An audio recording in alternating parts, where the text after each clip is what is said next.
still early. Where to now?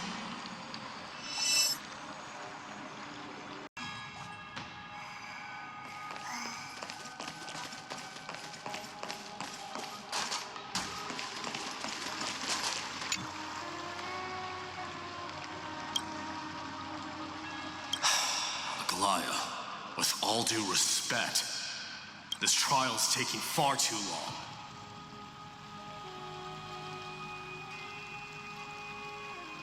What do you think of this, Trinan? It's not possible to tell for sure what goes on within the vortex. All I can hear are fragments of speech and distant battle cries. Is it Fainan's voice? I'm not sure. It's difficult to make out clearly. Wait, no! Lady Trinan. Snowy's voice. I can't hear him anymore. There's a sun-like existence in the trial. It's burning him up. It has come to this, after all.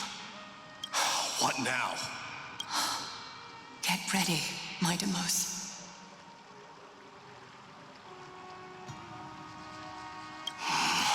Time for Plan B. As I promised you, Aglaya, I will intervene in the trial this time to bring your deliverer out to safety. But that's as far as I will go. Of course. I know this is not the time to demand any more from you. Discerning.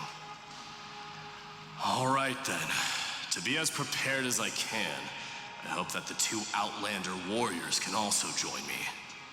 That might not be a good idea. The core flame trial is many times more complicated than a standard ritual. Even the slightest misjudgment, misstep, or hiccup could result in grave consequences. Our two distinguished guests are not obliged to risk their lives through the flame chase journey. Let me join you instead, Lord Mighty. No. Someone should stay outside in case we need help.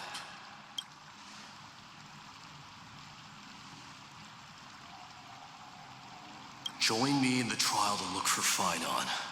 And when we do, Glaya's golden thread will guide us back out.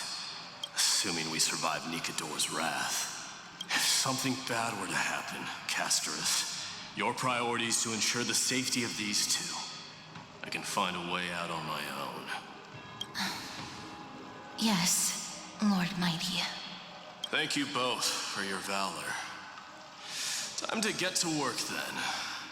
Let me have the honor of taking the lead in this battle.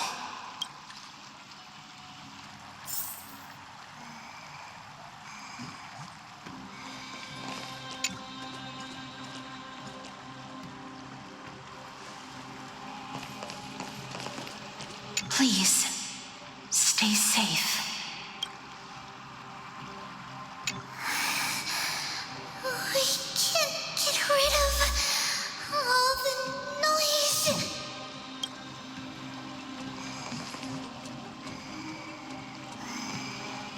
May that warrior be safe from harm. When you are ready, I will preside over the ritual on Trinan's behalf.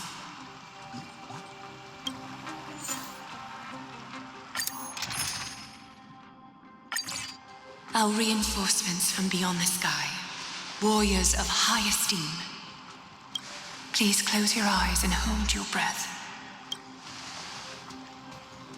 They once kept the fate of this world, and many other challenges safe from the devastating rage of strife. They now seek to venture deep into the trial of divinity, and prove their will to destroy our enemies, as foretold by the prophecy. When the hammer of strife strikes the anvil of the warrior, the heat and impact will leave behind scars, and between them, a demigod shall rise. Very well. Come forth then. Souls foreign to this realm, and warriors in the making. Follow me into the mist and flames, and come face to face with the greatest fear in the depths of a warrior's heart. And with thy strength, banish the darkness and usher in sunlight. Let all lost souls find courage on a long journey back home.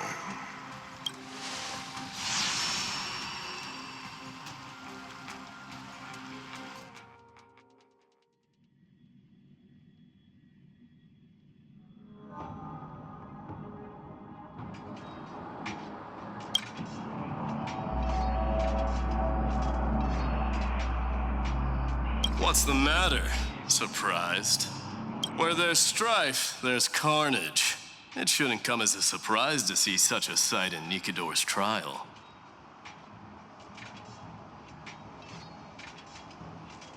I don't see him around here.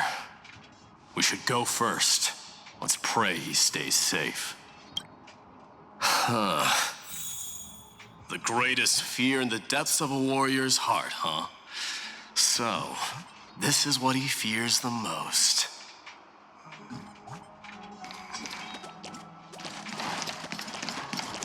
There's no place. Disaster. So much for... You won't get away, Kremnoan vermin!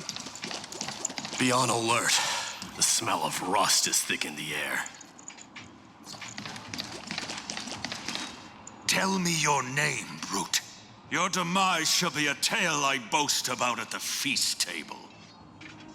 My name is Perdiccas, and I am here to avenge my people. Kremnoans and Akamans are at war? Perdiccas? Even the tragic cries of beasts at the slaughterhouse sound better than your name. Say whatever you like, despicable Achaman. Better to die in battle than return even in glory. May the Kremnoan spirit always watch over me. Foolish brute. I see you're eager to die. Very well then. I shall grant you just that.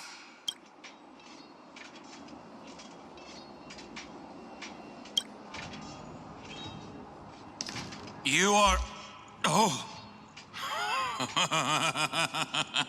So the Alpha Brute has found his way here. It's a pity, though. You're too late. You will never stop the Holy City's army. Watch as I make this pathetic warrior of yours the first sacrifice. Minos, my king, avenge me. Is this? You're next.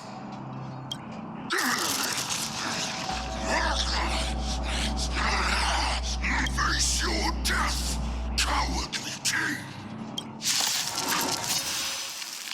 This insatiable bloodlust is a product of Nikidor's wrath. Notice that just begin.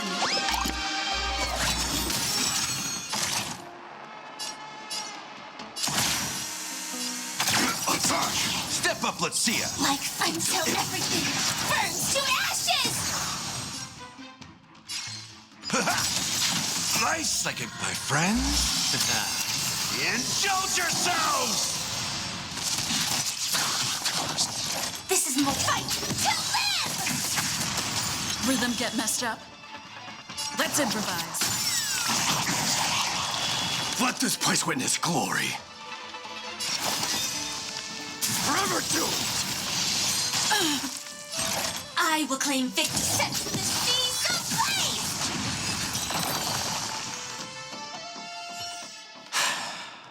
Absurd. I know this, Achaman. Strife contorted an honorable warrior into this perverse and twisted being. And that horrible noise. I can hardly suppress my bloodlust when it sounds. This battle cry must have gone to Phynon. That's why he lost himself. What a useless fool.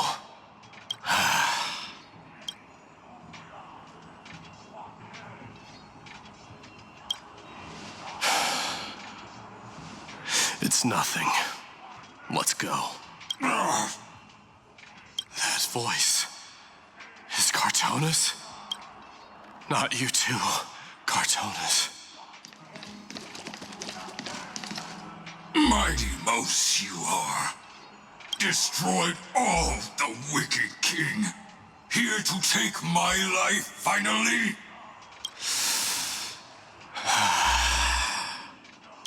I won't ask how this happened, nor will I hurt you like you said. I just need you to tell me where Finon is. All of this, you know very well. Leave our city, cursed son of Gorgo! I have no intention of hurting you, Cartonis. Humiliate me you shall not! Leave! Get out of Okima! Get out! Symbol of your sovereignty, take it! Signet of Kremnos, bask in blood-soaked glory, your kind alone! This is... Mother's signet? It's here again. I knew it. Ha! Finally gone mad, despicable vermin have! With your mad king, perish together in that maelstrom of battle! Enough! Be quiet! You are not at all Cartonis. Look out!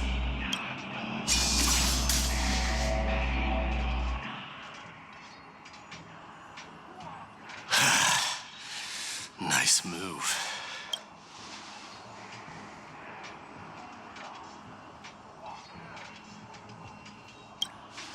Wait. He seems calm and composed, unlike the rest.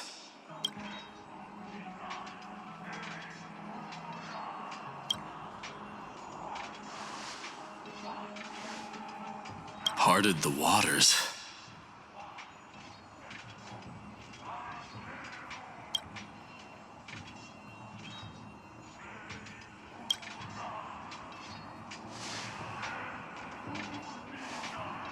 So, you are Don Hung. What did you go through before meeting us?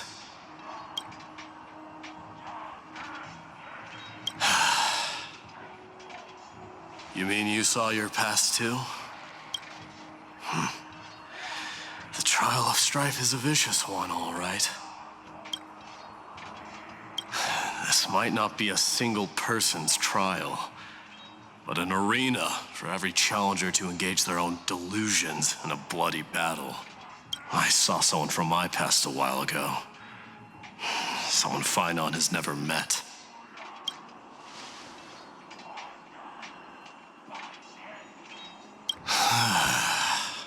We can only hope this battlefield is nowhere as extensive as I imagined it to be.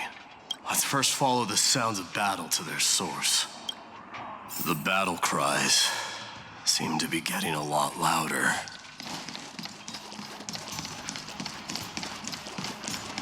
This will be the end of you outlanders!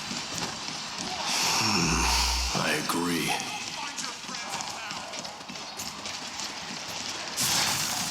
Submit or die. Just as I thought. This is where the battle cries were coming from. The true entrance to Nikador's trial.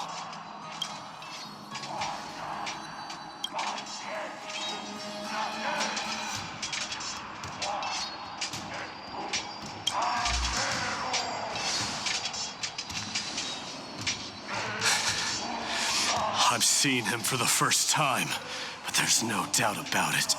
What I'm sensing can only be Strife's bloodlust. The one manipulating this battlefield is Nikador themselves.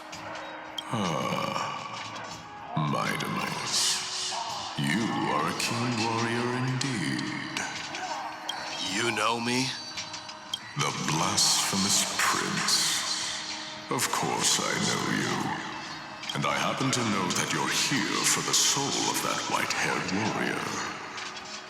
Great. Let's cut to the chase then. Hand over that poor excuse for a swordmaster, so we can be done with this farce. No.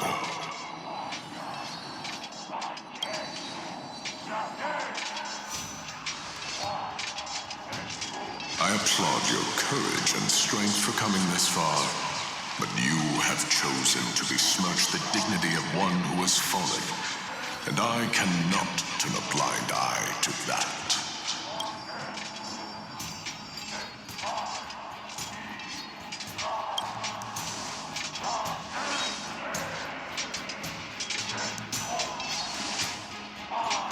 He faced the greatest fear in the depths of his heart and fought with exceptional valor, though he eventually succumbed to the brutal onslaughts. I have since brought him to the rear battleground and granted him glory worthy of his courage, tenacity, and sacrifice. You wish to take him away? Sure. Pick up a spear and prove that your resolve can rival his. Of course. Cowards who hope to avoid bloodshed are better off disappearing from my sight this instant. Your opinions are of no interest to me, Mad King. If it's a fight you're looking for, then you will get one, Titan. I will put you to rest once more with my curse of immortality. Commendable. Your noble mother displayed the same spirit with a spear in her hands. Don't you dare speak of her. Why not? She challenged the former Kremnos king to a duel, even knowing that it was a deadly trap, all to protect your dignity. Are you suggesting her efforts were for naught? Her death was caused by you, the incarnation of strife. How dare you talk about her past? Enough of this nonsense. You should be wielding your weapon at the god of strife. Battle me and put a swift end to this!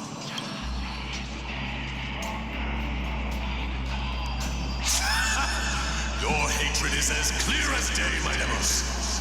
My words must have stung you deeply.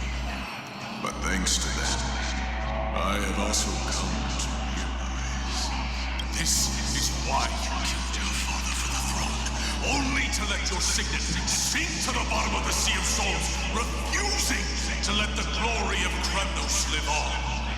This is why you slew the Strife Titan, only to reject the core flame, letting strife continue instead.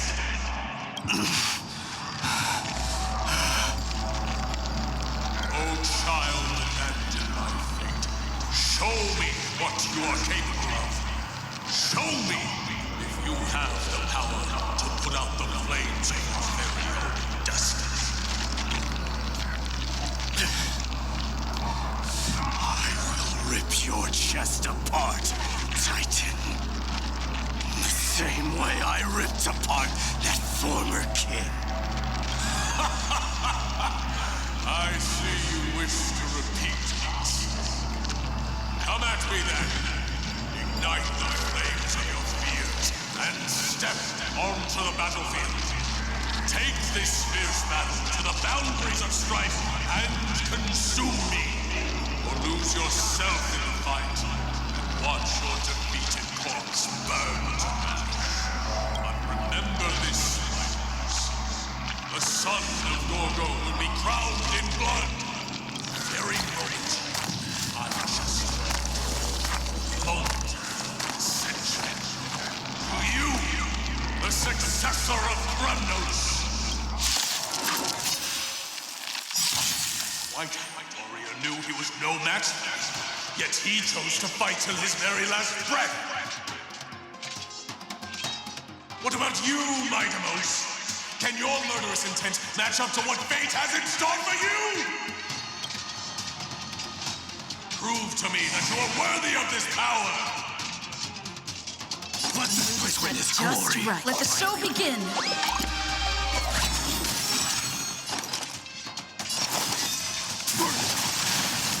In position. Mournful cries and miserable wails. Kings of Kremnos, this is the power you desire? This is more than the fight. Till then! Let's improvise. Use all your might. Forever doomed. Set the seas ablaze! In the name of fairness, I grant you the blood of strife. Show me your courage. This raging power. I can hardly contain it. Fight to live!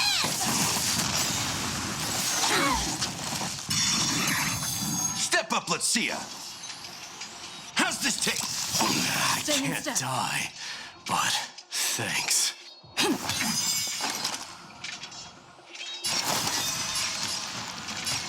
Forever doomed. Through my blood. The mood is set. Let the show begin. Dying soul, face me. Now accept your punishment. Burn it all. Nice like a good, my friends. Indulge yourselves! Set the seas ablaze!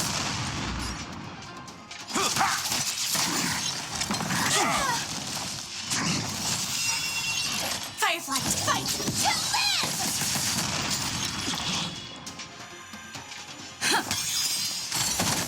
Forever doomed. In the mood for another beating? Celebrating. Fury upon you. Joining the battle. Detonate. Rhythm get messed up. Dreams do come true.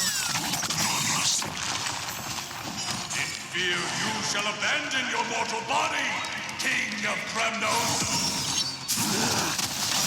How noisy. Like until everything burns to ashes! Dying soul, face me. Now accept your punishment.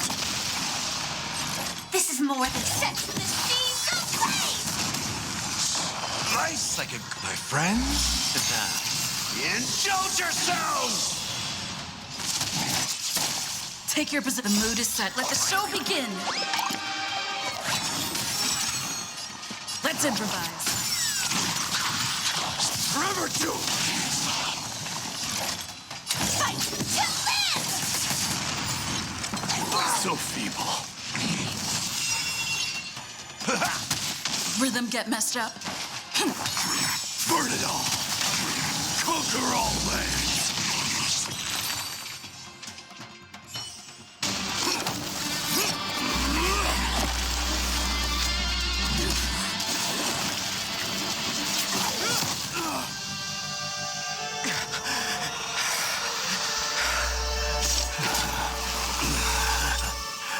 Found you.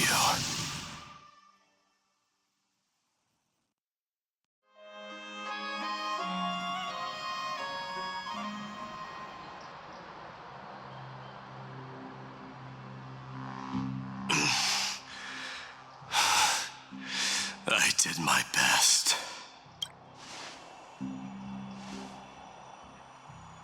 There's no need to worry. His soul is in a stable condition. With ample rest for both body and mind, he'll be up and about in no time. The greatest fear in the depths of his heart. Lord Finon must have been forced to relive his past during the trial, and revisit his homeland that had fallen to the Black Tide. In all likelihood.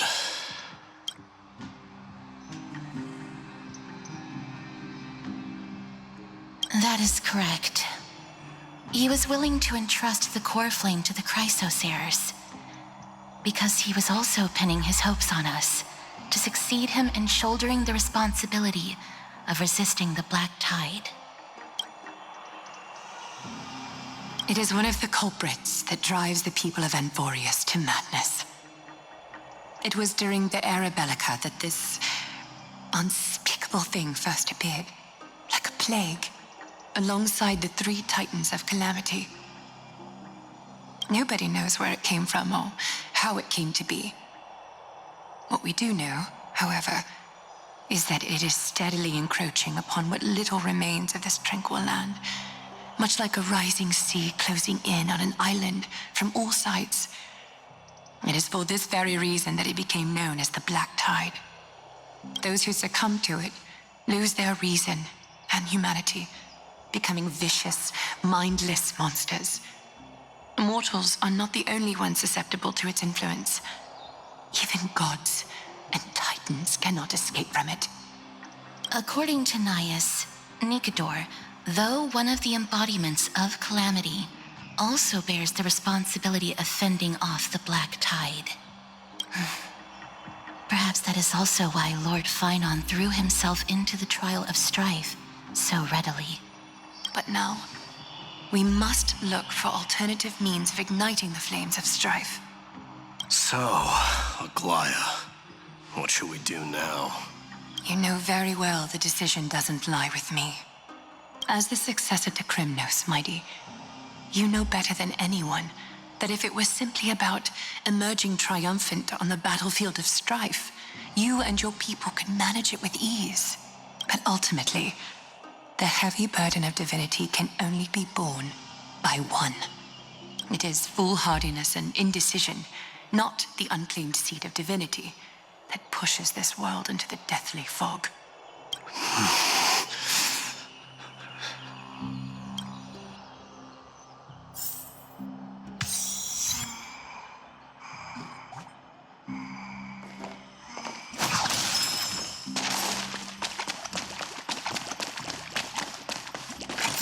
I'd love to go in and take a look.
Don't worry, Dee.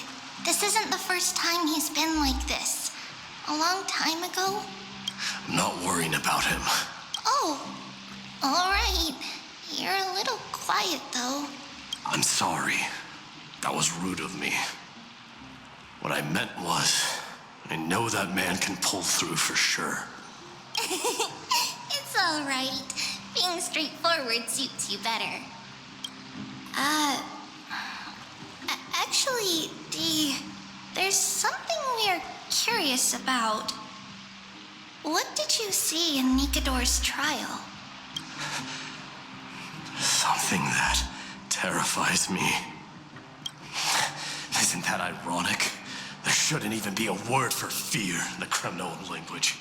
Do you think you stand a chance against that thing that terrifies you? Is this also part of your grand scheme? What do you mean? Aglaya knew that Finon might fall, and she expected me to take his place. That was the plan all along, wasn't it? Yes. Looks like you know everything. I have no intention of condemning you for it. The Flame Chase journey is not a game, and I have long understood this. With the downfall of strife, and the ever-growing threat that the Black Tide poses. If Circes and Ornyx are also impacted, the ramifications will be dire. They are the only two Titans who are still lucid and willing to coexist with humanity. Regrettably, I do not hold the key to completing the trial.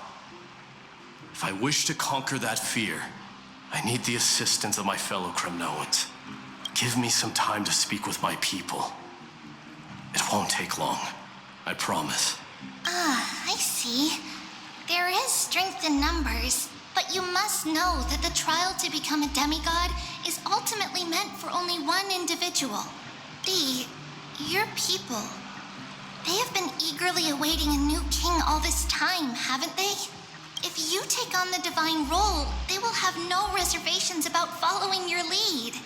After all, you're the hero of Castrum Kremnos. I once was. But Lady Trebios, therein lies my deepest fear. We'll talk again later. I'll be back. Dee? Regardless of what happens, we will always be there for you. Thank you. The person I'm looking for is probably in the hot bath. I should go take a look. The billowing steam always brings back memories of the furnaces in our homeland.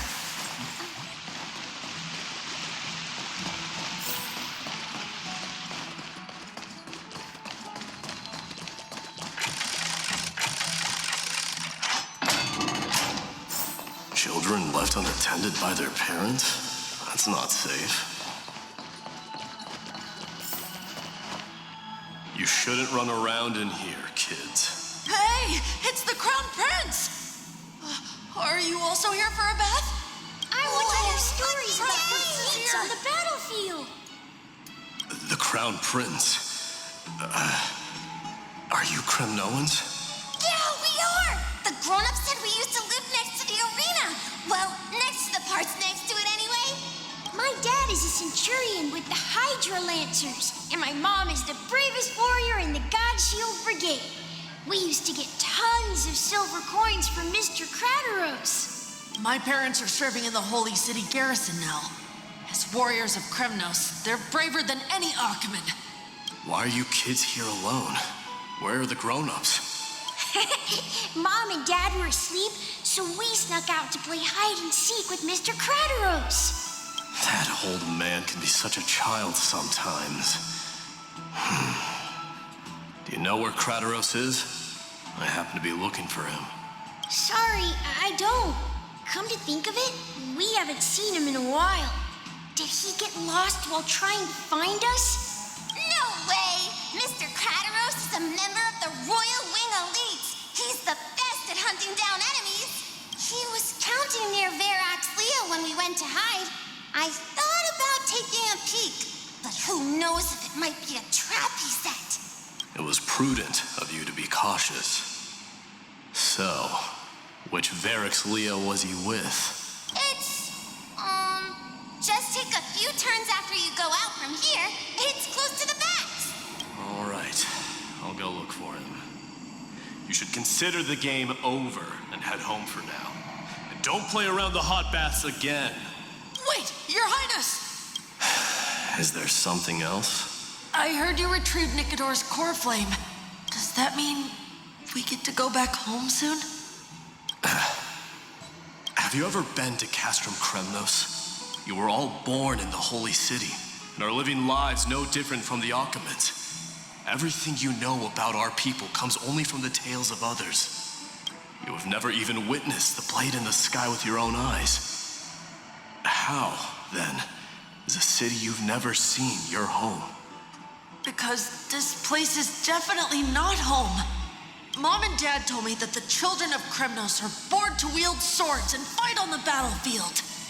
They also said that the Kremnoan detachment led by the Crown Prince is the bravest army across all of Amphoreus. No one can defeat them. The kids in the Holy City don't play with us. The moment they find out that our parents are Kremnoans, they shun us. But we don't care. We all know that the Crown Prince will take us home one day. time has not yet arrived. But, young men of Kremnos, heed my command. Return to your parents at once. From here on, you are to dedicate yourselves to rigorous training and a healthy diet. You must not neglect these two aspects if you are to become a brave warrior of Kremnos. Only by following this path can you be deemed worthy of returning home. Yes, Your Highness! The future of Kremnos. I should find Krateros.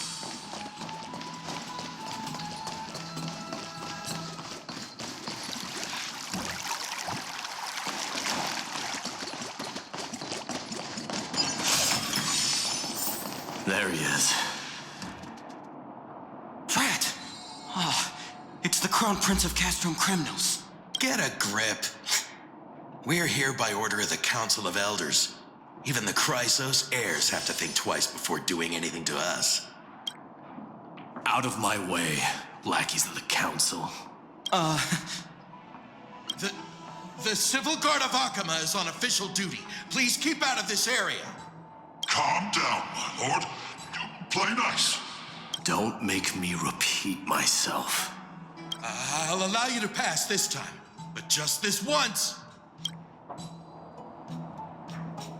So, you think yourself knowledgeable? Then here is a question for you. Do you know how Chrysius Leo in Castrum Kremnos came to be mounted on the wall? I don't know, my lord. How did it come to be? Let me enlighten you. A long time ago, the founder of Castrum Kremnos led a group of warriors to hunt down a lion on the outskirts of the city of Tritos. That vicious beast had been a menace for years, and the bones in its den were stacked even higher than the peaks around Akama. But do you know what happened? Nary a moment had passed after the beast's head peeked out of its den, when the Kremnoan warriors surged forward and brought it down within the blink of an eye, shattering its knees with a single strike. And then, why are you red-faced already? We haven't even gotten to the best part yet. It's your storytelling, my lord. You're weaving such a captivating tale that it got my blood pumping. Please, go on. Well, if it isn't Lord Mighty. It's been a while. Oh, what in Akama is happening? To what do I owe the pleasure, son of Gorgo? Krateros. My esteemed teacher. Let's talk somewhere else, Mighty Mos.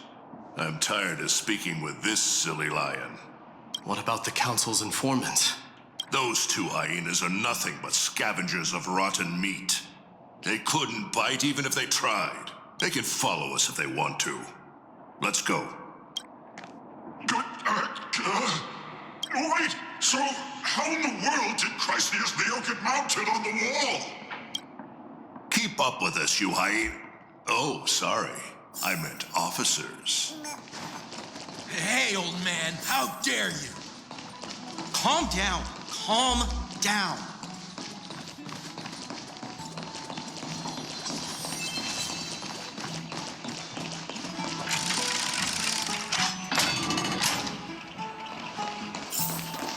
Don't fall behind now.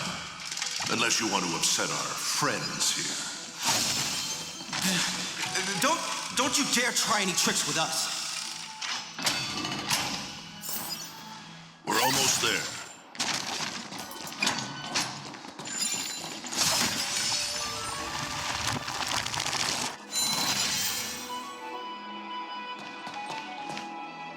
Why have you stopped? This is a nice spot for a private chat. Shall we, sir? Let's do it. What are you up to? Someone help me! Some privacy at last. So, tell me, why have you come to seek this old man's counsel? I came to discuss The future of the Kremnoans. Interesting. I heard the core flame of the Lance of Fury has been restored, though not by your hand. And you're even considering giving up Nikador's divine power. Is this true?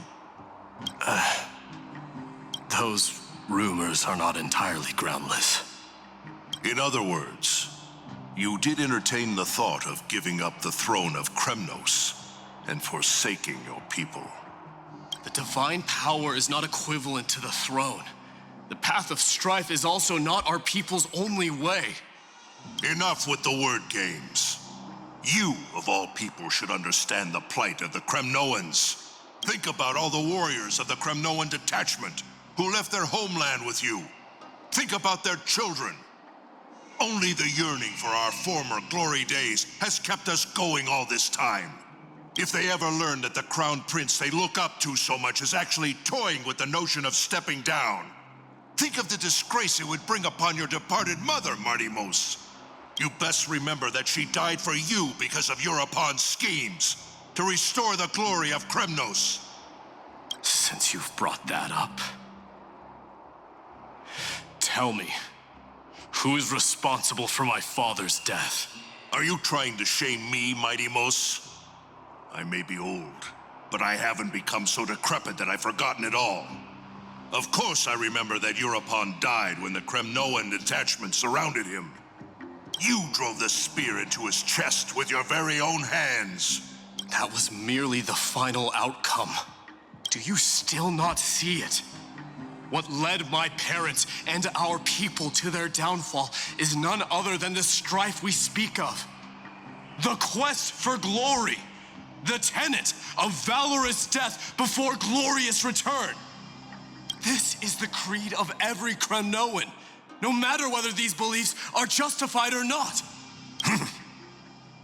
Don't be ridiculous. The only thing that could slay a king is a spear. Even an infant knows that much.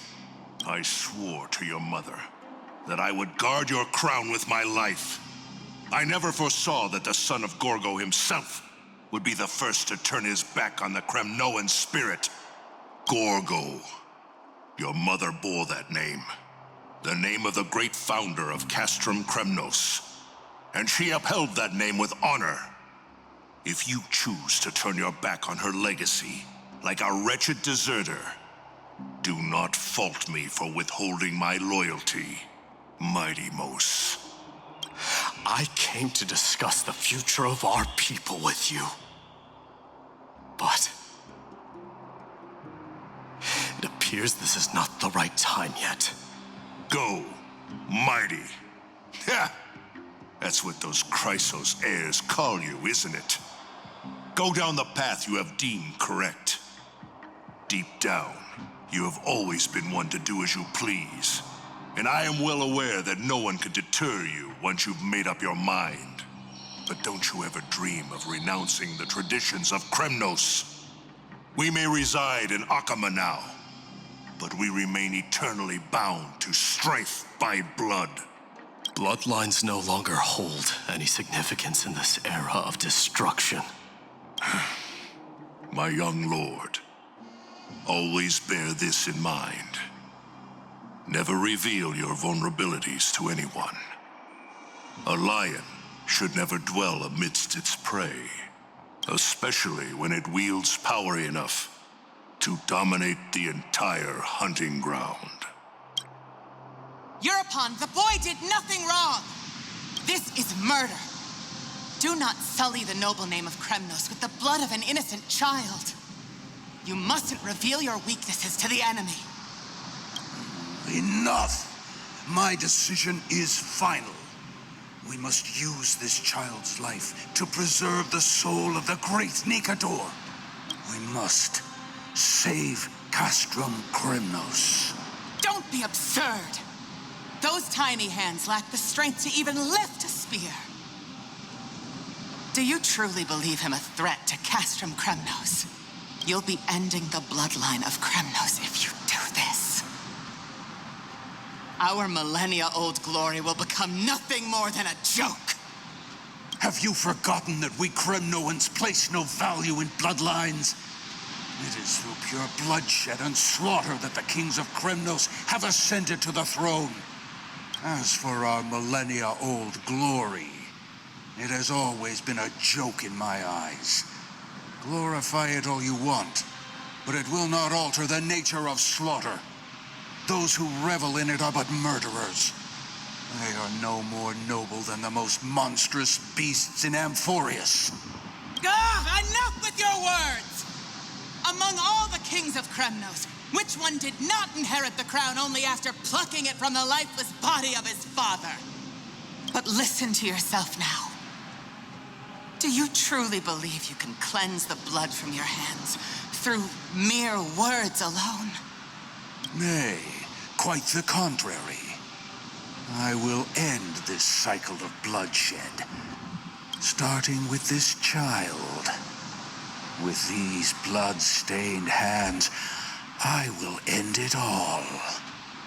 Your failure is inevitable, European. You are just a coward who can only raise his blade against his own child. A beast that murders his own kin. Royal Wing Elites and Ephors of Kremnos! You cannot sit idly by and watch this atrocity unfold. If you consider yourselves the honorable sons and daughters of Gorgo, then take up your spears and join me in putting an end to this bloody charade! Does anyone else have any objections? If so, come forward with your spear and prove your mettle. Understood. 5, 4,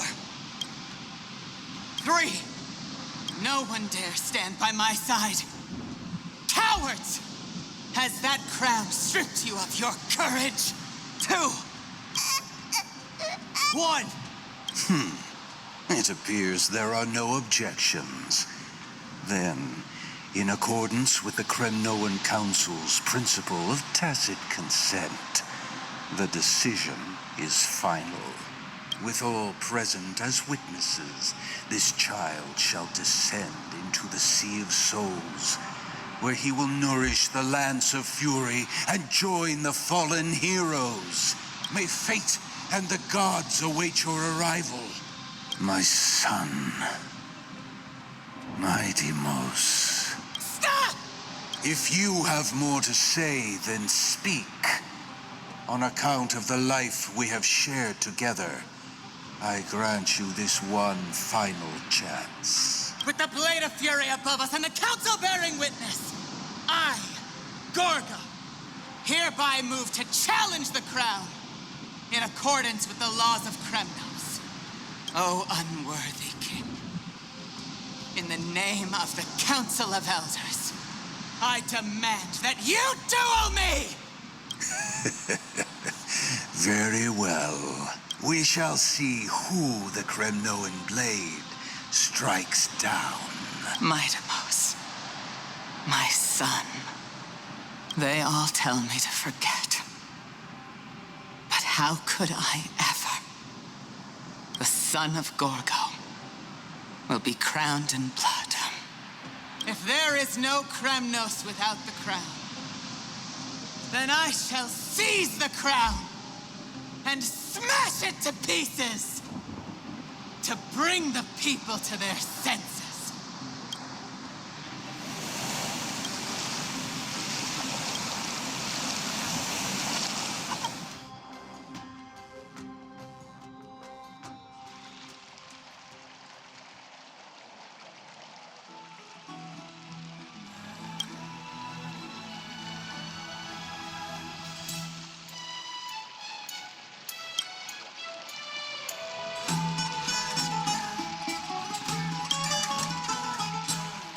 Miss, you're awake.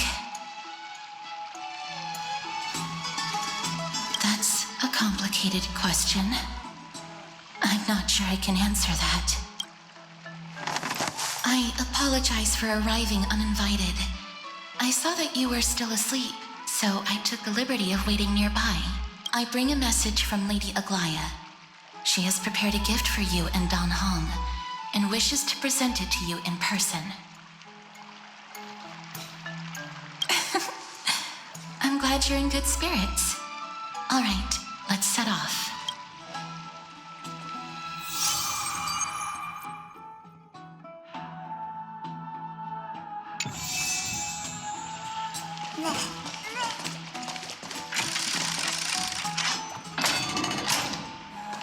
The baths are bustling. Now that Nikador has fallen, the soldiers in the city can finally catch a break.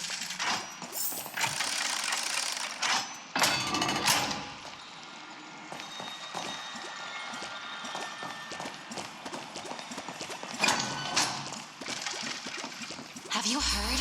Seems like all the rooms...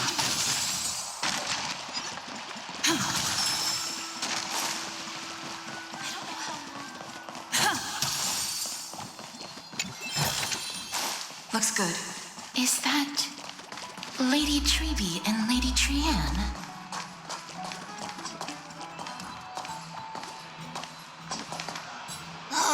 You must have forgotten. This is a precious relic from our hometown. We definitely all saw it back then. Trian, this is a counterfeit. We both know it's impossible for something this fragile to have survived all those years in one piece. Nothing is impossible. We are fragile too, but we still got through those sad times. Ugh, look at that color and how it glitters in the light. It's exactly as we remember it. Why won't you buy it? If someone else gets to it before us, we'll miss our chance forever.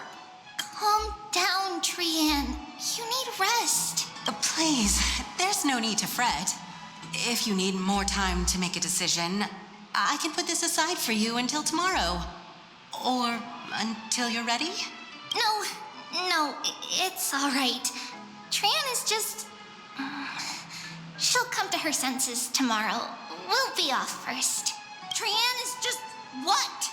Trian is super mad, that's what! You've forgotten! You've forgotten all about Mama! Mama gave us something just like this before! Trian...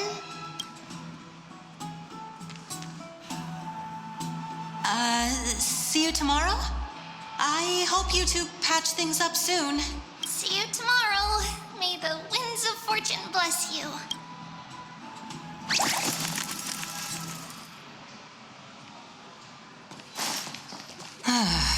It's so hard to understand what they're thinking sometimes. Excuse me, if you don't mind, could you tell me what Lady Treeby and Lady Trian were discussing just now? Oh, it's Miss Castoris. It's been a while.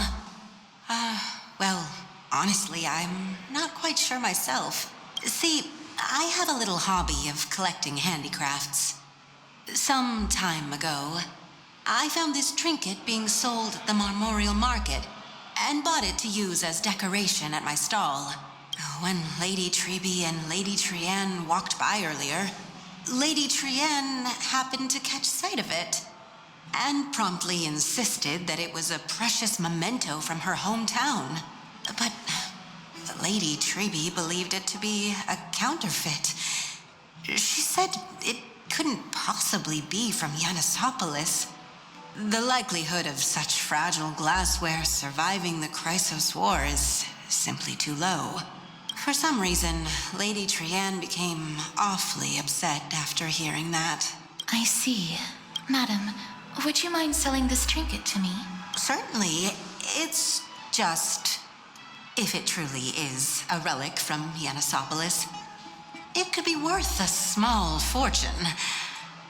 Miss Castoris, I'm running a business here after all, so... I understand. Feel free to name your price. And what might your concerns be, my friend?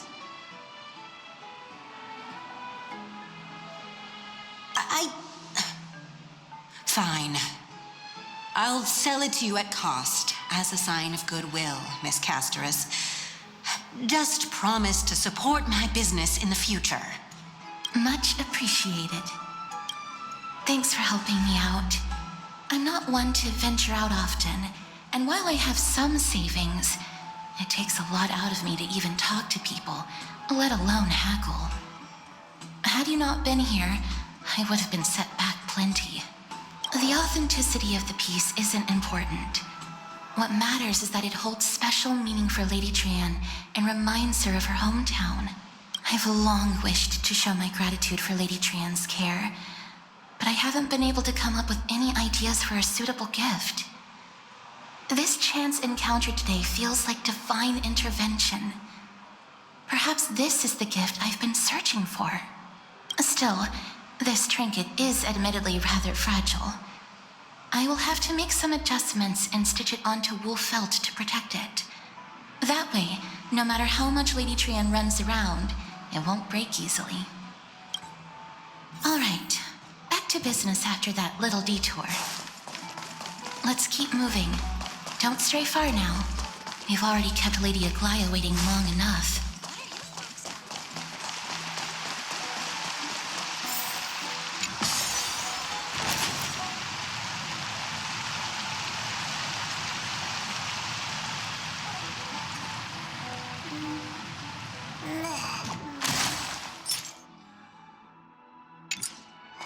It seems your friend arrived before us.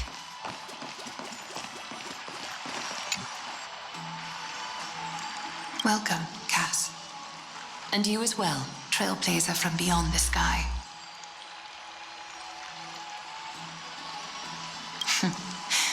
Your companion here kindly explained the meaning behind the name to me earlier. Through him, I've come to understand that you and your friends walk the paths of Kefali and Yanis in places beyond the sky. Addressing you appropriately is the least I can do, as a show of respect. For all that has happened, it was never our intention to drag you two into the battle against Nikador and jeopardize your safety. To express our gratitude for your kind trailblazing endeavors, we would like to present you with the highest honor of Akima. This is the dew of divine blood, brewed from crops nourished by the blood of the Titans. It is said that only 12 bottles existed. The last 3 bottles are now being kept in the treasure vault of Akima. Back in the days of prosperity, cities fortunate enough to acquire it regarded it as one of the greatest treasures ever. Unsealing it during a ceremony held in honor of 2 cities' diplomatic ties was the highest form of respect one could show the other.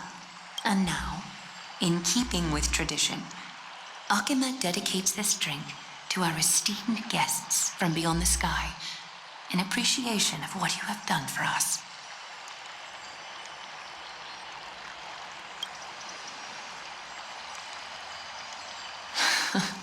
Very perceptive, Mr. Dunhung. Your heroic deeds have proven that you come in good faith. With the dew of divine blood as testament, we wish to forge an alliance with the Trailblazers.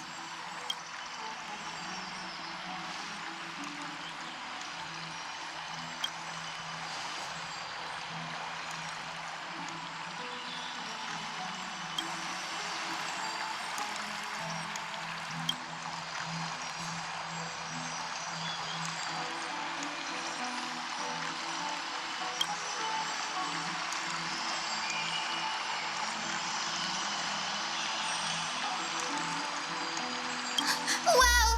Gray and Danny have sharp eyes indeed. You'd make outstanding members of the Twilight Courtyard. No need to worry, by the way. I can tell from Lady Aglaya's tone of voice and micro-expressions that she's being genuine. Not only are you guests from beyond the sky, but you've also done so much for Akima. You're practically heroes to us all. Lady Aglaya would never subject you to Aquila's judgment. Hyacinth, thank you for taking care of the wounded of the past few days. Oh, it's no trouble at all. The patients are very cooperative when we attend to them. I'm just thrilled to see them all going home healthy again. Oh, it's Cassie. Oh, I missed you.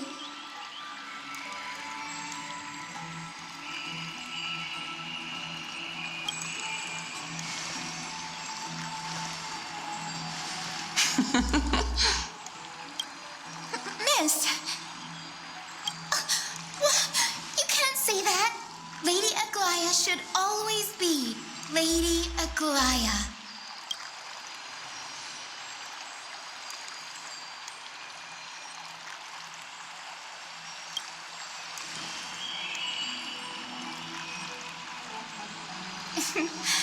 As an acolyte of Aquila, I'm here to bring healing light to the world. Plus, I've heard you're also children of the distant skies. Fate must have brought us together. Can we be friends? I'd love to hear your tales of the sky. And oh, it's a rare occasion that Akama presents such an invaluable gift to guests. Lady Aglaya, may I have the honor of tasting it too?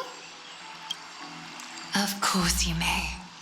Esteemed guests of Akama, please believe me when I say that this gift carries no hidden agendas. As for the matter of the Alliance, you need not give me an answer here and now.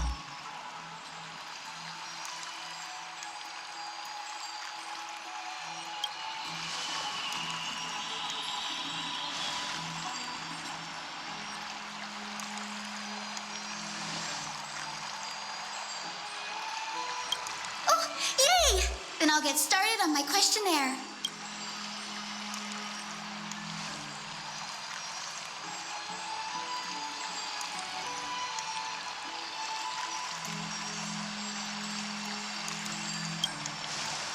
Allow me to do the honors. This young lady is Hyacinth, assistant lecturer of the new sporists at the Grove of Epiphany and head nurse at the medical institution known as the Twilight Courtyard. Many of the Chrysos heirs suffered injuries during Nikador's attack on Akama, so the Grove sent Lady Hyacinth to treat the wounded in Akama. But what I'm really good at is helping people sort out what ails their mind and spirit. If you're ever feeling troubled, come find me. A little sunbathing in the courtyard will chase all your worries away.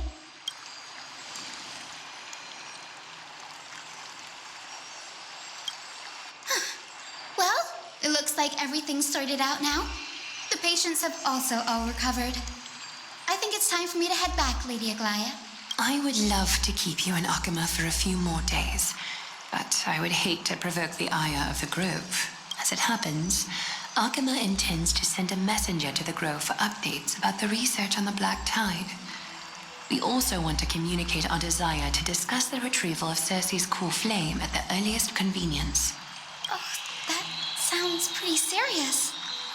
Lady Aglaya, you can't be asking me to... No need to fret. We won't put you on the spot. Trian will be going there as the diplomatic messenger of Akama, and Castros will be accompanying her. I happen to have a few questions for Professor Anaxa as well, regarding the missing Titan Thanatos.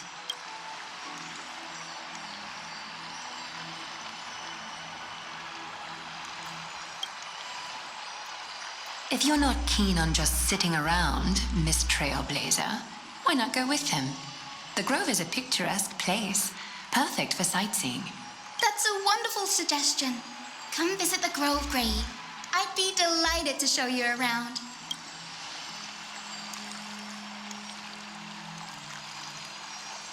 In that case, do bring this spindle along with you. This tool, called the weft, is used to spin thread and has been passed down in my family through generations. Though it doesn't see much practical use nowadays, it's become a symbol of great significance. In this respect, it is the perfect token to represent my will. If you encounter trouble at the Grove, just take this out and show it to them. While you're in the Grove, the golden thread of the weft can also render all things around you visible, regardless of whether they're corporeal or not, allowing you to see things as I would. Castros knows this too. Make good use of it. Trian is already waiting for you at the outskirts of Akama, so I won't keep you any longer. May your journey be smooth.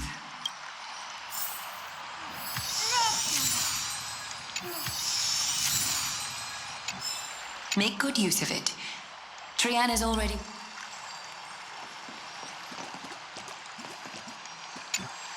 I'm glad to be in your company again, miss. Thanatos controls my fate, in a sense. The curse I bear came from them, and they have something of mine. Something of great importance that I must get back from them.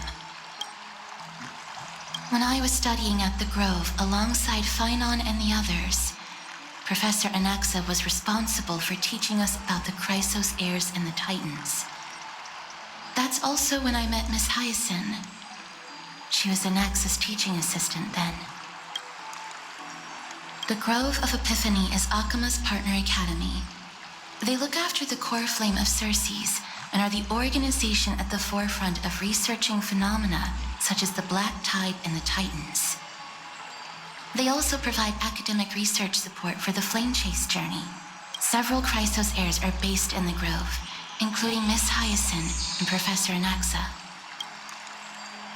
Oh, I came here with a colleague from the Twilight Courtyard. I've asked her to pack her luggage in advance, so she's already waiting for us by the city gates. Let's go meet up with her.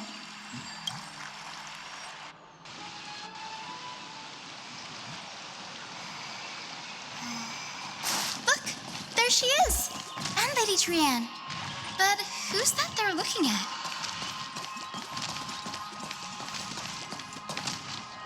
Did something happen, Clementine? Oh, that's a serious injury. Miss Hyacinth, this man was discovered by Trianne. Trianne was in a bad mood this morning, so we went to the outskirts of Akama for some fresh air. But then we found him collapsed on the roadside. Trianne knows the city has good doctors, so Trianne brought our new friend into the city to look for a doctor. I was waiting here for Miss Hyacinth when I bumped into Lady Trianne. But by then, this man was already in critical condition, so I had to perform some emergency treatment first. These wounds, they're caused by the Black Tide. This is bad. Clementine, prepare a ward for this man at once. I'll treat him myself. It's a miracle he's still alive, considering how badly the Black Tide injured him. Grayi, Cassie, and Trianne, would you mind making your way to the Grove first? Once this man is out of danger, Clementine and I will join you. As a healer, I cannot ignore those in need of medical attention. I understand. May fate have mercy on this poor man. Trianne believes he'll get better. Everybody, follow Trianne! Fly, fly, fly away from Akama!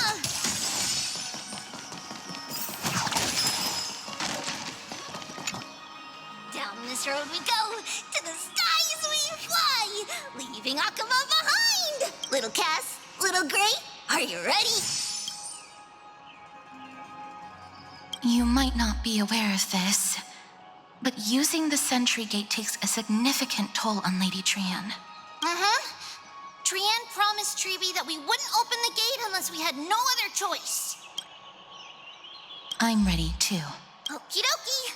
Everybody, let's hold hands. To the Grove we go!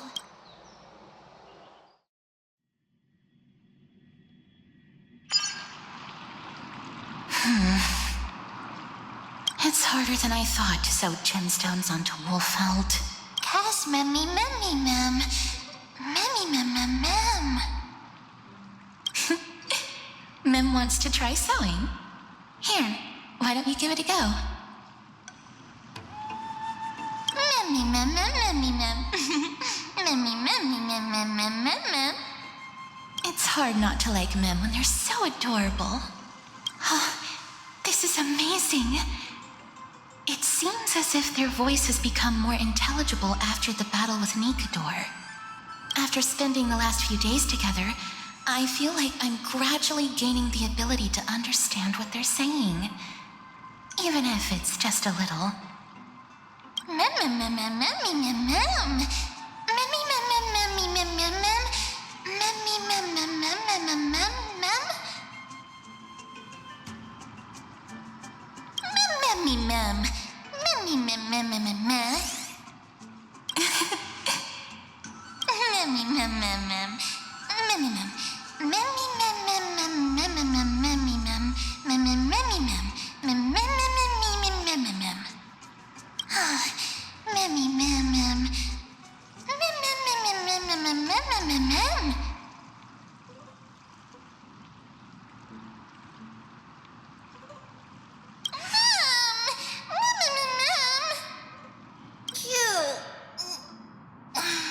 Is everybody awake? Little Gray, little Cass, and a little pink puppy? Puppy? Memmy, mem, mem, mem, mem, mem. Memmy, mem, mem, mem, memmy, mem, mem, memmy. It's already action hour. Lady Trianne, I hope you're well rested. You were talking in your sleep. Did you dream of many things? Sleep talking? What did Trianne say? Something like, Mommy, doll with sword, let's fight together. We'll be brave. Ugh, it's so embarrassing. Please don't make fun of Trianne. Of course not. Wasn't Lady Trianne's mother also the Holy Maiden of Yanisopolis? Uh-huh. Mama was the strongest holy maiden in all of our history. She also gave us the prophecy of deliverance. And she had red hair that looked like a cute red mushroom. But Trianne can't remember what Mama looked like anymore. Not even in the dream just now. Memmy, mem. Memmy, mem, mem, mem, memmy, mem, mem. Memmy, mem, mem, mem. Memmy, mem, mem. Memmy, memmy, mem, mem, memmy, memmy, mem, mem. Memmy, memmy, memmy, mem. Memmy, mem, mem, mem. Memmy, mem, memmy, mem, mem. Memmy, mem, mem, mem, mem. Mem, mem, mem, mem, mem. Boom. Memmy, mem, mem, mem, mem, mem. Memmy, mem, mem. Mem, mem, mem, mem, mem, mem. Mem. Trianne thinks that's a great idea. Can the pink puppy help Trianne out? Memmy, mem, mem, mem, mem, mem, mem, mem. Yay! Then I'll call you Little Memmy from now on. Mem, mem, mem, mem. Mem, memmy, mem, mem, mem, mem, mem. Mem, mem, mem, mem, mem, mem, memmy, mem. Mem, mem. Mem, mem, mem, mem. Me, mem, mem, mem, mem, memmy, mem. Mem, mem, mem, mem, mem, mem. Memmy, mem, mem, mem, mem. Okie dokie. Trianne remembers that we need to help Aggie ask the big tree whether Circes would be willing to visit Akama. If we follow this woven trail and keep going upward, we'll reach the grove in no time. Mem, mem. Memmy, mem, mem, memmy, mem. Legend has it that whenever they requested an audience with Circes, Look, a huge tree. It's huge.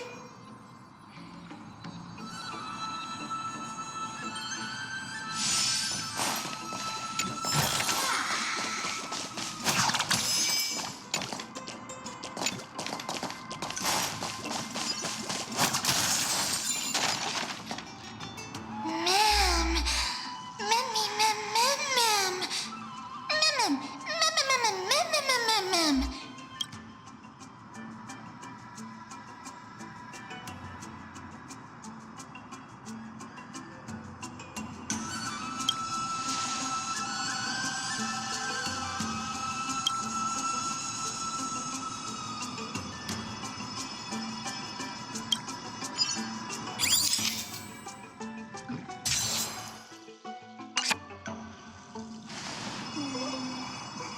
Memmy, mem, memmy, mem, mem.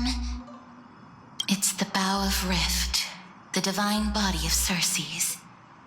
Flora began to grow where they planted their roots, and this flatland basin upon which we stand gradually became a large verdant forest. A long time ago, Thelesis, the first scholar, led the masses to build a garden and courtyard in the forest, naming the site the Grove of Epiphany. There, people sought mental clarity, knowledge, and enlightenment. Trian knows this. Everybody says that was how this big academy came to be.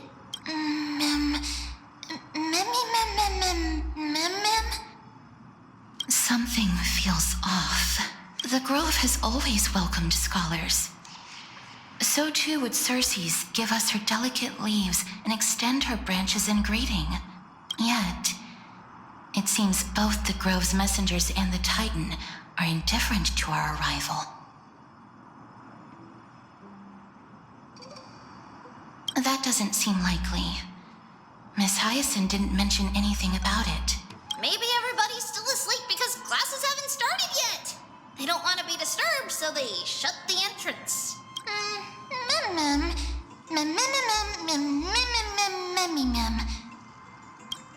This place is too quiet. What in the world is going on?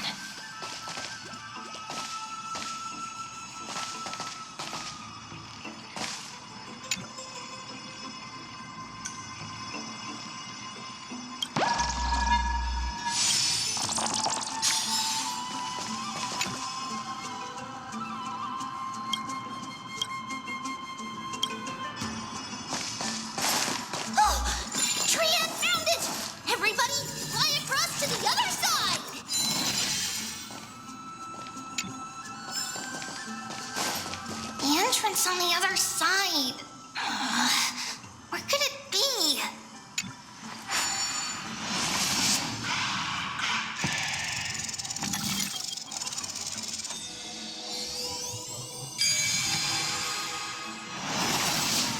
Henry's eyes are so sharp. I knew you would find it. The courtyard of Storky should be just ahead of us.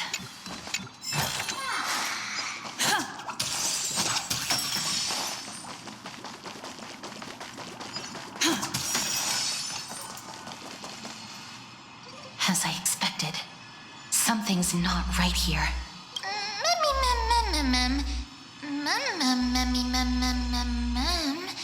Not to mention that this whole place is also eerily quiet. That's not very likely. As far as I can recall, the voices of people engaged in debate echoed throughout the grove at all hours of the day.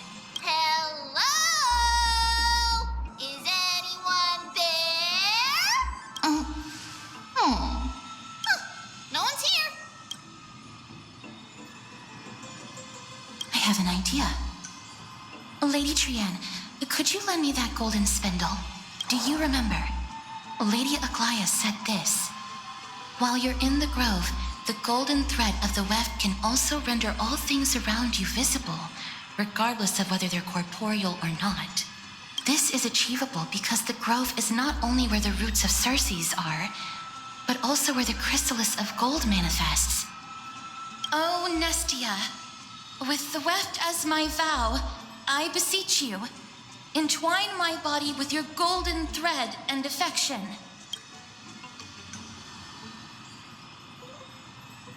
I'm sorry. I had to recite that chant so that the golden thread would resonate with the Titan's presence within the ley lines. If I'm not mistaken, we should be able to draw power out of this butterfly exuvia with the golden thread.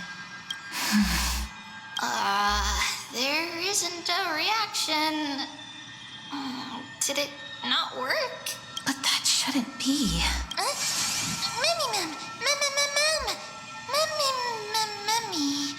Are they white dryad flowers?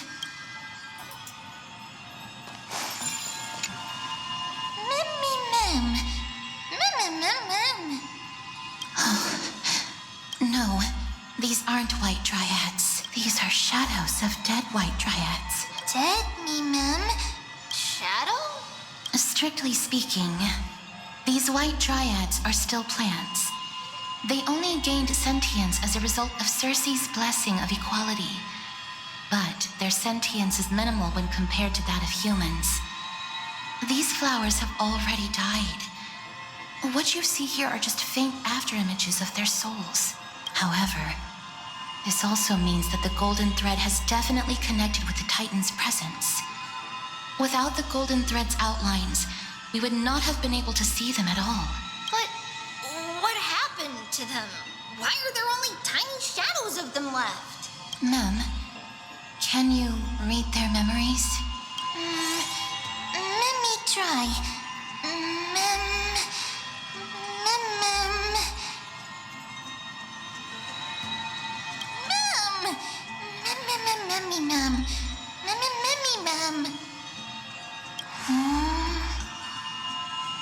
Black cloak, mem. Sword. Towards the great tree. Mem.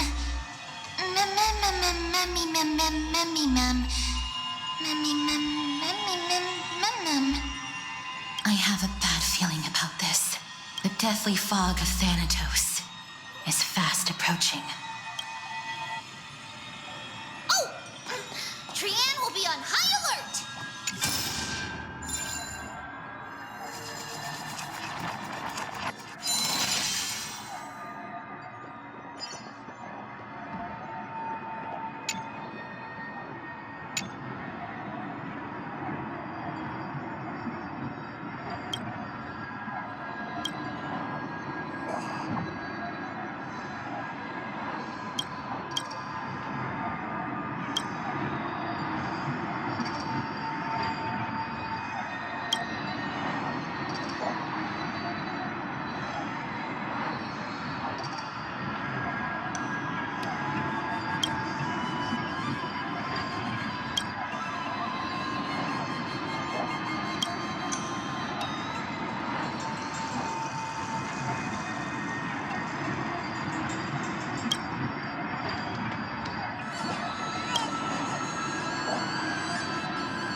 becoming more and more intense. There, on the steps.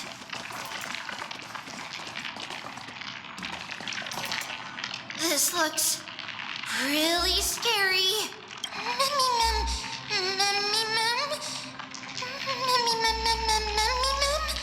No, it's neither of those. This is a creation of the Black Tide. Such creatures are formed when living beings are corrupted and turned into deformed hollow husks of their former selves. Everybody, stay alert. Regardless of what has happened to the Grove, the fact that we're seeing the remains of a Black Tide creation here definitely doesn't bode well. Should we inform Aggie about this? Mem!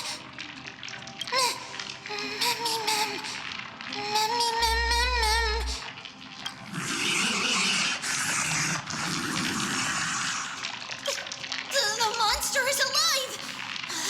Trianne will protect everybody! Trianne, please hide behind us. Miss, let's do this.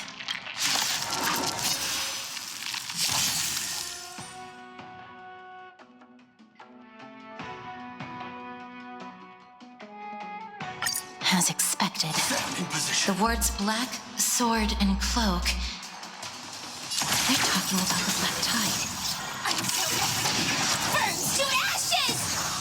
Set to the seas of rays! That's all you got? Let's improvise. The mood is set. Let the show begin. Nice second, my friends. Indulge yourselves! Attack detected. Eternal. Fight to live!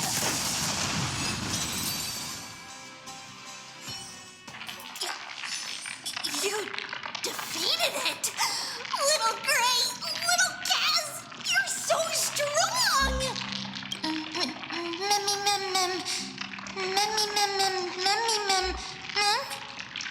To think the black tide has spread this quickly to the Grove despite its remote location. I'm afraid a world where strife has fallen is far more dangerous than we ever imagined. Oh no! Does this mean that Akuma is also in danger? Looking at this mess, it seems the scholars at least succeeded in fending off the first wave of attacks. But at what price?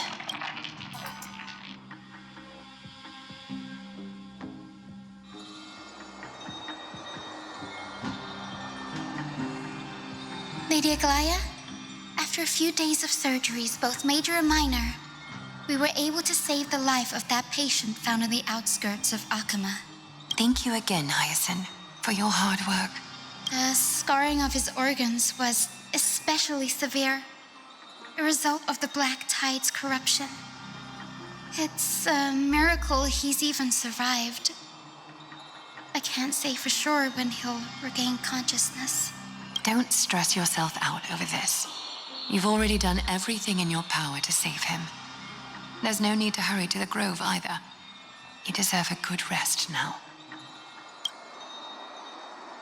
Treeby, I have some things to tell you as well. There's something strange about where that patient came from. He is not Akuman. The way the stitches on his clothes are hidden is quite unique. Such craftsmanship is undeniably from the Grove. The Grove? You mean... Now that I think about it, Castorus and the rest should have arrived at the Grove by now. Trian just got in contact. The Black Tide has invaded the Grove. We haven't detected any survivors, even with the help of the Golden Thread. What should we do, Aggie? The Black Tide is posing an even greater risk to us now. I did not expect the Grove to be the first to be impacted, though. Can they tell where the core flame is right now? We see it. The core flame is still there, but... But what? But they can't say for sure whether the Titan has also been corrupted by the Black Tide. Please let them know that for now, the most pressing task is to identify the core flame and transfer it to a safe place as quickly as possible. We must also search for survivors and find out exactly what happened to the Grove. Oh, and find Anaxa. Unless something went terribly wrong, he should still be alive. They've set off. Please, stay safe, everyone. I pray for their safety too. Aggie, how do you know that Anaxa is still alive? I know that man all too well. If that blasphemous performer knew that he was not long for this world, he would most certainly try to seize the core flame and drag the Titan down with him. Is this a joke as well? No, I'm being serious this time. We're facing threats from both within and without Akuma. The merciless carnage may have ceased, but Akuma's nemesis continues to sharpen their blades even now. They may have even prepared the gallows from which to hang us already. You mean... Even if the divine authority of strife is as yet unclaimed, the Black Tide is advancing more rapidly than I expected. I fear this tragedy is more than a mere natural disaster. Alas, it's too late. The Council will likely take this opportunity to do something... I will try to keep this under wraps for now. But you must also take care and be prepared for anything that may happen. All right. Should I inform Hyacinth about this? Not for now. She must be exhausted after performing surgeries non-stop for so many days. I don't want to overwhelm her with this bad news. We can only hope that the Grove weathers this crisis with as many survivors as possible. That being said, based on the condition of this patient, Treeby, we should prepare for the worst. It's likely he is the only one who managed to escape from the Grove against all odds. Everything will be fine. The people at the Grove are really smart. They'll definitely be able to chase away the Black Tide.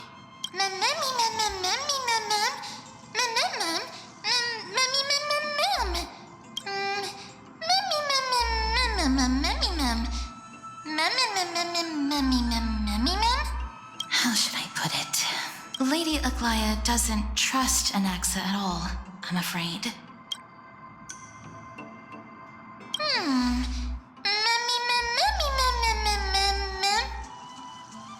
Believe me, she is far nicer to the two of you than she is to Anaxa. Despite being a chrysosaur, Anaxa resolutely believes that titans and prophecies are a load of nonsense. During our regular citizens' assemblies, he always votes to oppose the flame chase journey.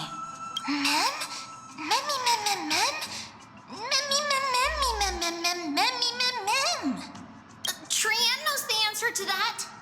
Everybody says that Circes, who symbolizes reason, is the most tolerant of novel ideas. Apart from Kefali, they're the Titan who treats us the best.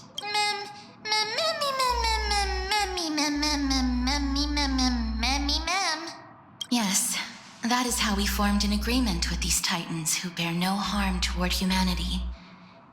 If they agree to support us on our flame chase journey, we will wait till the final moments of the journey to restore their core flames. With the exception of Voronix, that is. They didn't lend us their power willingly.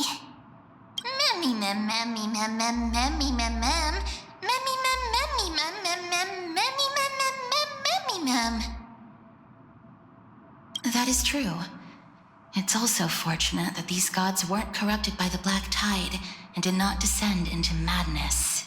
Trian believes Circes will be alright. After all, everybody says that the people of the Grove are really smart. So, Little Gray and Little Cass, just leave the task of finding Anaxa and everyone else to Trian. It's easy for Trian to look for people because we can fly. Good idea. In that case, please bring the weft along with you, Lady Trian. The golden thread will be much more effective from up above. Please promise us that you'll take care of yourself. Okie doke. If Trian gets in trouble, we'll look for all of you. In return, if you get in trouble, remember to call for Trian, okay? We'll come right over and open the gate for you. That's the other thing I wish to mention. Do not open the gate unless you have no other choice, Lady Trian. Your body is not in good shape at the moment. Okay. We will keep that in mind. Trian was just trying to help. Of course, we know that. After all, Lady Trian is a demigod, the most powerful among all of us here. Remember all those brave heroes in the tales you've heard? They would always save their strength until the very last moment. That way, they could ensure that nothing went wrong with their plans. Isn't that right? Mm-hmm. In that case, brave Trian shall clear the way for all of you.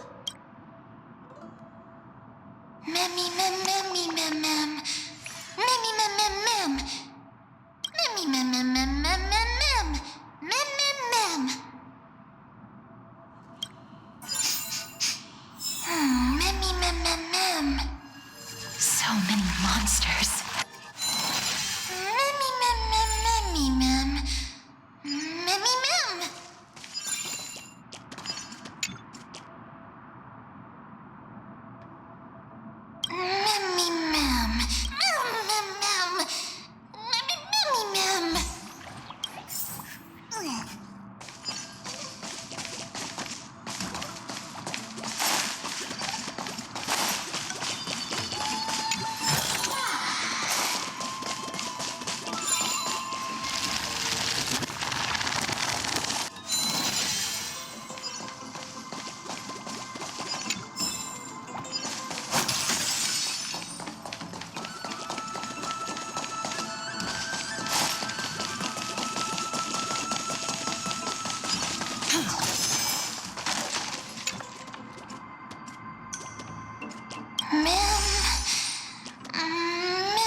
can't open it.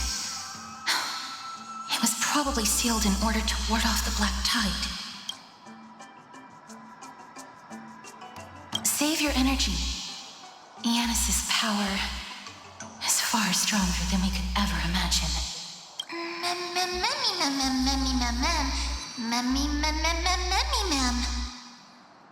Are you serious? Just a mere door, and your first instinct is to call on the gods? Before you try unlocking the door, perhaps you should first find a way to clear the fog that clouds your vision.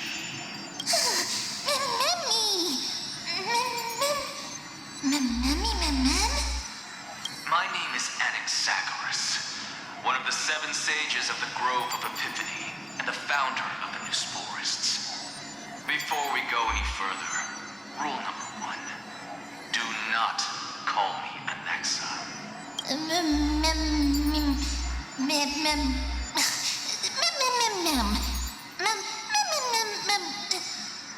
Rule number 2. Never interrupt me. Silence is golden. The person standing here and conversing with you right now isn't the vestiges of a memory. Rather, it is the culmination of the greatness of science and the pure, irrefutable, and undeniable exalted truth. Through the wonders of alchemy, I have shattered my soul and transmuted it into gold before burying it in this spot. I have recorded these words so that visitors may learn where their next destination lies. Nothing is impossible. Having said that, alchemy is not omnipotent. Each time you hear from me, an equivalent part of my soul is being consumed as the price. In other words, this voice isn't created out of thin air.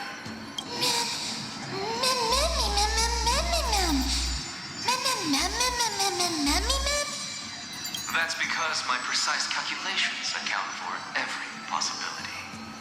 I also know that you have already discovered the cause of the calamity at the Grove, the black tide, and that you mistakenly believe that the scholars have been wiped. But that is where you're wrong. While the black tide was still approaching the Grove, the sages found a way to evacuate the vast majority of the scholars.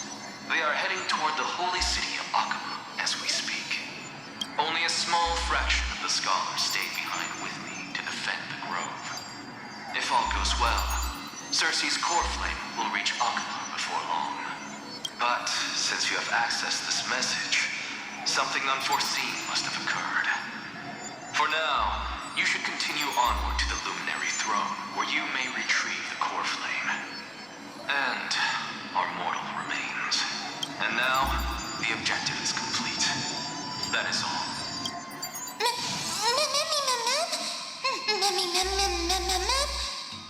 Miss, judging from your reaction, you must have found a useful memory. Professor Anaxa? That's a lot to digest at once. I'm sorry. Please give me some time.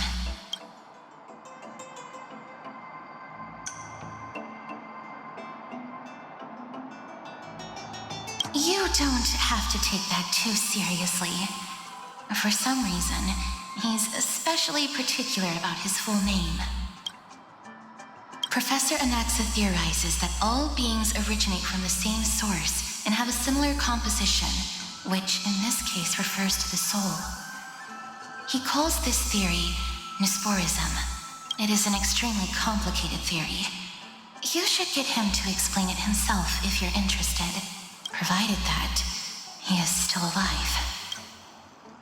Yes, that seems like the only good news so far.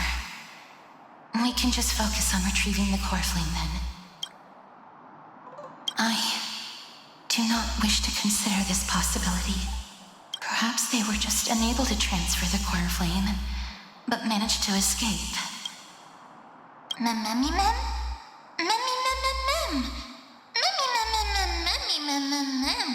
It is located at the top of the giant tree and is where Circe's core flame is kept. According to Anaxa, the core flame should still be there, but making our way there won't be as simple as the professor made it sound.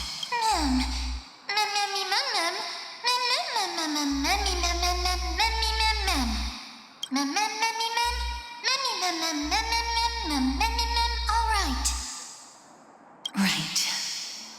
Let's see whether he left any similar directions for us along the way.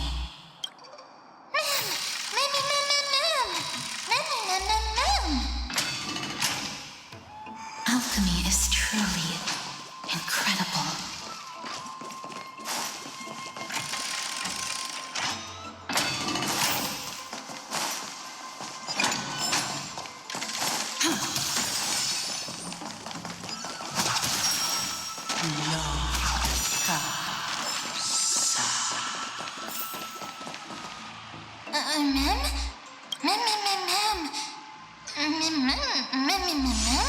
No, you didn't imagine it. I heard it as well. I'm afraid that someone's probably nearby. As we are unable to ascertain whether they are friend or foe, we better remain cautious.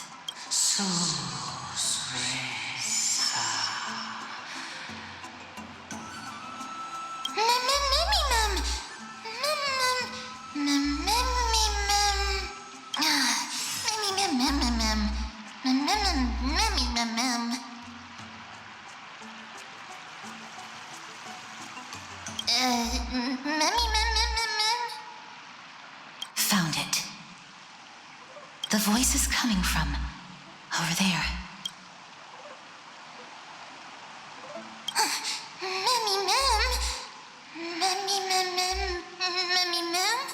No. It seems to be coming from somewhere even further that way. Let's go check it out.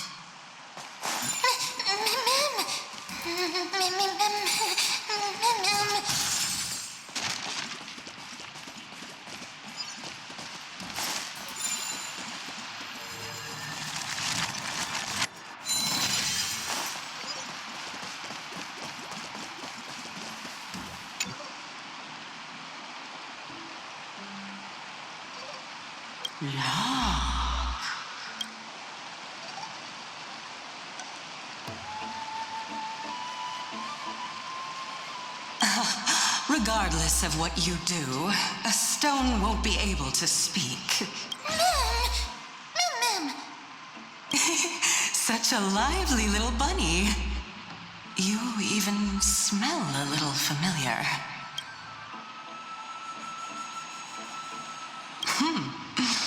What a smooth-talking child. I'll accept your praise. Who are you? Keep your distance and identify yourself. Otherwise, you'll face the consequences. The scent of Thanatos. I recognize you. Idonia's renowned goddess of death. Since you are aware, stop provoking the authority of death. Answer my question. Baring your fangs at me. How cute. Just call me Calypso. I greet you on behalf of the 7 sages and the litophagists. Of course not. Just ask the fair lady beside you. She'll definitely know the reason why. Be careful. Even if the head of the litophagists has never shown their true identity before, we shouldn't trust this person so easily. The weft could not detect her presence just now. That would be out of the ordinary if she were truly a phantom body. But if she is someone who has passed on, I should be able to tell. Let me test her. Do you mind if I join your private conversation? That would be rather inappropriate for someone who isn't even willing to reveal their real self. Forget it. However, I'm going to ask you some questions. Please answer them truthfully. If you can do so without hesitation, we won't treat you as an enemy for the time being. A pop quiz? Well, that sparks my interest. Go ahead. What was the topic for the grand finals of the 752nd Great Debate? Is a flying arrow in motion or at rest? Who was your representative? Medea. She went up against Phynon of the New Sporists. Who won? Nobody won because the 752nd Great Debate never took place. What I just mentioned happened during the previous debate. Phynon emerged victorious and obtained his 10th consecutive debate wreath. Also, to alleviate your worries, I shall provide you with a piece of information that's more valuable than the Great Debate. Anaxa the New Sporist is still alive. I saved him, and he is now recuperating at the Luminary Throne. So, are you satisfied with my answers? This dumbfounded expression of yours is much more adorable and likable than the previous one. As the saying goes, seeing is believing. Why don't you follow me to the throne and take a look for yourself? I'll keep my eyes on you at all times. Oh, that's truly an honor.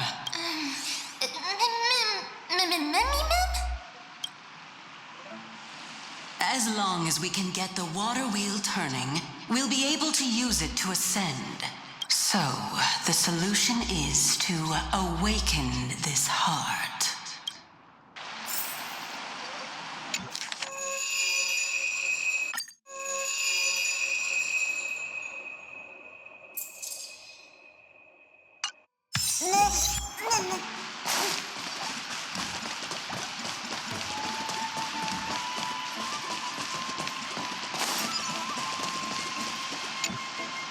This heart is the source of all water in the grove. Indeed. When the sparks of inspiration burst forth within the grove, dewdrops fall and land within the pool.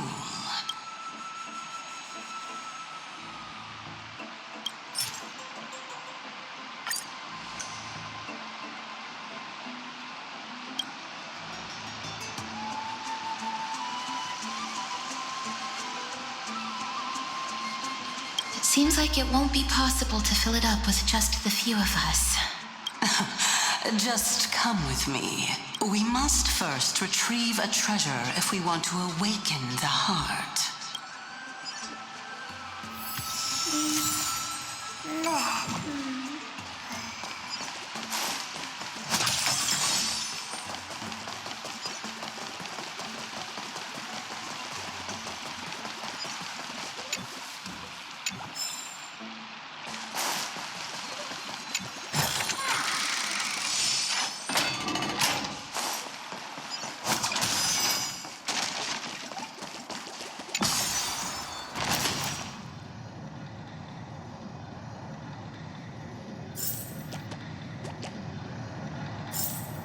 Is that the Chamber of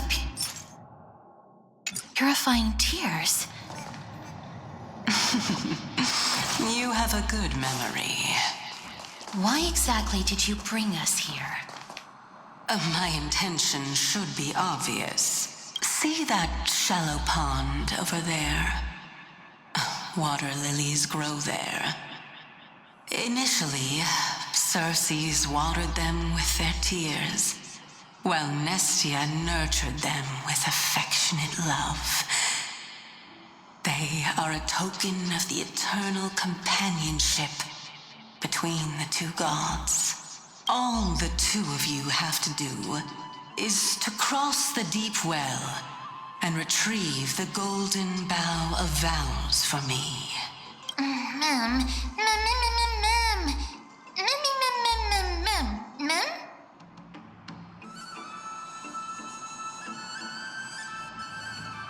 Indeed. Could it be that you actually do not know how to proceed? We can retrieve it, but I advise you not to waste your time on any schemes. Oh my. I'm helping you to eliminate your worries and obstacles, and yet I receive nothing in return. Besides, the bow is essential for awakening the heart and drawing water out of the source. if you can't find it this time, we can just remain trapped here for the rest of eternity.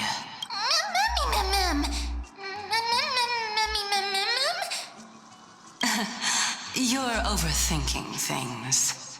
We're all in the same boat. Although it would be absurd to say that I have no other motives. Since you've brought it up, I might as well take this chance to explain. I'm simply making use of this opportunity to see what you two are made of. So, is that truthful enough for you?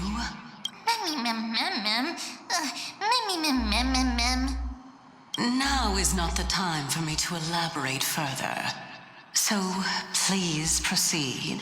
As a student of Anaxa, equivalent exchange should be something that you are familiar with. I cannot deny that. Miss, since our interests are aligned right now, it's better for us to do as she says. Besides, she knows about my past.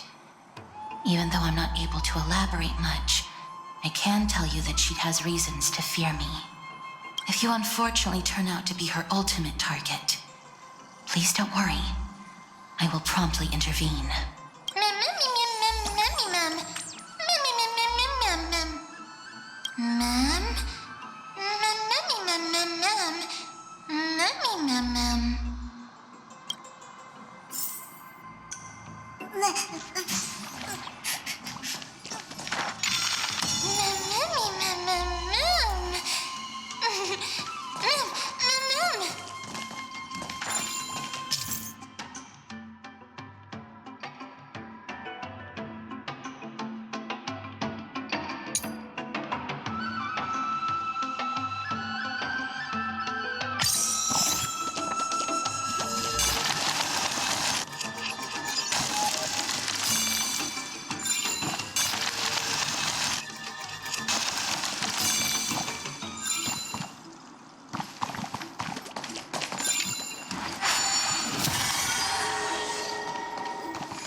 Stream forth the gleam of old blades.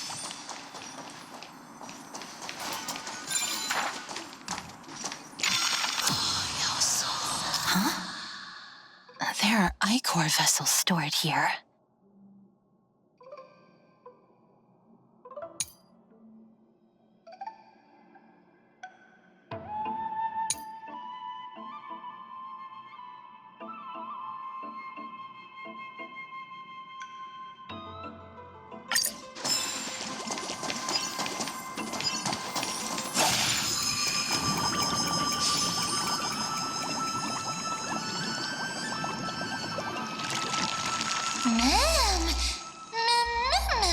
Flowers, ma'am.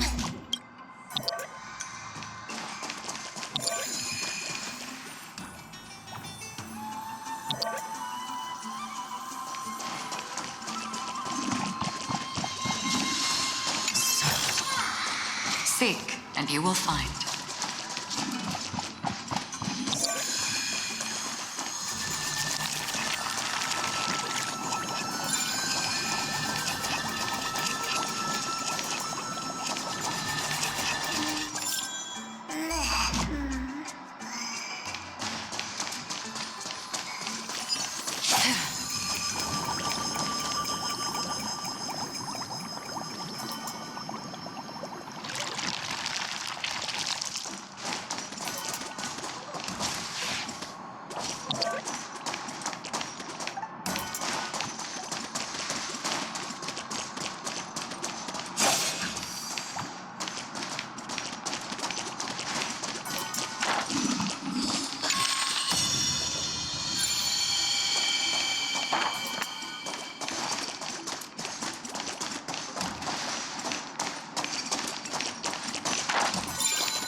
forth the gleam of old blades.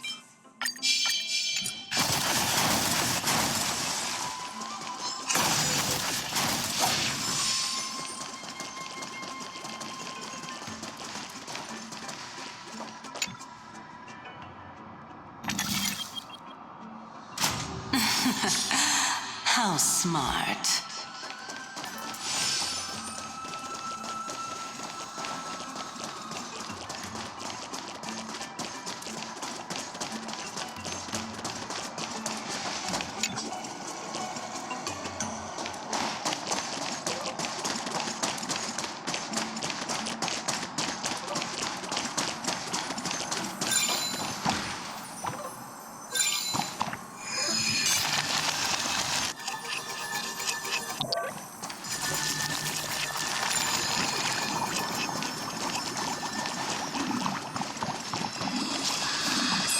Let's hope that this is not a trap set by her. So this is the Golden Bough of Vows. I hope that the Titan will not take their anger out on us.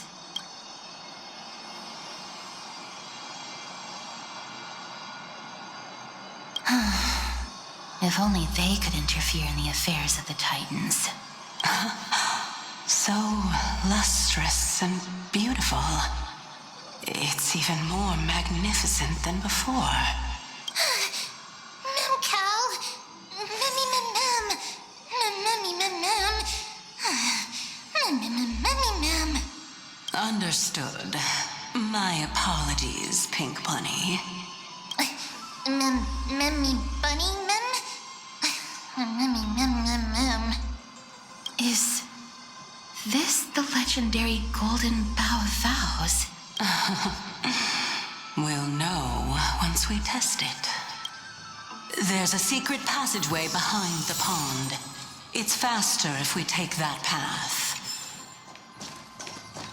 How do you know this place so well? Well, I'm one of the 7 sages after all.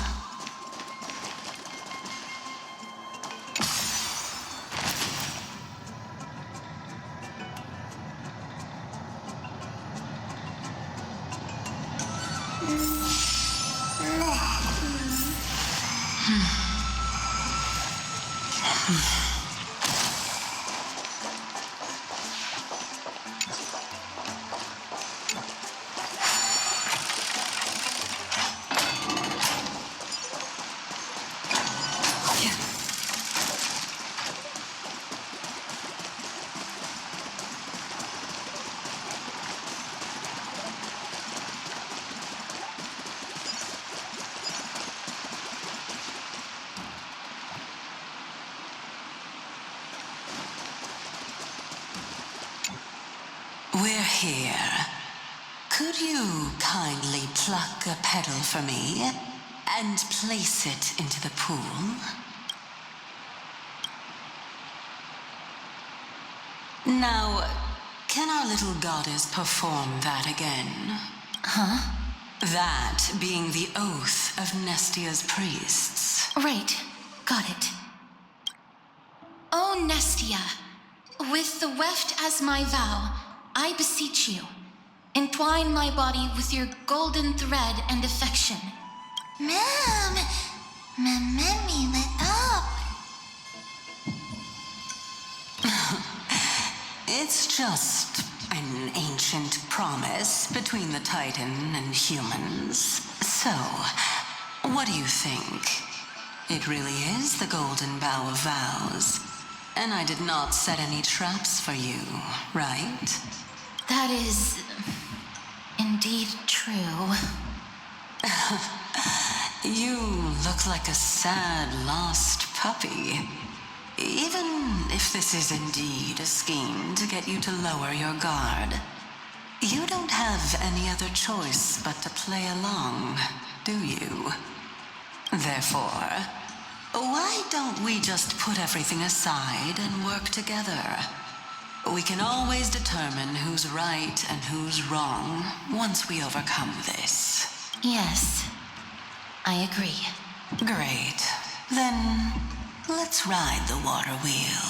However, Giving us half-truths is not the right attitude for cooperation. Furthermore, according to the principle of equivalent exchange, since we have passed your so-called trial, isn't it time for you to make your intentions clear to us? I really can't bear to look at your sad expressions. Although you only cleared a simple trial, I'm willing to make an exception and treat you with sincerity. I'll allow each of you to ask a question. But not the little bunny.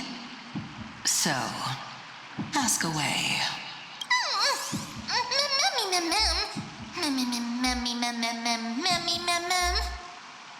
Well, in that case, miss, please go ahead.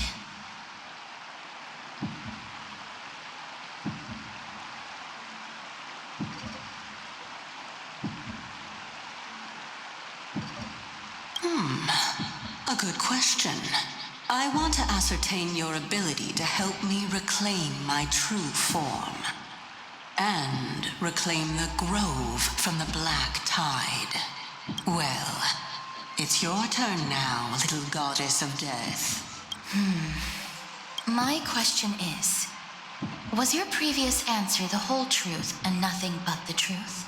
There's no point in making this unnecessarily complicated. That applies to you as well. However, we do not harbor any hostility. We merely want to avoid any potential harm to us. Lady Calypso, if you want us to work together more effectively, I advise you to answer my question honestly. All right. I was completely truthful in my response just now. I have not deceived you, nor will I. With all due respect, omitting facts can also be considered deceit. Is that so? Regardless, I still stand by my previous response. Then please lead the way. After all, facts speak for themselves. The truth will come to light once we arrive at the Luminary Throne. All right. I originally thought that you were just a beautiful flower planted in the mortal realm by the hand of shadow. But now, I see you have some prickly thorns, too. I'll just consider that a compliment. Indeed. I'm complimenting your charming naivete. All right, go ride the water wheel. I'll wait for you up there.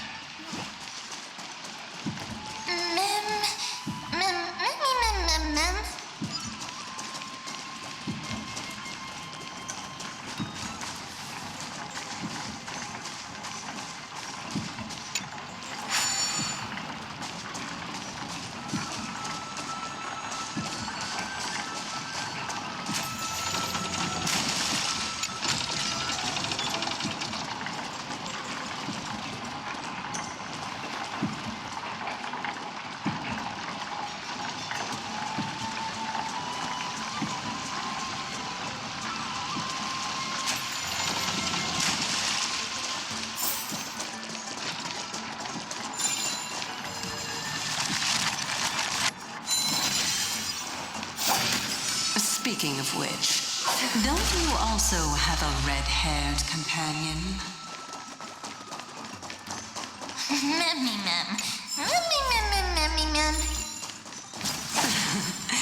Not too much. It's just that I seem to hear the sound of a bee buzzing around. Lady, your metaphors are not worthy of praise at all.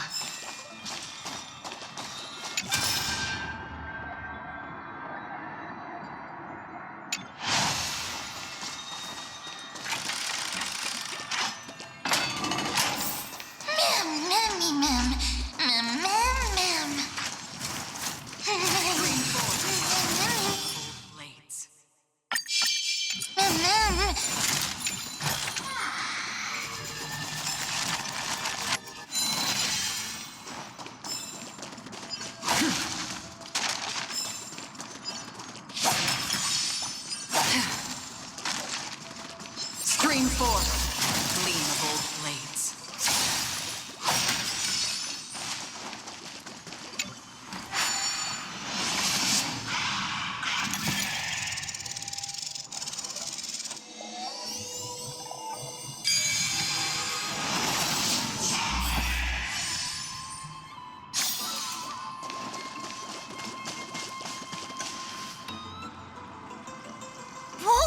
It's little Gray, little Cass, and the pink puppy.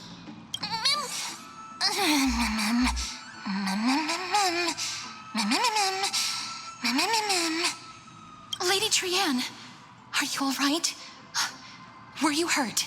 No, Trianne flew high up into the air so the monsters couldn't reach us. Air supremacy secured!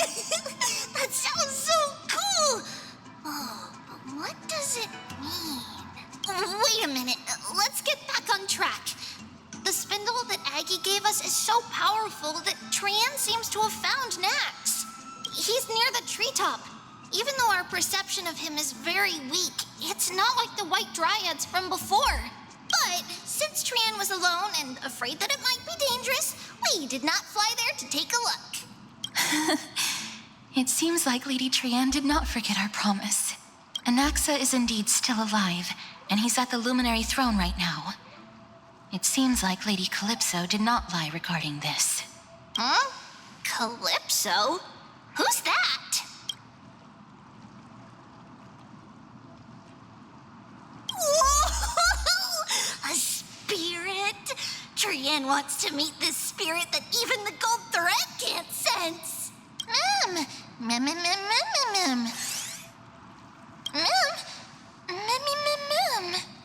Coming and going without a trace. She's such a strange person.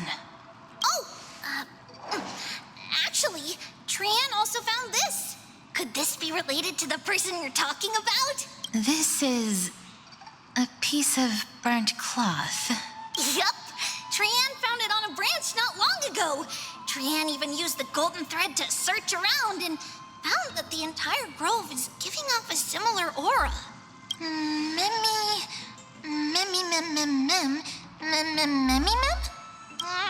Trianne doesn't think so.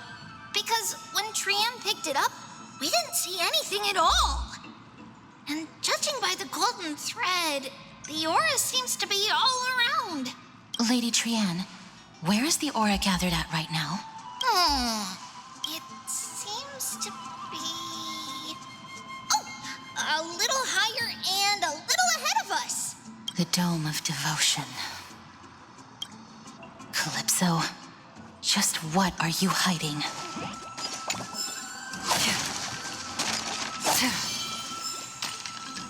Make a wish. Stream forth the gleam of old blades.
Stream forth the gleam of old blades.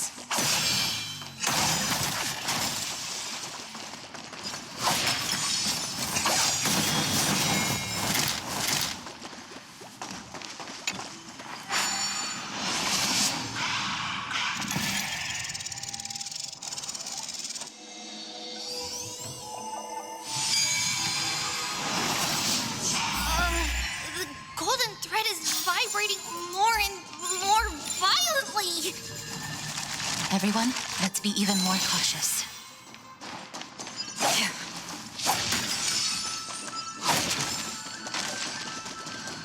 Stream forth the gleam of old blades.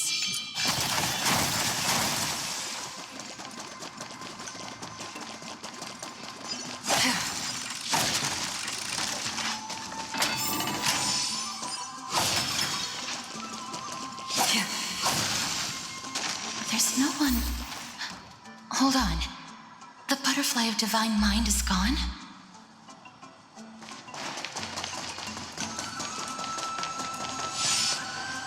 That can't be. Was it for fending off the black tide? Or perhaps... What exactly is this butterfly of divine mind? Is it a very powerful guardian monster? No. How should I put it? It's considered a safeguard for the Titan's core flame. This butterfly is created from Nestia's remaining divine mind and bears the responsibility of guarding the core flame. Legend has it that someone can only pass the trial of the butterfly by proving they possess pure and unselfish love within their heart.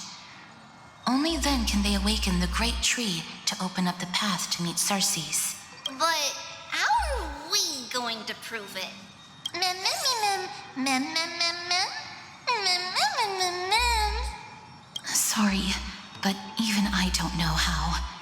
After all, this is a secret among secrets that only a select few in the entire grove and even Amphoreus know. Rather than worry about this, Lady Trianne, did the golden thread react to anything around here? No. That unknown thing seems to be even farther ahead and higher up.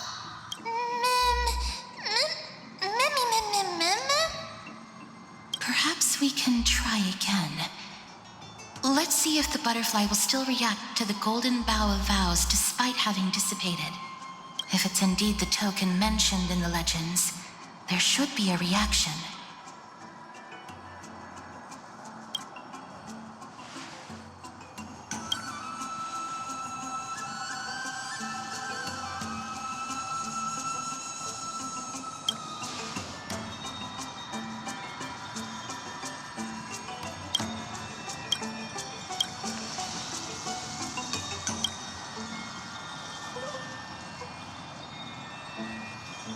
Let me give it a try.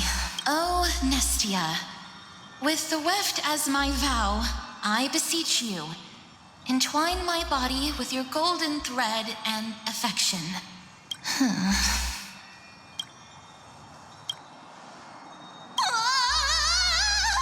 Lady Trianne, and even Mem?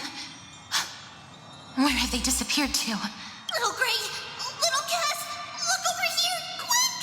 Mummy is about to burst into flames! The voice seems to be coming from the Star Chase atrium.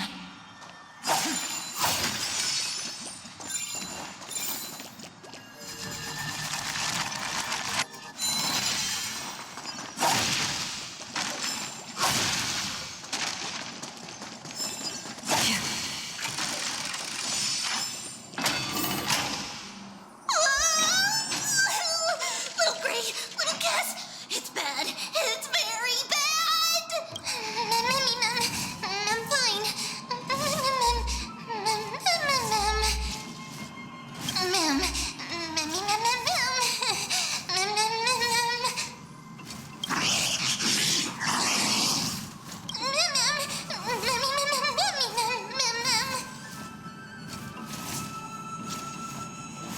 Lady Trianne, what exactly happened just now?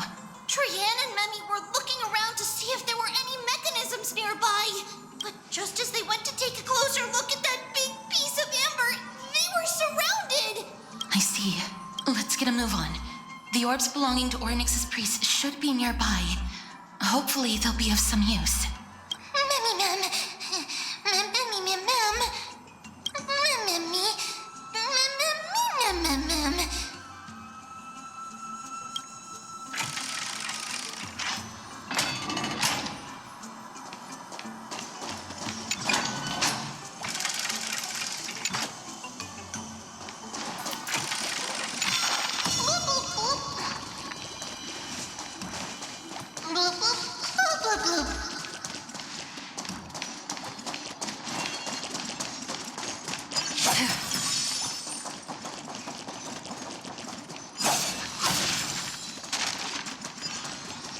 Stream forth the gleam of old blades.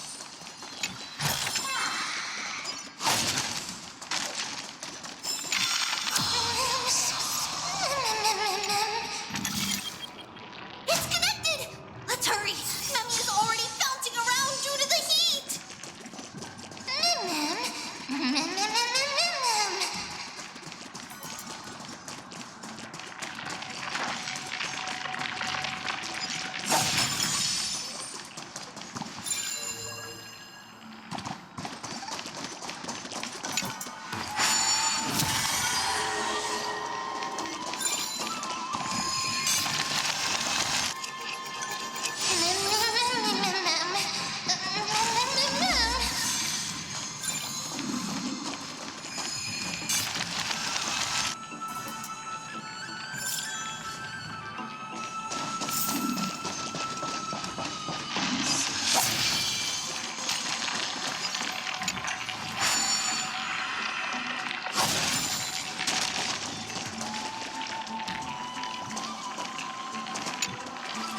no. I'm starting to smell something delicious.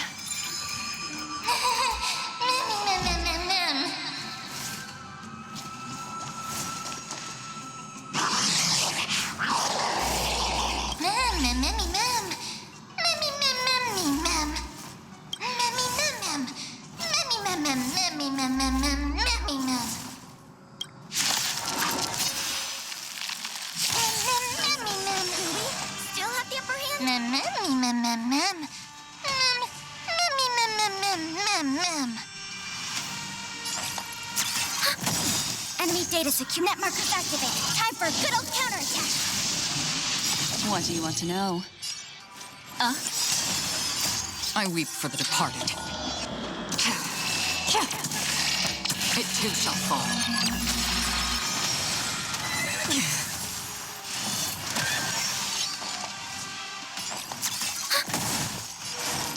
Together as one. Free will, or was it destined for oblivion? Destined. Ready for another?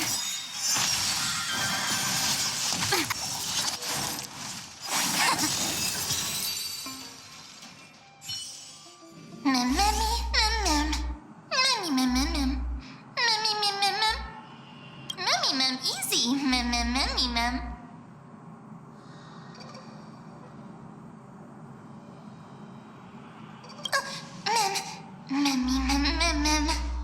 It's all right. Trian only just flew down. I'm glad that everyone is all right. Speaking of which, this piece of amber is... A remnant of Nestia's core flame. To get to the throne at the treetop, gather the embers before you with the golden bough of vows, and present it to the divine butterfly. Whoa, where did you come from? You finally appeared, Lady Calypso. Yes, it's been some time. The battle just now was a true delight, and I feel quite elated. It seems like I'll really be able to rely on all of you to reclaim my true form. Lady Trian, how does the golden thread react to her? There's no reaction at all. Obviously.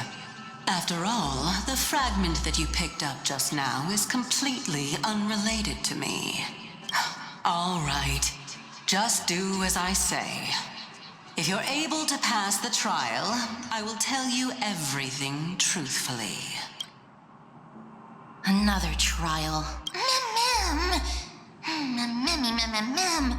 But we have to go to the treetop to find Nax anyway, right? I've got a hunch. Come, let's collect the embers and go confront her.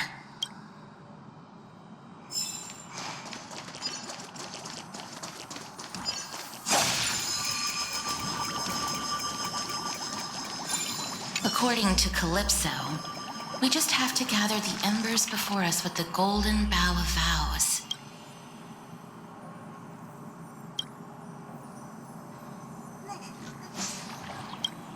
How incredible.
It seems like you managed to gather the embers. In that case, just offer it to the divine butterfly. It'll be fine. Let's just do as she says.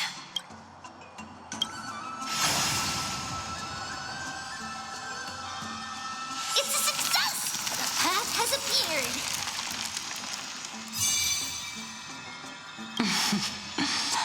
of you have indeed passed the trial. Same mood, too.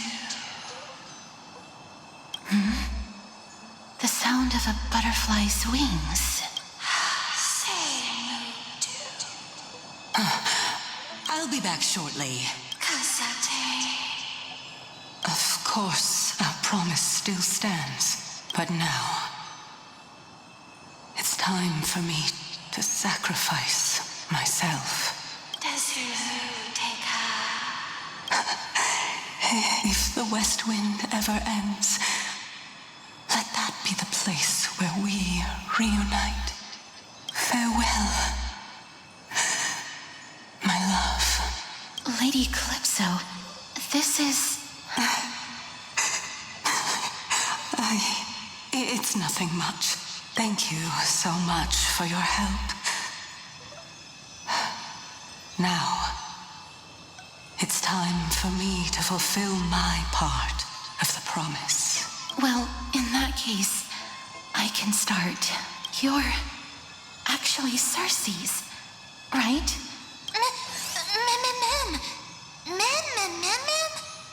Oh, my. The children of humanity have passed the final trial at last. I was wondering when you were planning to expose me. How did you know? The riddle-like trials, your distrustful yet sincere character, referring to Nestia as your love, and... The head of the Lithophagus is actually called Medea, and not Calypso. Since you knew from the start that I was not who I said I was, why did you wait until now to expose me? Because I did not believe that Cersei's would walk this world in a human form. I was also afraid that the Titans were under the control of the Black Tide, and would do us harm. Also, to make a claim, one must have evidence.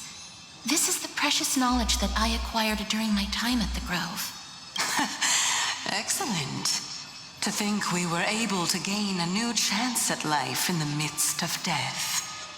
Fate truly is a mysterious thing. Well, shouldn't you also tell us why you went through all the trouble of setting up these riddles? Oh, the reason's quite simple. I needed your help, and just like how you were wary of me, I had to ensure that you were not villains who were trying to get their hands on the core flame. I also had to ascertain that you were capable of dealing with the threat at hand. Is this threat related to the Black Tide? Indeed, and it's even more related to that lost item from before. Its owner is a quiet and paranoid hunter who seems to have been reborn from the Black Tide and is attacking along with it. As I could not do anything about him, I split my body up and escaped to avoid harm. I bided my time for a chance to seek assistance. Unfortunately, this was not a sustainable long-term plan. What you mean is that you hid your own core flame? Indeed. I split it into 3.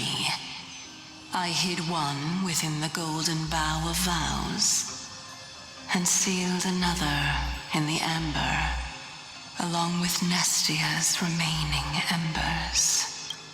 As for the last one, it's currently in Anaxa's body, which is in dire need of repair.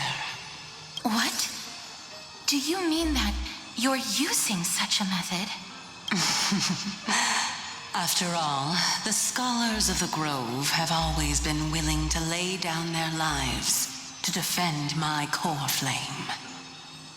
As a respected god, it would be too embarrassing if I were to do nothing and simply watch the children of humanity give up their lives for me, especially that heretic named Anaxa. He did not even hesitate to tear his soul apart and use it to perform a miracle. He trapped all the creations of the Black Tide within the Grove, so that they would not be able to harm others. His way of thinking was so out of the ordinary that I felt it would be a waste for him to meet his demise in the Black Tide. And so, I decided to save his life. Of course, this also meant that I was able to conceal myself and remain hidden. Well, that's also an equivalent exchange, right?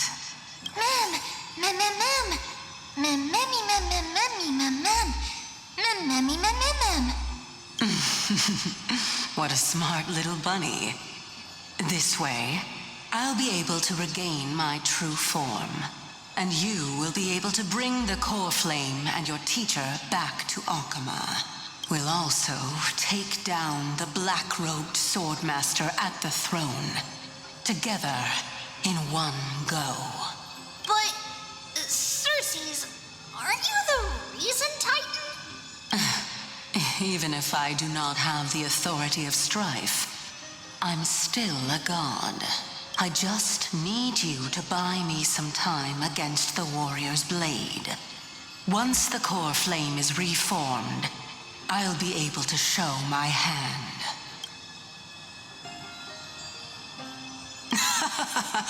Excellent. Then just continue climbing to reach my throne.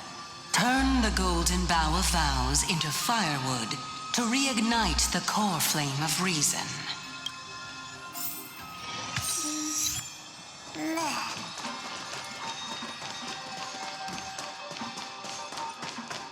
I'll leave it to you, children of humanity. May you be blessed with good fortune. It seems like a fierce battle will be inevitable. Don't worry, Trigan will protect everyone!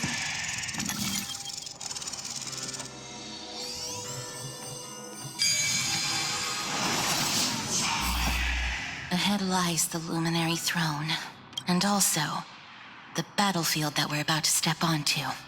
Mem. Memmy, what's wrong?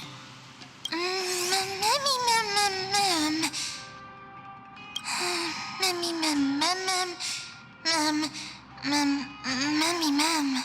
Is this Professor Anaxa?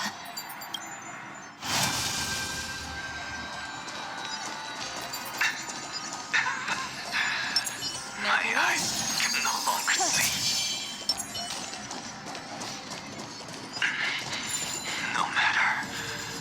All I have to do is to place this body at the core of, for the sake of Amphoreus.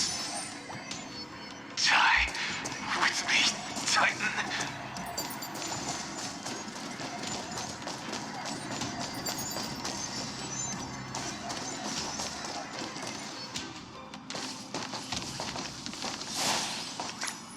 Mem. Cersei's was right. He's indeed here. Who is this black-robed guy? Mem.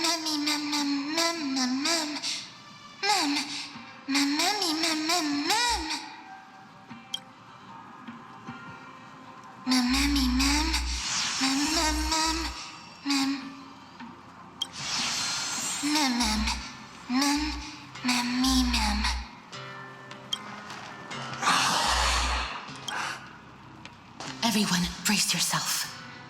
This must be the hunter reborn from the black tide that Cersei's was talking about. The black sword and cloak. The owner of the piece of cloth. The north wind that sent over the deathly fog of Thanatos. You're not demigods. Stand down or die.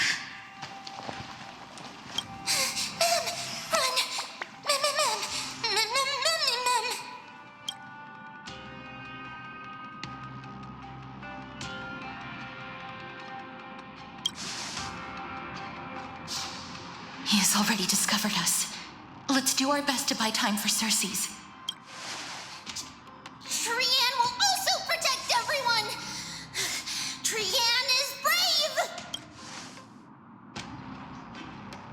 Miss, only this time, may death protect us.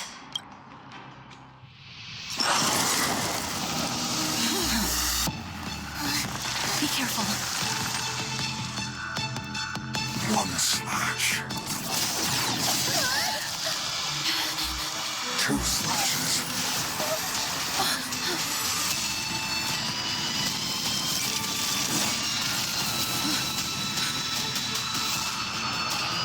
Three slashes are enough. Who exactly are you? Do we still have the upper hand? Enemy data secured. Net markers activated. Time for good old counterattack. Memories are ever chased. Beneath the silent waters lies an endless abyss. All things in this world have yet stratagems. Constellations are human creations. Is that... Torment.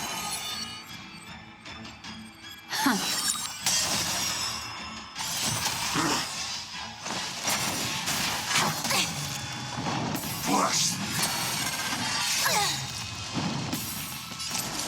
Together as one. I weep for the departed.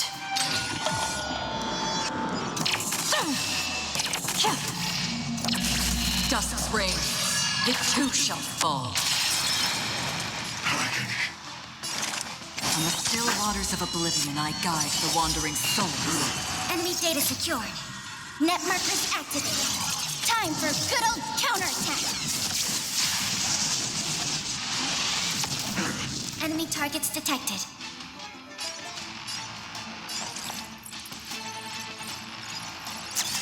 Oh! Here, all yours. So powerful. Cersei's was right. Enemy data secured. Net markers activated. Time for good old counterattack.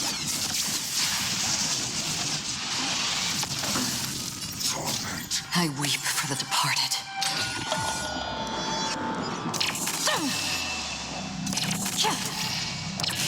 Dusk's reign, it too shall fall.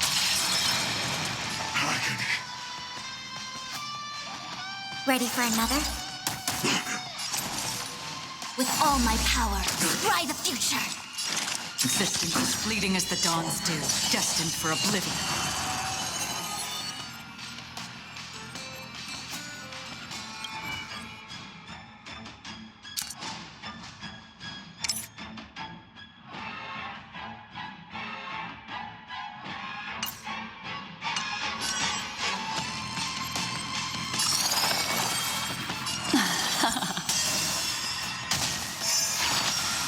Return to the great tree. Yin and yang, life and death. Offer your souls to the fire. Not good.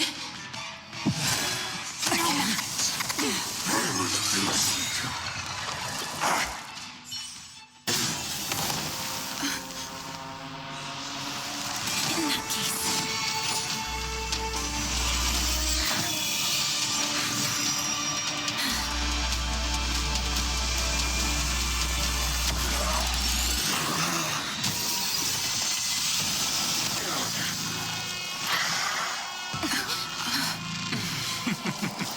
Can't be killed in a single blow. You are indeed no ordinary human.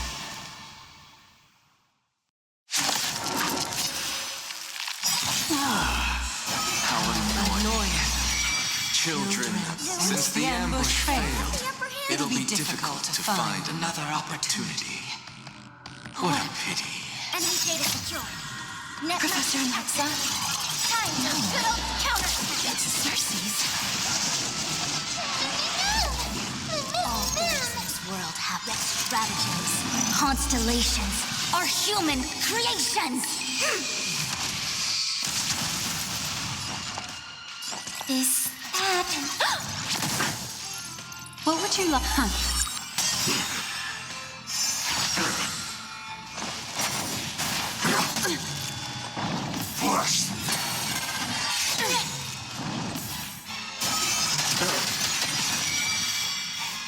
The Omniscience is together as one. Enemy data secured. Net markers activated. Time for good old counterattack.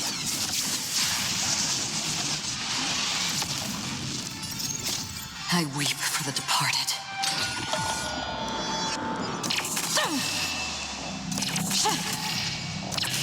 Dusk's reign, it too shall fall.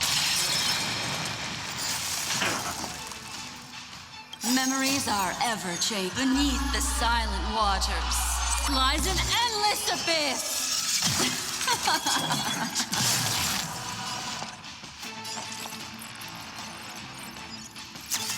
Oh. Torment. Existence is fleeting as the dawn's dew, destined for oblivion. The threads of death.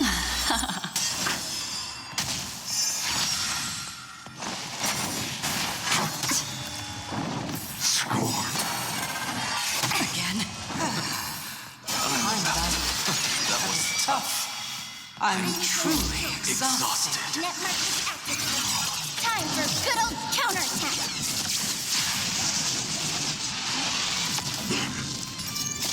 I weep for the departed. No! Look out, everyone!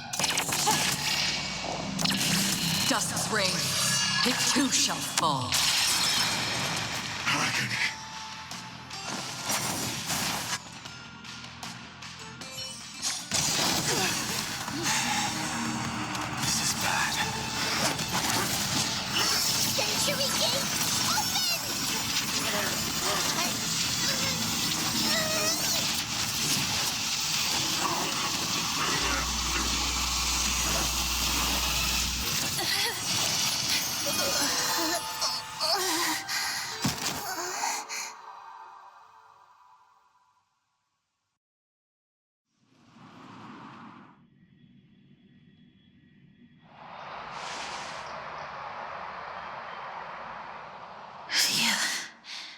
That was a close call. Thank goodness that we returned to Akama unharmed.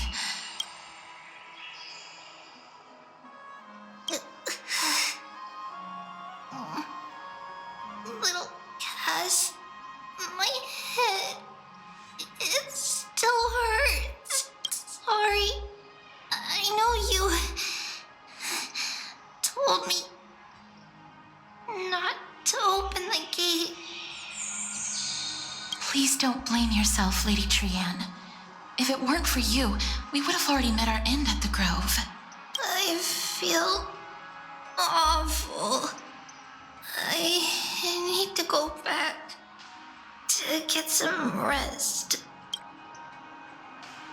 Lady Trianne, you haven't been well since you woke up. Are you sure you can make it back on your own? All this noise and commotion. Akama hasn't changed a bit, has it? Are you Professor Anaxa? There's no need for doubt. The Titan no longer speaks. It is I, Anaxagoras of the New Sporists. Indeed. You are the only one who would refer to yourself like that. Professor, let me be frank. The mission Lady Aglaya entrusted us is to search for survivors, uncover the truth about the disaster at the Grove, and retrieve the core flame of Circes. That does not surprise me. And now, I'm a survivor who witnessed the entirety of the disaster, as well as the defenseless bearer of a core flame. Are you going to bring me to Aglaya to fulfill your duty? That is indeed my duty. But I prefer not to present you to her as a captive or spoil of battle. Fine. There's no need to make your life difficult. I'm not against meeting that woman. But I have some things to take care of first. The families of some of my fellow Grove Scholars live in the Holy City. Before we meet Aglaya, I want to visit them? Because Lady Aglaya will probably be against it. Let me guess. That woman will not only prevent me from visiting the families of the deceased, but will also suppress any information about the Grove. She's always been that cold-hearted. My fellows at the Grove gave their lives defending the Core Flame and fighting the Black Tide alongside me. Their families deserve to know the truth. You intend to do it without her knowledge? Do you really think that woman would treat me well, even if I behaved and proved my loyalty? I wouldn't mind seeing a bit more anger on her face. Are you going to stop me, Castorus? I will accompany you, but please understand that Lady Aglaya has her own considerations. You truly have the makings of a fine scholar, putting yourself in other people's shoes like that. Let's go. I won't go overboard.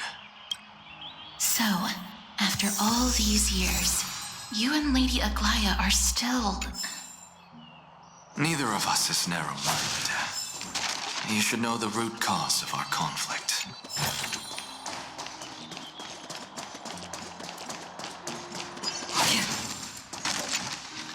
Hello.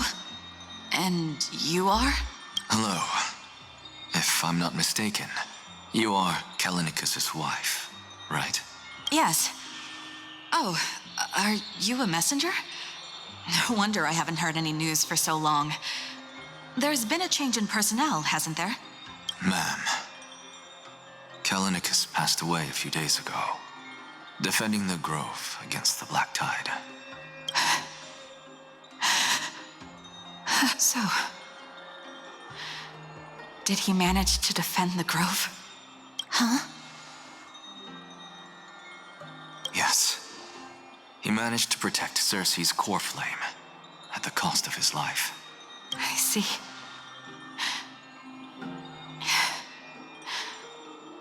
I'll select some of his possessions and pick a nice resting place for him.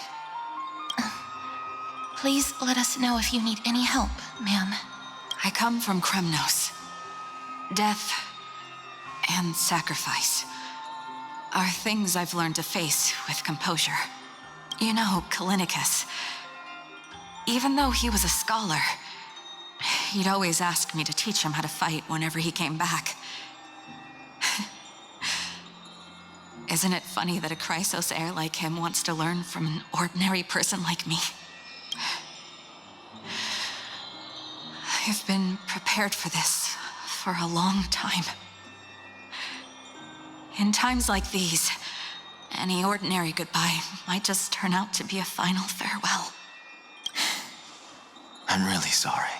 There's nothing to be sorry for. I was once a warrior, and I'll find my way back to the battlefield someday. With the coming coronation of the new king of Kremnos, I'll take up my lance against the creatures of the Black Tide and seek vengeance for my husband.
Stream forth the gleam of old blades.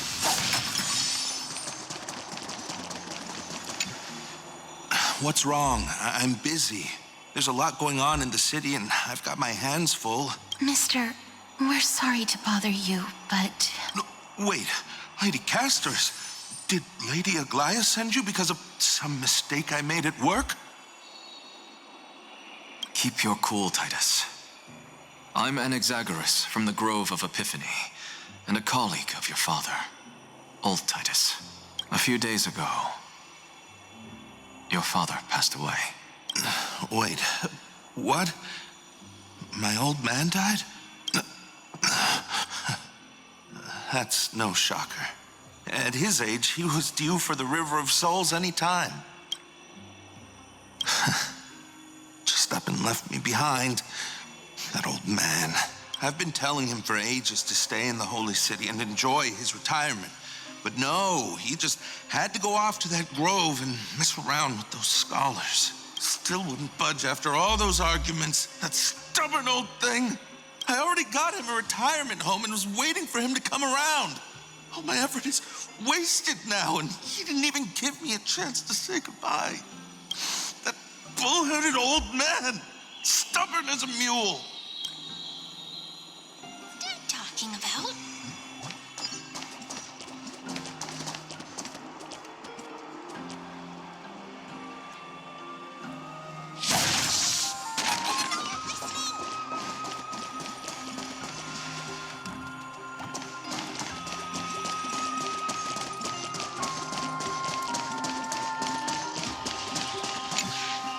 Oh, hello, young ones. Is there anything I can help you with? Are you the father of Keinani and Artakama? Ah, yes. Did my daughters cause trouble at school again? Alas, forgive this old brain of mine. Both of my daughters graduated long ago, and they are now scholars at the Grove. As I get older, memories from years past tend to blend together. What's the matter, young one? Why so quiet? Did my daughters really get into some trouble? If they refuse to apologize, just let me know.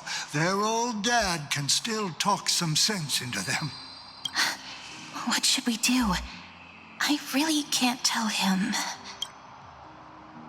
Mr. Fabio, the Black Tide took Keinani and Artakama. What? They fought until their last breath against the Black Tide to defend the Grove. As the Chrysos heir stationed at the Grove, I failed to protect them. Mr. Fabio, if you're upset... Don't put it that way. Even if my Artakama wasn't one of the Chrysos heirs mentioned in the prophecy, she was still a heroine, wasn't she? That is it. That's all the colleagues' families that I remember. Good work, Miss. And Professor Anaxa. Let's go. Take me to see Aglaia. All right. I'll lead the way.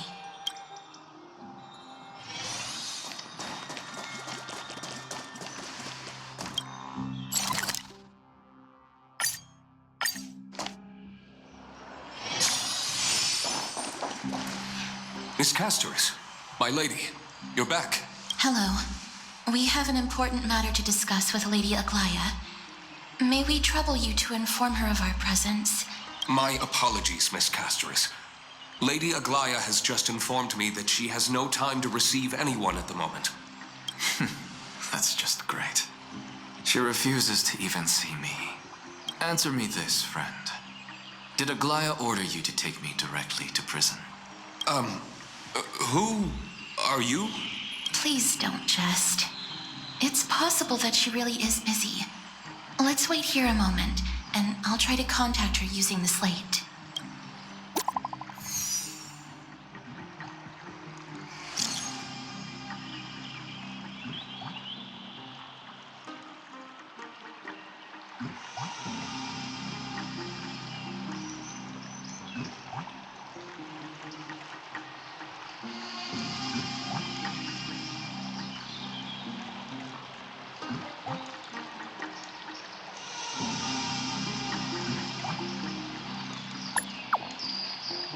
It's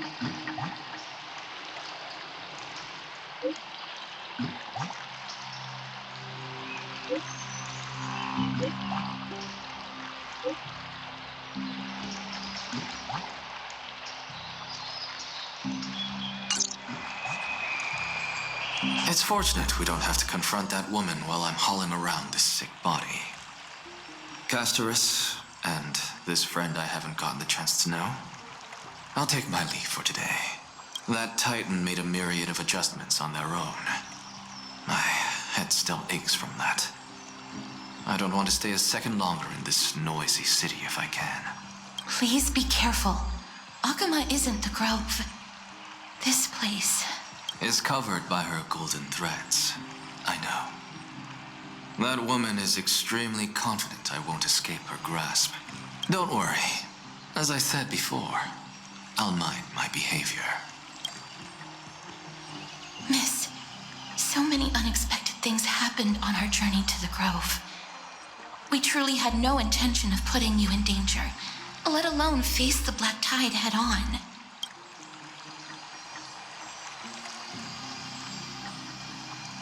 Please do not underestimate the threat the Black Tide poses.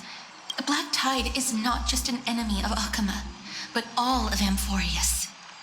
Even back when the forces of strife coveted the Holy City, their warriors still undeniably halted the Black Tide outside Castrum Krymnos. Nikador's core flame now sits vacant, and the Black Tide has returned. The Grove is an academic city with the best understanding of the Black Tide.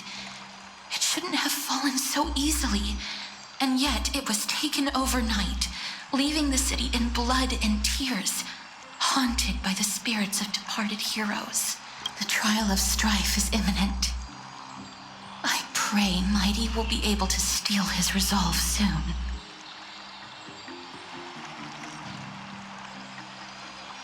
Lady Treeby once traveled across thousands of cities in Amphoreus to repel the Black Tide. But even they have no recollection of this powerful enemy in all their journeys. Perhaps the fall of strife has triggered even more terrifying events in unseen places. As for me, I detected a strong stench of death from that entity.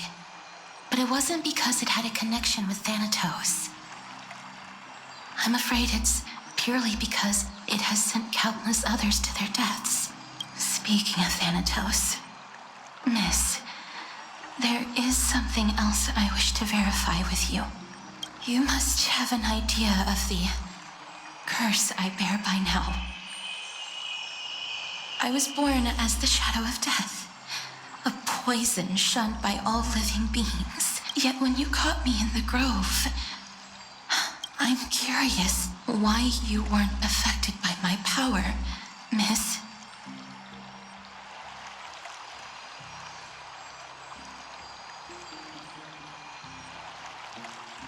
My apologies for the abrupt question. For all my life, I've always wondered, what is my connection to death? And why am I inextricably linked to Thanatos? Miss, you must be tired after being on the move these past few days.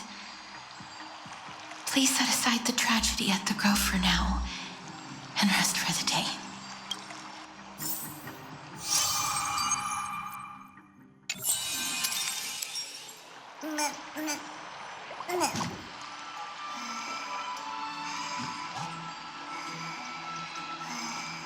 Miss, you must be tired. My apologies, Miss Castorus. Lady...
Trian?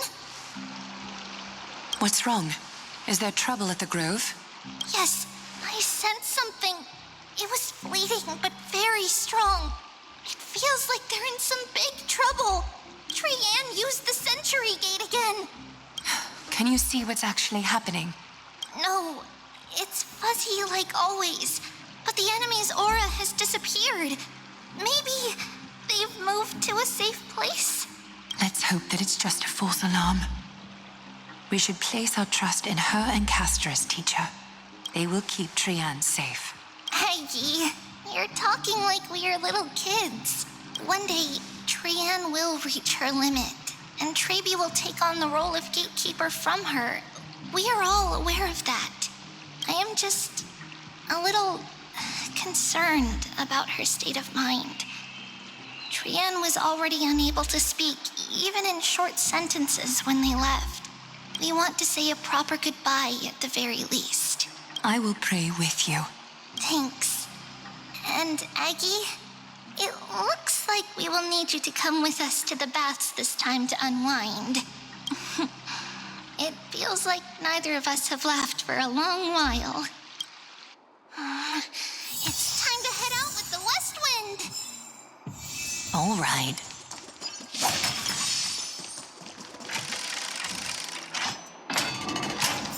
Here's really hot and heavy. Has it always been like this? Is someone injured over there?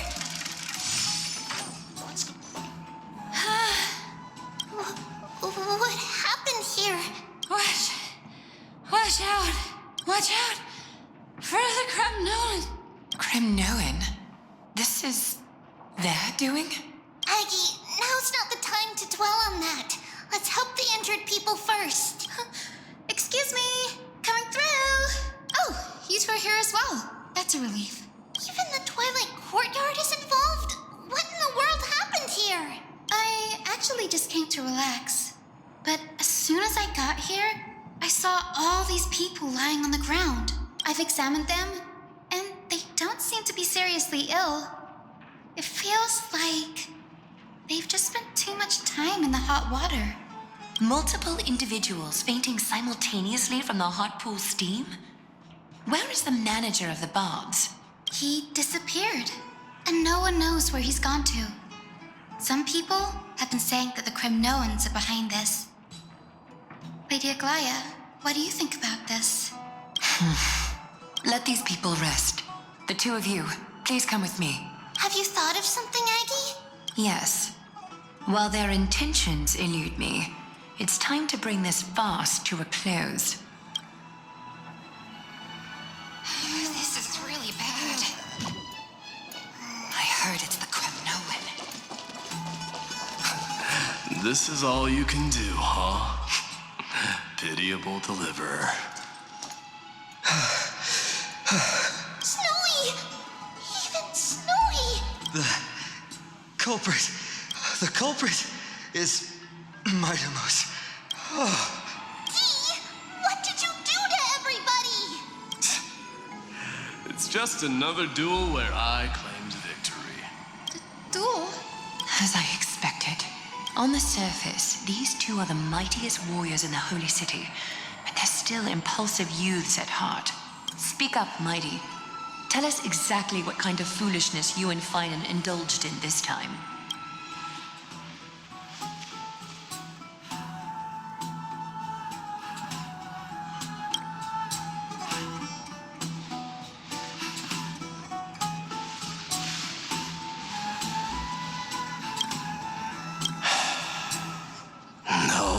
None of those sound right.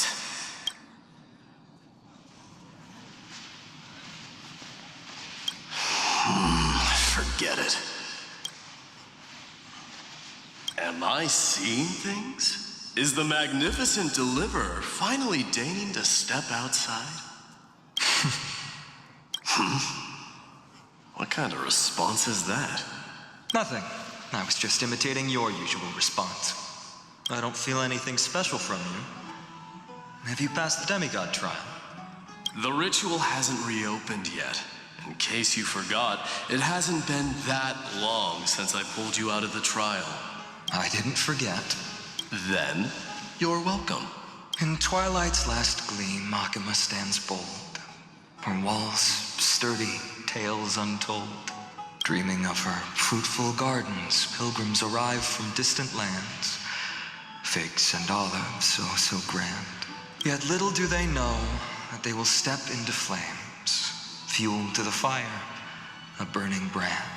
What are you playing at this time? I just felt like reciting a few lines of poetry. Surely the Crown Prince of Kremnos knows how to appreciate poetry, right? Kremnoans steer clear of such weak literature. But my library doesn't lack collections of this kind. These lines express the poet's yearning for their home, just as Akama is distant from many people's homes. I know how to interpret poetry, Haikis. There's no point in pretending to be profound, my friend. Thank you for helping me out when I was in a tight spot, but it seems to me that you aren't prepared for the trial either. Don't compare your situation with mine. My people are still relying on me. I can't ascend to godhood on my own without first resolving their issues. So, are you suggesting that you, the mighty miHoYo, and the heir to the throne of Kremnos, wish to defy tradition that has endured among your people for millennia? I'm still thinking about what I should do. Never mind. It's probably not my place to offer you counsel. An idea does strike me, though. Go ahead. Let's see what terrible ideas you've come up with this time. Maybe we both need to relieve some stress. Come, miHoYo, let's recommence our previous competition. This time, we'll see who can stay in the super hot bath for longer. What? Are you chickening out? The phrase chickening out does not exist in the Kremnoan language. I just find this situation absurd, that's all. All-knowing historian, are you not aware that we Kremnoans use boiling water from sword forging for our baths? Looks like I'll have to teach you some royal etiquette today. And thus, an unprecedented sauna battle commences! With unparalleled resolve, the two warriors' determination even alters the very hue of the steam. Flames intertwine with scalding vapor, reaching toward the heavens, shrouding the sky and the sun. The spectacle is so magnificent that none dare gaze upon it directly. Since we can't see what's happening in the competition, why don't I regale you with a tale of kings to pass the time? Do you recall the legend of the Gorgo lion mentioned by a certain veteran? The central figure, the main character, was not the sole sovereign of that land. An Oryx stood as its formidable rival. Long before the dawn of Era Chrysia, the two beasts started their timeless battle on the plains of Tritos. The lion regarded the Oryx as its food, while the Oryx perceived the lion as a scornful, oppressive, and challenging barrier that it swore to topple with its antlers. For tens of thousands of years, without respite, the two creatures thus continued their relentless pursuit and rivalry.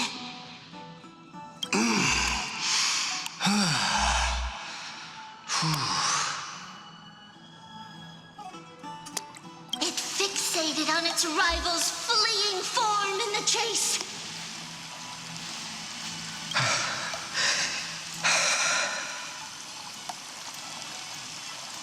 It set its sights on the other's neck, nearly within reach. It was stuck in a corner. It had nowhere to escape.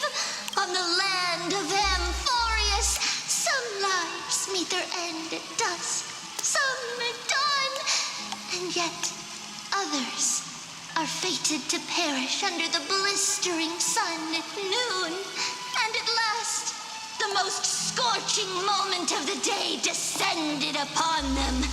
The formidable hand of fate heeded their call and arrived!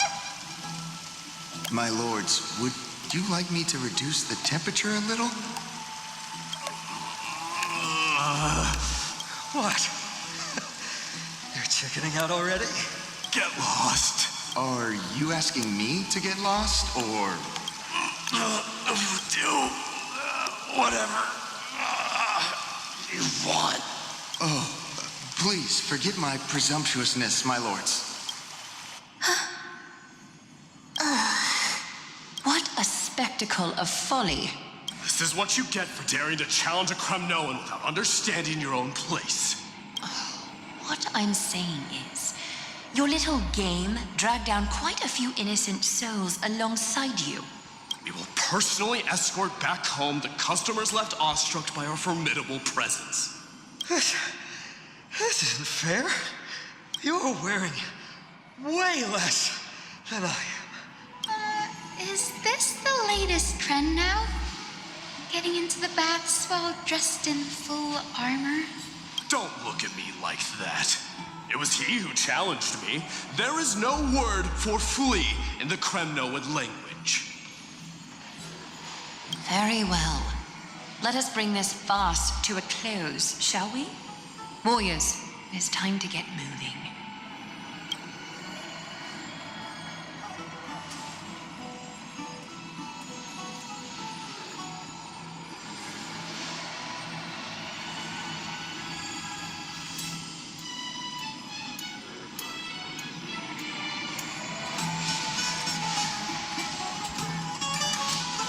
Alas, the flame chase journey is destined to be a lengthy one, replete with obstacles.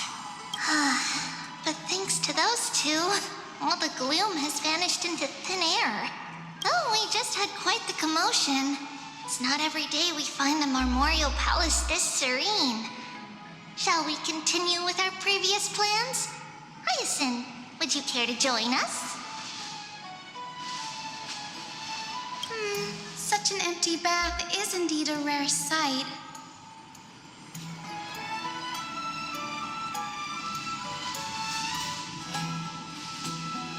I was looking forward to unwinding after work. I'd be delighted to accept your invitation, Lady Treeby. How about we go to the biggest bath?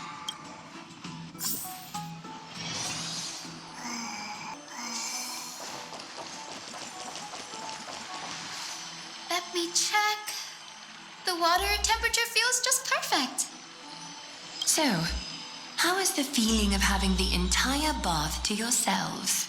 It's so good. But, Lady Treeby, aren't you going to soak in the bath with us? We will have to pass. After all, we've become children. Please understand that she can no longer endure the heat of this pool due to the blessings of Yanis. Oh.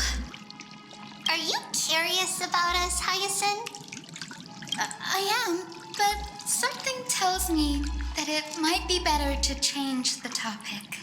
Don't get all nervous. It's not something we can't discuss. The truth is, a long, long time ago, we were a mature adult just like Aggie. Then, because of reasons, we inherited Yanis's divinity and gained the power of passage. And in return, the price we had to pay was the splitting of our soul. Each opening of the Century Gate intensifies the strain on Treeby and the others. They are gradually regressing towards infancy, both in body and mind. We don't know what awaits us at the end either, but anyway, that's why we've turned into children. In that case, when you opened that giant Century Gate above Akama during the battle against Nikador... Well, there's no way around it. We all know that the flame chase journey won't be a smooth ride. Maybe we can find a way to fix it. The primary research focus of Nooseporists is the soul. We explore its depletion and methods to restore dispersed souls. As long as research continues, there might be a breakthrough that can help. We will do everything we can. So your first reaction is in fact denial. You're indeed an Access student. I look forward to your good news, Hyacinth. Now there's another reason to look forward to tomorrow. Lady Treeby, what's wrong?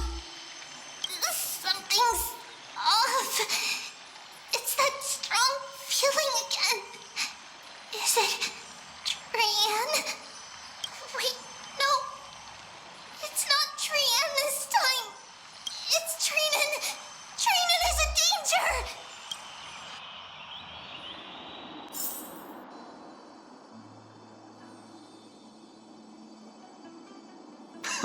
I win this round of escorting the bathers home. How does one contender alone make a valid competition? Offering a compliment or two wouldn't be the end of you, you know. Haikas. What is that word? Is that your native tongue? It means hyena. I'm likening you to a weak hyena. By the way, you emphasize the completely wrong syllable. Though we've been acquainted for some time, I have rarely heard you talk in the ancient tongue of Kremnos. It's because I'm not exactly a master at it either. I can listen and read just fine, but when it comes to writing... You can write? You speak as if you don't have a brain. That was in jest. I understand. After all, you spent all your childhood wandering far from home. Worry about yourself first, deliverer. You also never mention your hometown, apart from when you need to introduce yourself. Well, it's because there isn't much to say. Ides Elysiae is simply a tiny village that disappeared many years ago in the flames of war. The only times I get to see it are in my dreams, and in the trial from the Lance of Fury. I knew it. Yes, I saw it all. Ides Elysiae ablaze with everyone. My family, friends, and my kin, lying in a sea of flames. A blood-red half-sun hung in the sky, just like on that day. And before my eyes, that murderer killed Cyrene. But I saw its form this time. A black cloak, an eerie mask, and a broken giant sword that carried an ominous aura. I fought it in the trial. But even though I've been fighting, improving, and resolutely getting stronger all this time, I still couldn't defeat it. You were blinded by hatred and almost lost yourself in that trial. That's right. And that's why I am truly thankful to you, Mightymouse. You finally picked up some manners. Better late than never. Then what about you, Mighty? What did you see in that trial? What do you fear?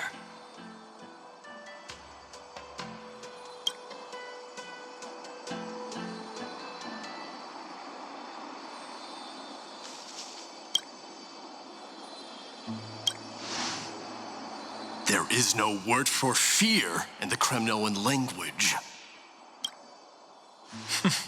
I'm getting the feeling that your language has no words at all. But to answer your question, I saw Akuma in the trial. As well as... my old comrades, Hephaestion, Perdiccas, Ionius, Ptolemy, and Possesta. Ever since I returned from the Sea of Souls, These 5 have been by my side. We faced life and death together during our days in exile. Those 10 years were arduous, yet filled with moments worth treasuring. Each night, we would gather by the campfire, savoring honey brews and singing our hearts out. The wind in the wilds of Amphoreus smelled like rust. Hephaestion would always tease me about adding goat milk to the honey brew, claiming I ruined the blood-red color of the drink. He had a scrawny figure, but was a relentless force on the battlefield, dispatching foes without so much as a blink. Perdiccas was an expert in concocting medicines, delving into all those strange folk remedies. Leonius was a swift runner and our most reliable messenger. Ptolemy was a real bookworm, always spouting off in chapters and verses. When we left Kremnos, he made off with a stack of ancient tomes from the Grand Library. Not like it mattered, as my family owns the library. And then there was Possesta. He was the silent type, but a truly masterful musician. This is the first time I've heard you mention these 5, and their names. They died on the battlefield before the Kremnoan detachment managed to join Akuma. Perdiccas was the first to go.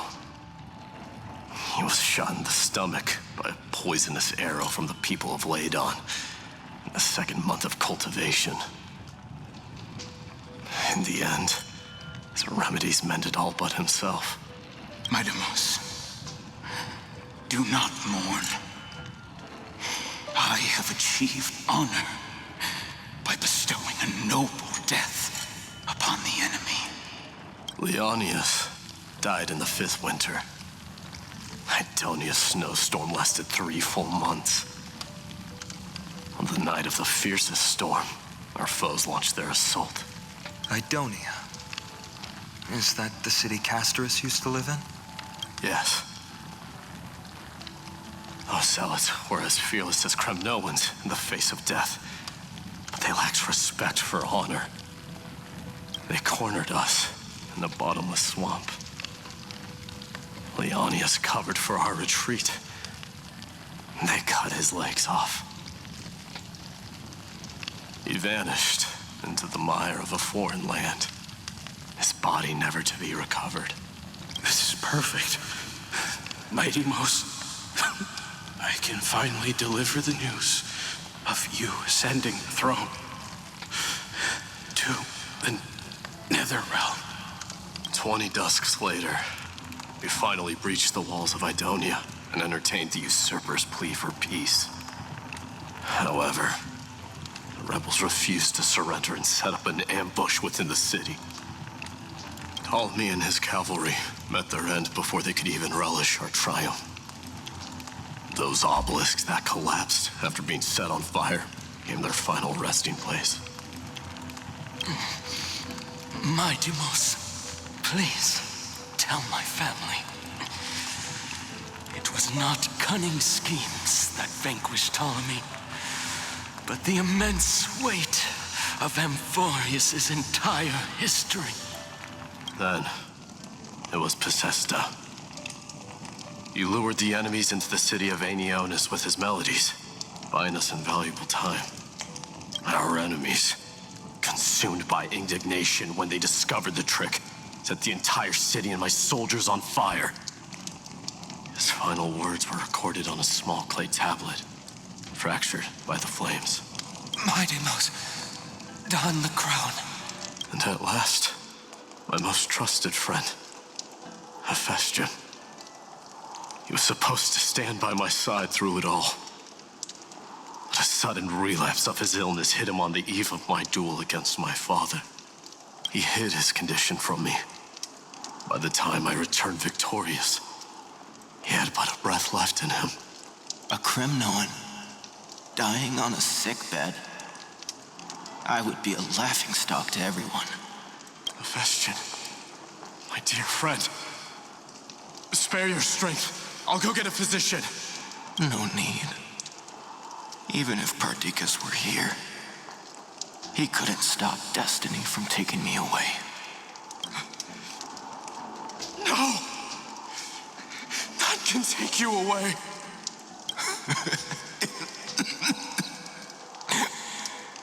miHoYo, our king, do not shed tears for me. It's not befitting of your status. Farewell, my dear friend. You must lead us back home. What a grave trial indeed.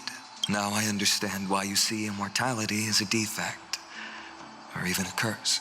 My father threw me into the sea of souls to break the wheel of karma. But little did he realize it would grant me an immortal body and summon a fated revenge on his head. Following his demise, I considered leading my people back to our homeland. Kremnos had already turned it into a wasteland. Only darkness and insanity thrived there. Against the dissent of many, Kratos included. I made the Kremnoan detachment stay in Akama. But I know that their glory will never be doused out. The instant of strife shall inevitably arrive. If you take over Nikador, then you must begin the journey back to your homeland. So you hesitate because you think leaving your people in the Holy City is a better choice? I don't know, but I have never been crowned. And those 5 were never endowed with any titles. None is aware of their glory. Your predicament is truly complicated. I don't know how I can give you any useful advice.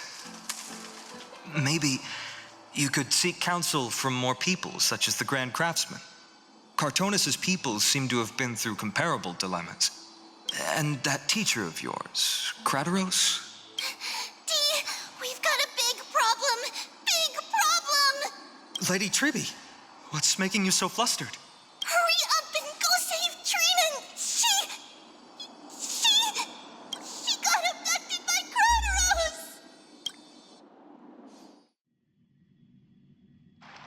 Kratos! What's going on? miHoYo. It seems I was the one who exposed my vulnerabilities first. Aglaya, I demand an explanation.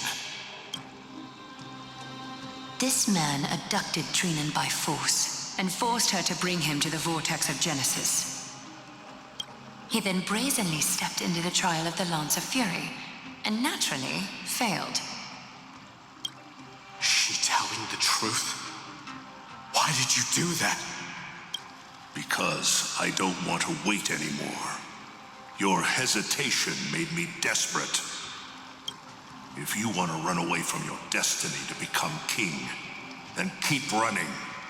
Someone will eventually stand up and fill in the gap left by strife. Then they will lead our people home. Age has blinded you, teacher. Can't you see that I'm hesitating because of this very recklessness seared into your blood? Kratos, do you truly believe you're worthy of entering the trial? To blaspheme against the prophecy? Does the mission we Chrysos heirs bear seem like child's play to you? Do you know how the Kremnoans see you, Aglaya? You're a hypocrite and a megalomaniac. The prophecy of Genesis and the flame chase journey are just excuses for you to seize power. Silence, Kratos. Do you even know what you're saying? Are you defending this woman, miHoYo? How many wars did people start because of her and her so-called prophecy? How many cities fell in the past millennium, their people massacring each other? Even if this so-called Genesis really exists, will there be a place for the Kremnoans in that new world?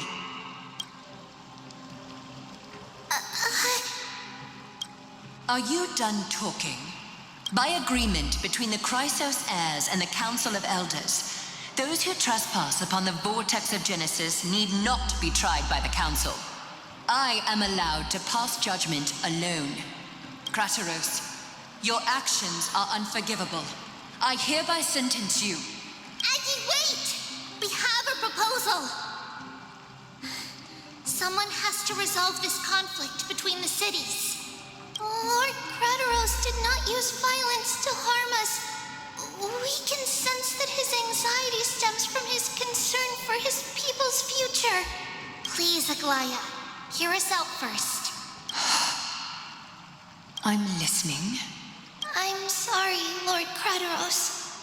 We were so preoccupied with deciphering the fragments of prophecy that we neglected those of you not favored by its message. Your accusations were harsh, but justified. We wish to earn your trust and those of the Kremnoans. I think the best way to do that is to take you to witness the source of the prophecy for yourself. How are you going to show me something that has no form? You've heard about that Outlander, right? She has somehow made a connection with Orynyx and can completely replicate scenes from the past. We will ask for her aid. Tomorrow, at the Abyss of Fate in the Temple of Yanisopolis, we will show you everything from that distant memory, Crateros. A fair proposal. I accept. Until then, you will be stripped of your freedom. That is my one condition, and I will brook no argument.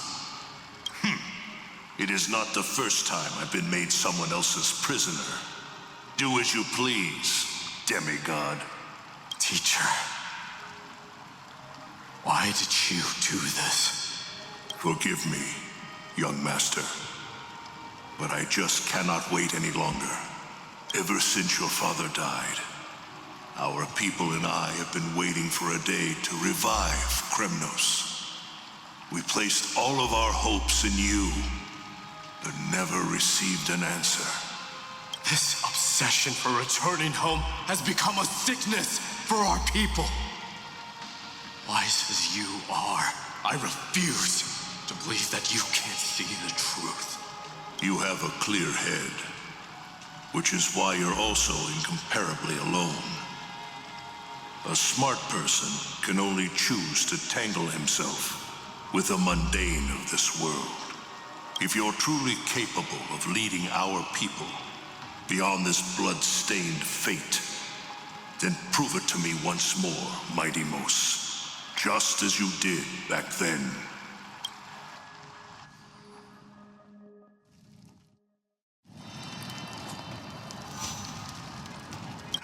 A fierce fighter. I did not expect such heroism from a feeble Akeman. Fulfill your duty as the victor, warrior, and tell me your name. I seek an honorable death from you. As if you have any honor! Listen closely. I am the leader of the Kremnoan detachment, Mighty Mos. I'm here to finish you, Father. It is you, the beast spurned by all.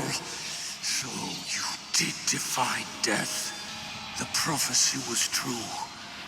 You will bring an end to my Kremnoan dynasty. Defy? You're wrong. Death fears me. It's the reason I have this body of steel. As for you, you already stand at death's door, Father. You were the one who threw me into the Sea of Souls. The one who tried in vain to enslave a Titan. And the one who desecrated the body of a god. Haikis! You're a weak king. So weak that even the lowliest hyena is a more noble existence than you. And now, fate's reckoning is upon you. Then swing your blade. Take my crown. Coronate yourself with an old king's blood and inherit it all. Become the new rightful king of Kremnos. No. I don't want the crown. Listen. If there's only one end for the kings of Kremnos, then the crown means nothing to me. All I want is your life. To avenge Mother and my comrades. But the walls of Kremnos will not fall with me. Do you truly think you can escape fate's grasp, my son? You and I, we're both the same. We feast on strife and fear. Now, kill me! The son of Gorgo is destined to be crowned in blood!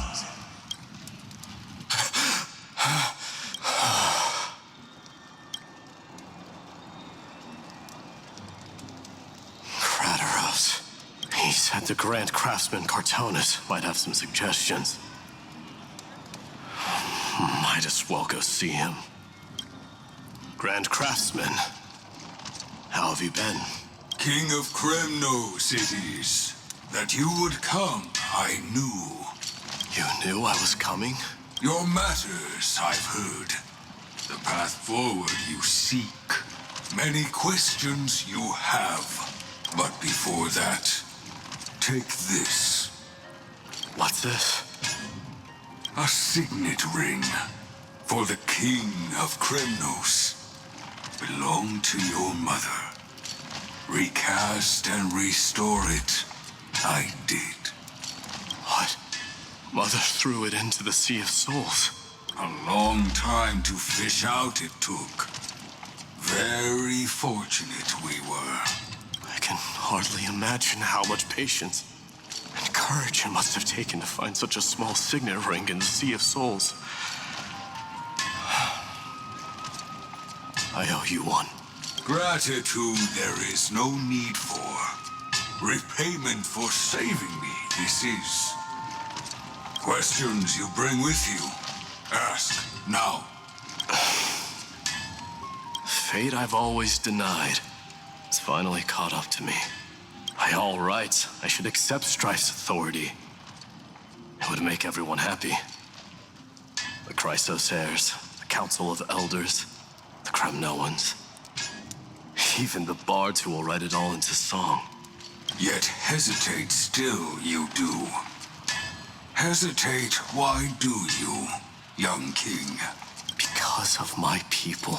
Be they men, women, the elderly or children. The hearts of all Kremnoans yearn for home. They've all been waiting for this day. For the day their king returns. Children of Strife would then be able to go home and embrace the old traditions. Never mind that most of them have only ever been heard in these so-called traditions in song. They would then gather around their king and throw themselves into battle. This is not a good thing, you believe. The Kremnoans have been trapped in a cycle of bloodshed for the past 1,000 years. They seek vengeance, start wars, become prosperous, and decline. How much innocent blood flowed into the River of Souls in all those years? How many needless sacrifices could we have avoided? If I accept that fate and become the totem of strife, that lead my people into repeating the same mistakes, then of course I would be terrified. I'd be terrified of becoming king. A different kind of Kremnoan you truly are.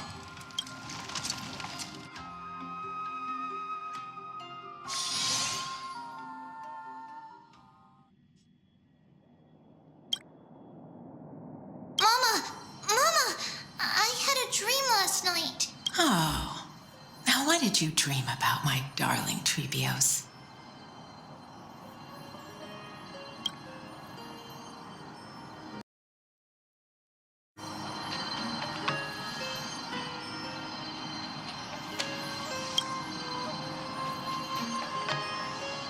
I had a dream that I turned into many me's.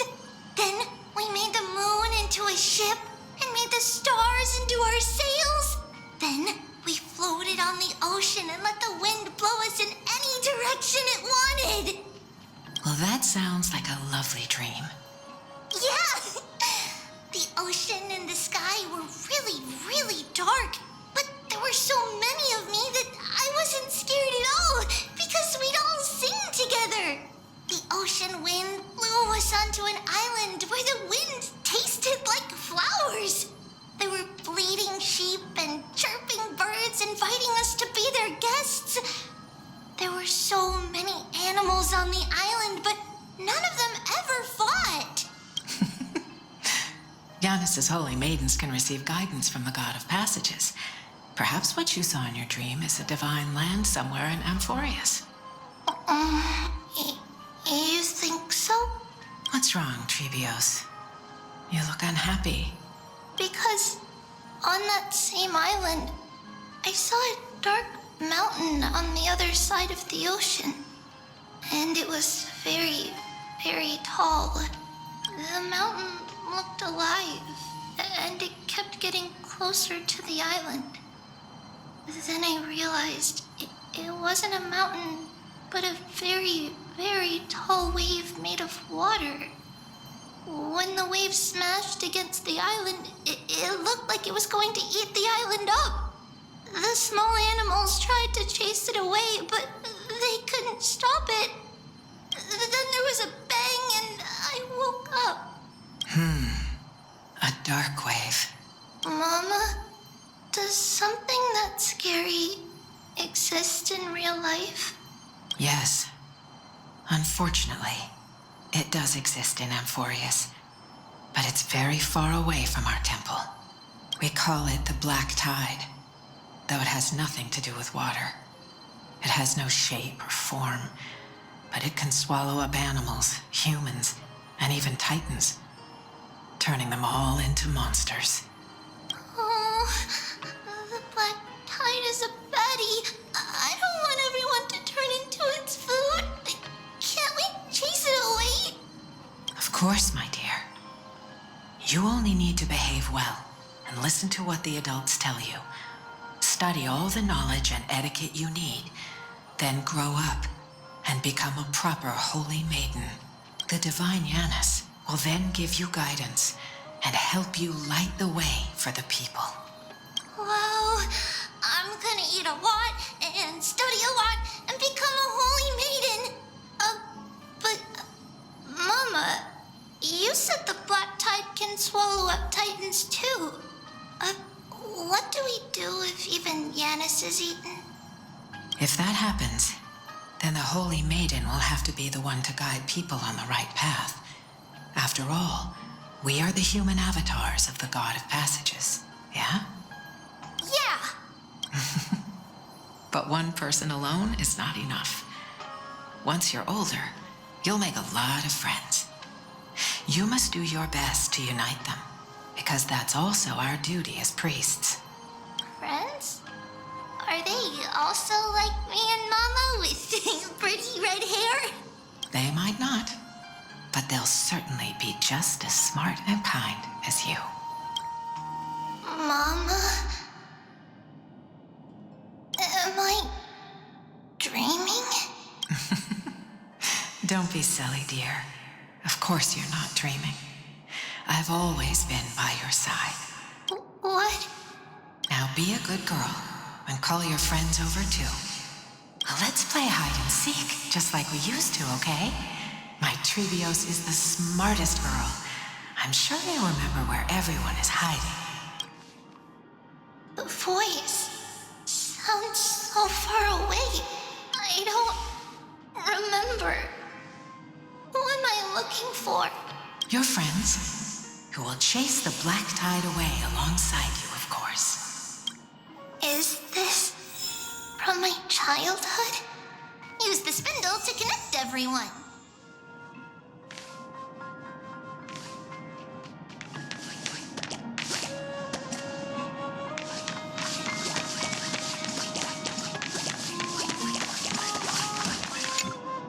There will be an amazing captain on that big ship. She's cheerful, optimistic, bold, and cautious. She'll be able to get everyone together. Wow, that's amazing! Can I be the captain? Of course you can. But you'll find someone else who's better for the job, my dear. I think that person lives in a beautiful temple that sits atop a hillside, covered in golden fig trees. There's a noble girl there who's very smart, but also very delicate. Just like Mama? Perhaps. But before we find the captain, the ship also needs someone who can navigate it. Who could that be? Let me think. I know! She's Trivy! I named this doll after myself? I don't remember it all. Is this a dream? Or something that happened in the past?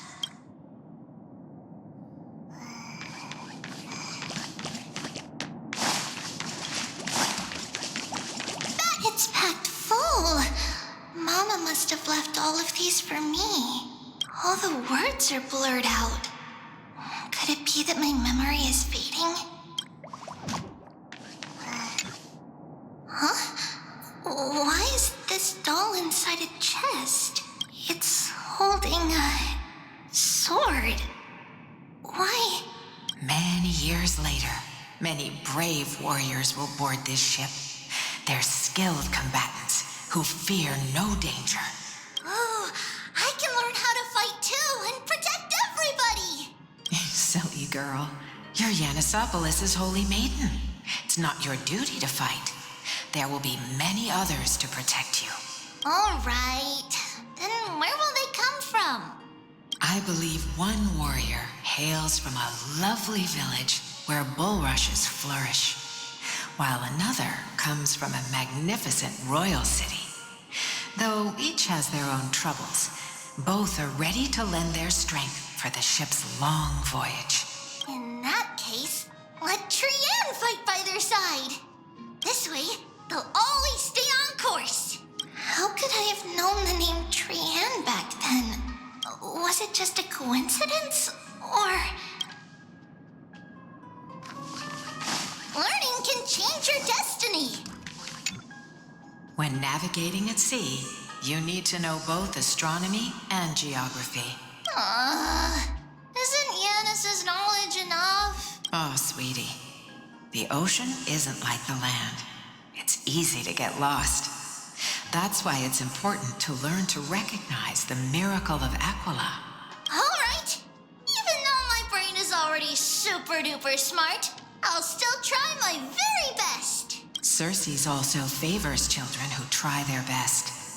They will send a wise scholar as everyone's teacher to help you reach your dreams. I want to be a teacher too. Oh, wait. I'm super duper smart. So I want to be the teacher's teacher. Why not? But if you're going to be a teacher, you might need to tone down that hyper energy of yours. Then Trinan can do it. She's well behaved and would make a great teacher. Mama and the others always said that I had a great memory. But now, I can't even tell if this is a memory or a dream. Come, let's line them up.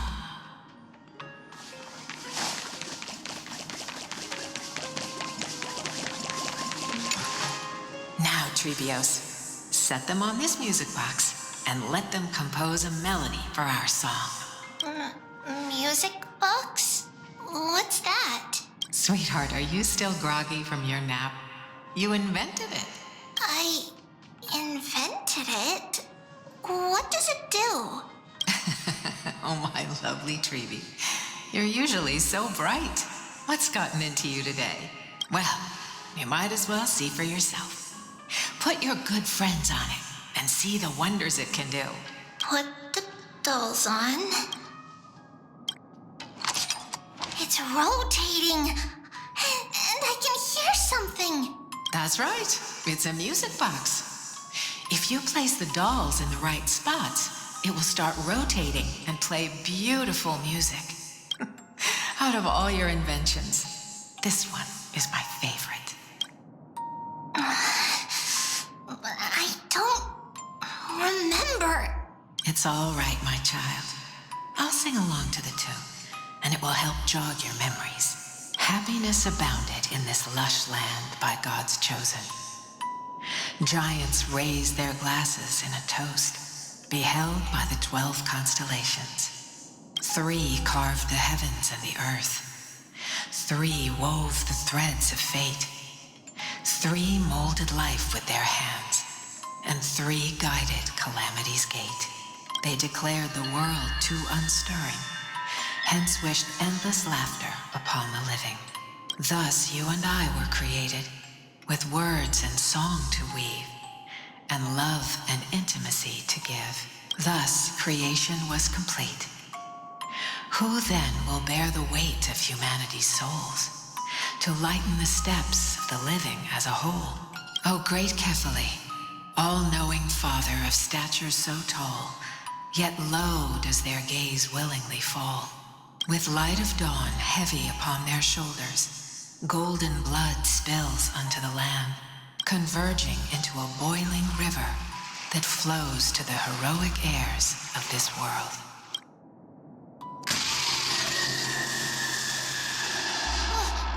What's going on? Hyenas, please lend me your ears. In the black mist, as death and fate draw close. On the bloodied earth, the living dead, but ghosts. What is this world? It mirrors your maze-like fate. What is this world?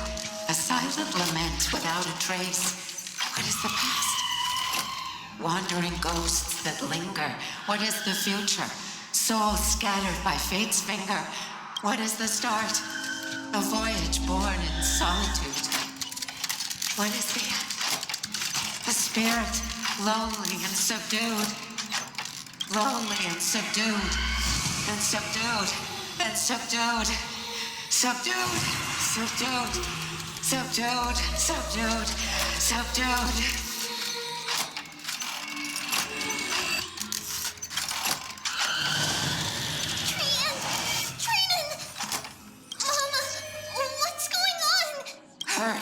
Run! Trailblaze, run! The black tide has arrived! Where can I go?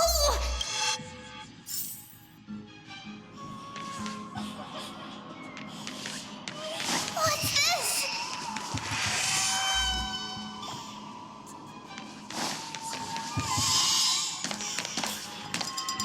Why?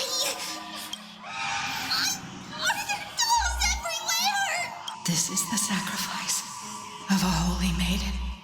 You won't make it to the end. Only one person can. I know! It's fine if we can't reach the end. Our minds are made up. Go. Bid your farewells, Trailblaze. Time is running out. Mama, are you going to leave me? My sweet girl, I will never leave you. But remember this, Trailblaze.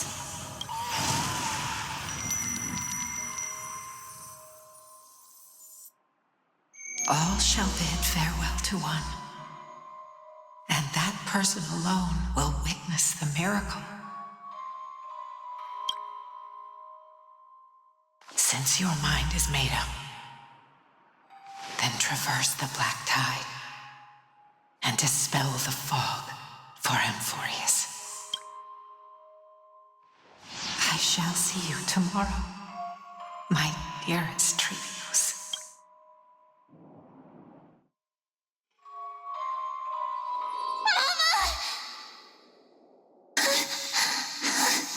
Are we still in a dream?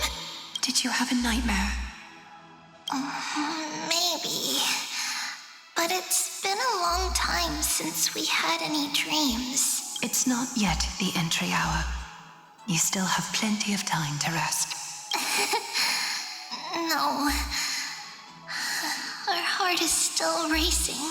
It must be that reckless Kremnoan soldier who startled Trinan. And you as well. If you want, I can pass through his chest with the golden thread right now. Aggie, cut it out with the scary talk. I'm just kidding. If I were serious, I wouldn't have waited until now. Do you want to talk about the dream? Keeping it bottled up is not good for your health. We had a dream about Mama. The dream itself was nothing. It's just the timing that feels a bit unsettling. You mean... It's Trian. Even if we refrain from ever using the power of the Century Gate again, her soul continues to slowly drift away from her body. There isn't much time left. Perhaps it wouldn't be such a bad idea to let her relinquish her role as the gatekeeper and live out her days as a carefree child. You have a point, Aggie, but our decision has already been made on that matter. I believe there's still another way. Souls will be spent until they dissolve into dust. Such is our fate. Once we had a whole and connected body. If that body were a tree, then its trunk and branches would share the same fate, decaying at the same pace. Now, we are fragmented into numerous selves. Despite the absence of a trunk, we are offered another possibility. We can choose how our branches will perish in a way that is most beneficial to the flame chase journey. Compared with saying farewell to one person, watching many fade away before me is even more sorrowful. But advancing is the destined end of Yanis's trial. There's no retreat in our path. Don't feel sad about saying goodbye to us. We have already agreed on this, right? It won't be long before I forget what sorrow tastes like. So, what would you like for breakfast, Aggie? What? Where did that come from? After all this talking, we are feeling a bit hungry. Plus, it's nearly the entry hour now. Do you remember when we first met, Aggie? You were still a little one, and we caught you secretly eating oatmeal late at night. While my emotions might be fading, those memories are still as vivid as ever, teacher. Please, let me do it. What would you like to eat? It's fine. Leave it to us. You should rest for now. It won't take long, and we'll call you when it's done. In that case, thank you. And see you tomorrow, Aggie.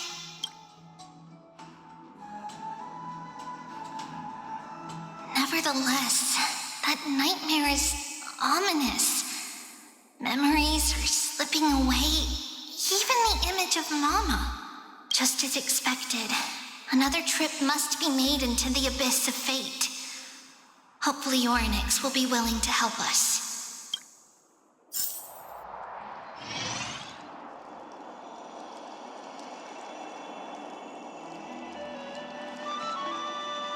Long time no see, Professor Anaxa. Who are you? It's been a while. I'm the one who once overthrew the entire classroom in that spiritual physics lecture. Oh, it's you. No way. Do you really still remember that, Professor? I remember that glib tongue of yours. What brings you here? Surely you're not here to reminisce. You could tell. Of course. You only beat around the bush when you have a hidden agenda. That's not true. I'm here to seek enlightenment, as always. Could you please teach me everything you know about the black-robed swordmaster? Rumors sure travel fast. Unfortunately, I too know nothing about it. I can only tell you that it is clad in a black robe and wields a greatsword. At least, it looks like a greatsword. It's shaped like a twisted half-sun, and a peculiar dagger resembling a crescent moon. By the way, take this with you. I got it from the sneak attack. It's yours now. I was right. It is this thing. The one who torched Aedes Elysiae to the ground and killed everyone. Don't try to be a hero. No one in Akuma stands a chance against that thing right now. Is that what the Titan said as well? Not at first. But the god relented after having had a taste of its power. Even with the god possessing me, I couldn't fight against that blade. That incredible power doesn't seem to be granted by any Titan. Are you suggesting that it originates from beyond Amphoreus? It's possible. Much like the Black Tide, no? Nonetheless, it's an enemy we must overcome. We? Drop the pipe dream, Phynon. No one wants to see you fall by their blade. His mere presence will endanger the Holy City and the Flame Chase. You know that I don't believe You don't believe in the so-called prophecy, I know. However, I'm here to seek your assistance, not at the request of Aglaya or Tribi. I just want to eliminate a threat to the city I pledged to protect. That's all. The tragedy at the Grove must never happen again. Take a seat. Since you are sincerely seeking enlightenment, I suppose I can tell you one more thing.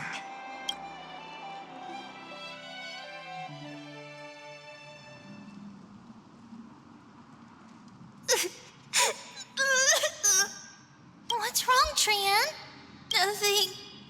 Just remembering what happened at the Grove. Monster in the black cloak.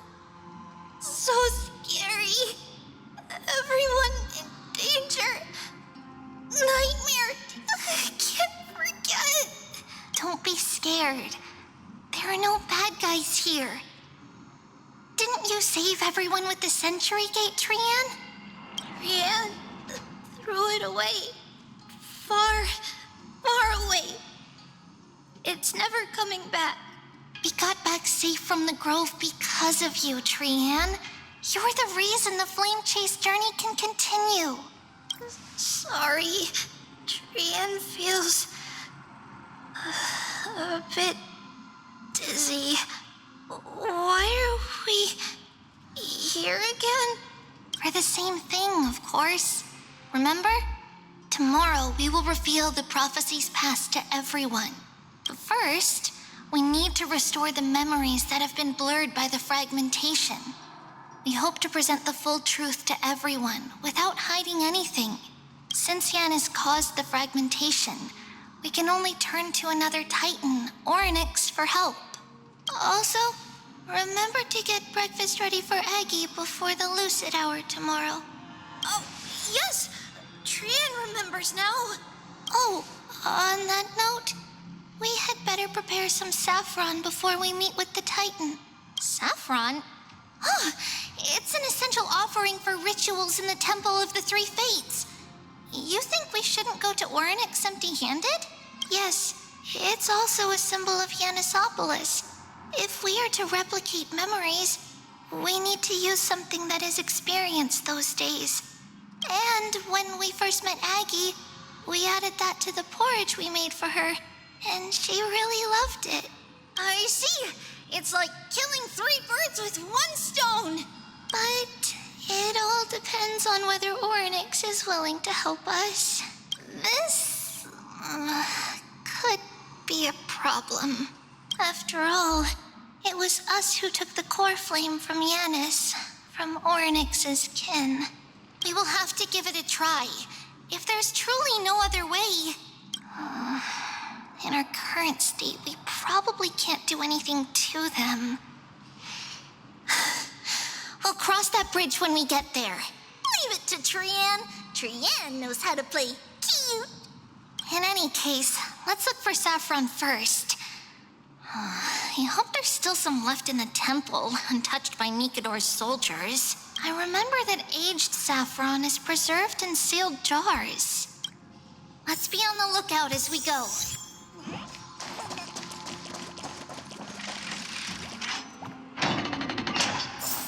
It's a dead end ahead. Turn back, teacher. What? Aggie? No, it's an illusion.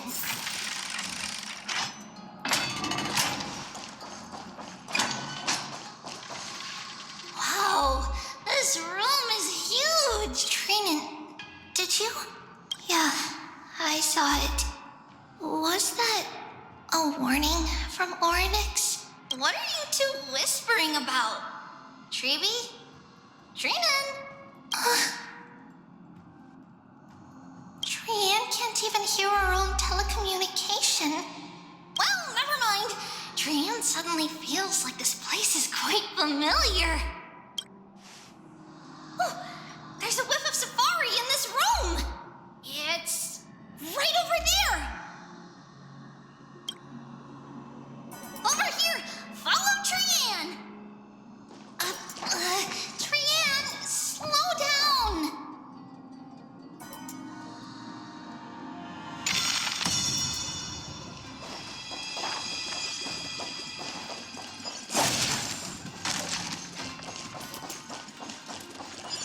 Even if separation is our fate, a futile death is not the solution. It appeared again. Right here. I summon thee.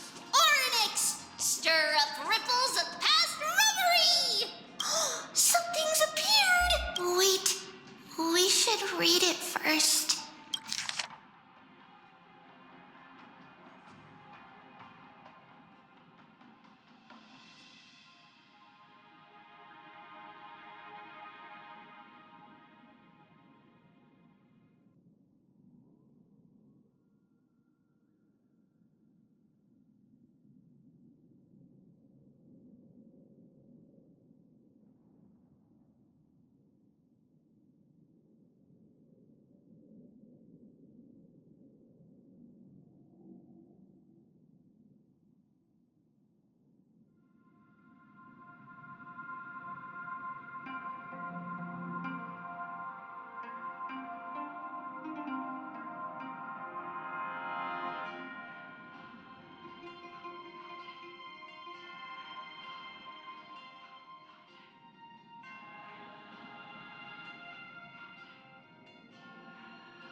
Wait, this is a letter? It mentions something about Saffron and Trebios?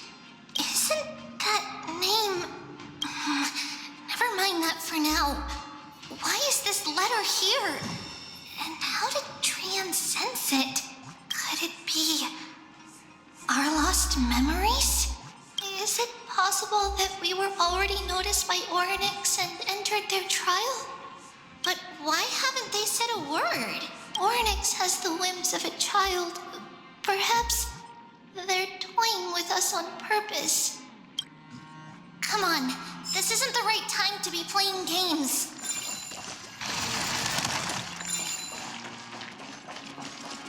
Separation and death, reconciliation doesn't come easily for a mortal. Make a wish. Are these visions also fragments of the past? Treeby! Trinan! Look what I found! Is this the safari? Coming! We'll take a look. But Trian, there's nothing in here. What?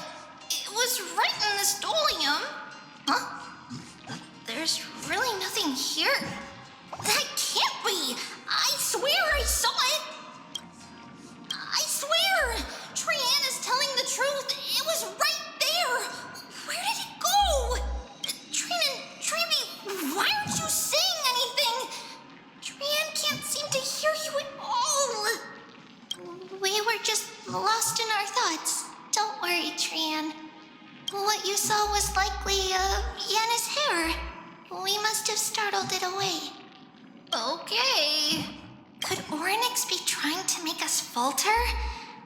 But why would they do that? Something feels off. Treeby, don't you think this temple is a little too quiet?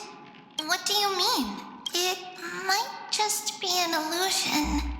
But Trinan wonders, is Orynyx really putting us through a trial?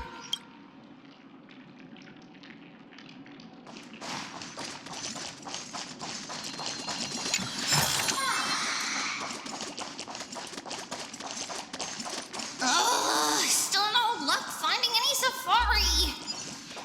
I suppose we can do without it. Let's try to convince Orynyx. At least they didn't toss us out straight away.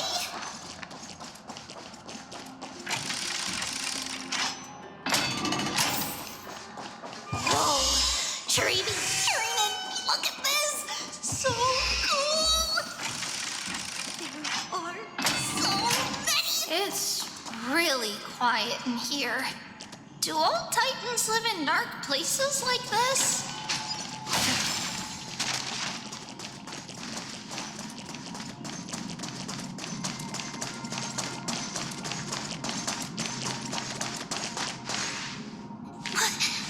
What's going on? Orynyx disappeared?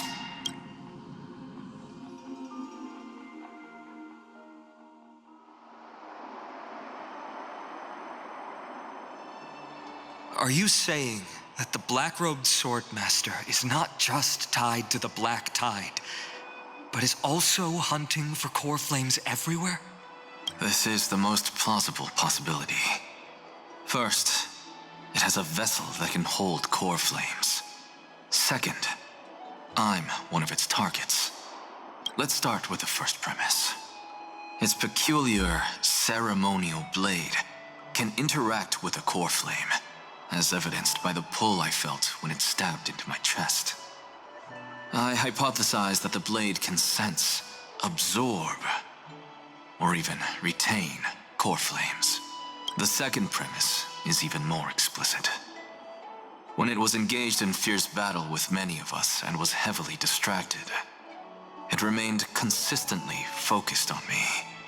Or rather, on the Titan Circes inside me. So it's plundering the flames. But if your argument holds up, wouldn't he be headed to Akuma soon? The vortex of Genesis is full of the Titan's core flames. Not necessarily. Let's call that person the Flame Reaver for now. If my presumption holds, that person has 3 targets.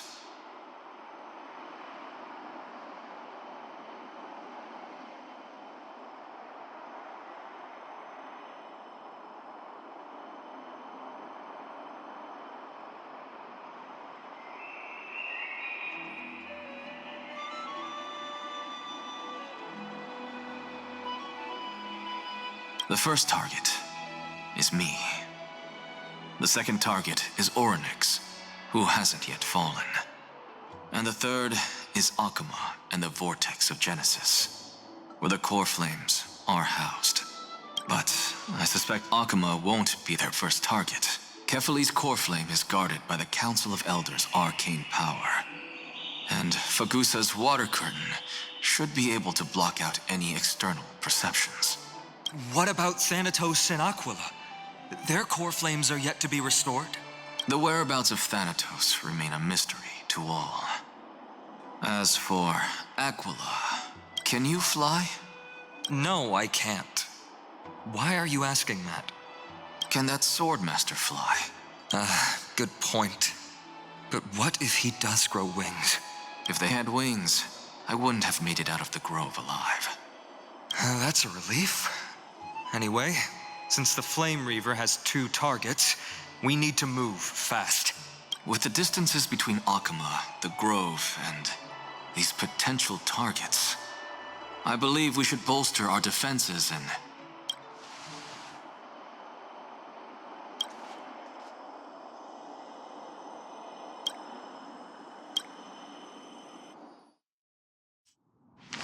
Orynyx! Are you in here? response at all. Did they foresee that we were coming and hide in the fog? Or...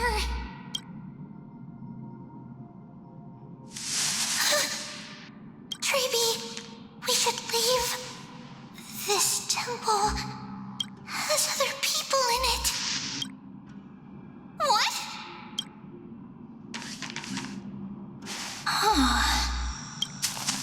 Listen, footsteps. Fast ones. 3 or 4 people coming this way. Come on, we need to hide. Whoever they are, we can't let them see us. Treeby, Trainin, come check this out. What's this? Trian feels like it's so familiar.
We only saw the 2 of you collapsed on the side of the road when we arrived. Danny and I looked around, but we couldn't find any traces of Lady Trian. What about the black-robed swordmaster? Blast it! Of course it's him. We were still too late. I fear something bad has happened to Orynyx's core flame. Then Lady Trian... She doesn't have much divine power left. We can barely sense anything. That you're both safe is already a blessing.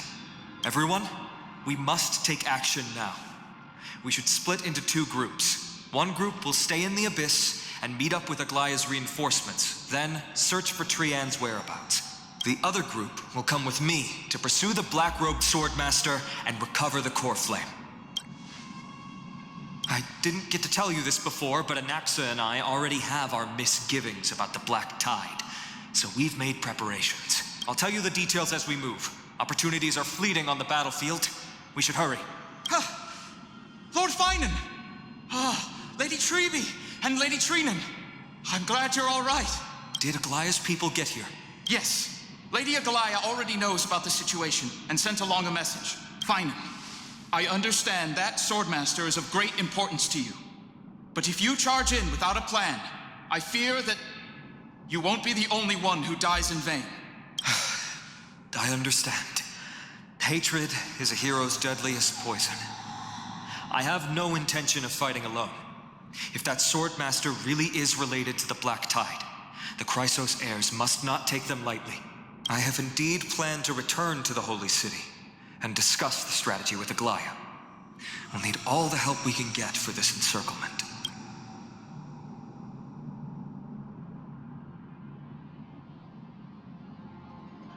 Trinan will stay in the abyss too. That way, both sides can communicate with each other if anything happens. Thank you, everyone. Partner, Treeby, let's go.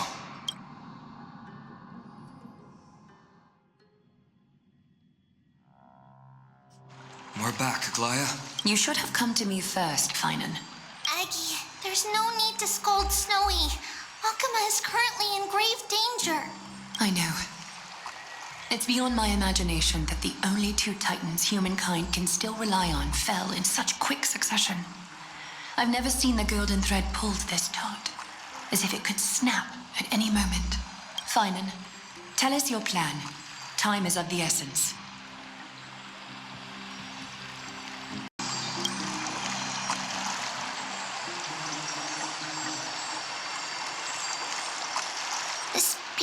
means not just hunting titans, but taking the core flames too?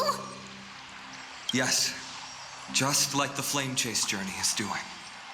Professor Anaxa thinks the Flame Reaver's arrival is likely a sign the Black Tide has spread further.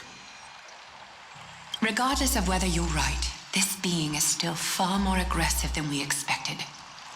But its madness is also an opportunity for us.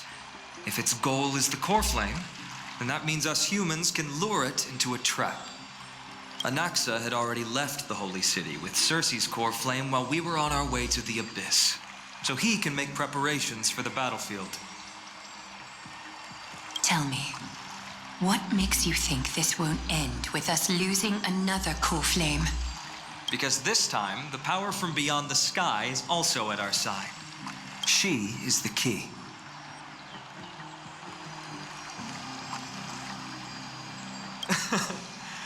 We need your other companion, too.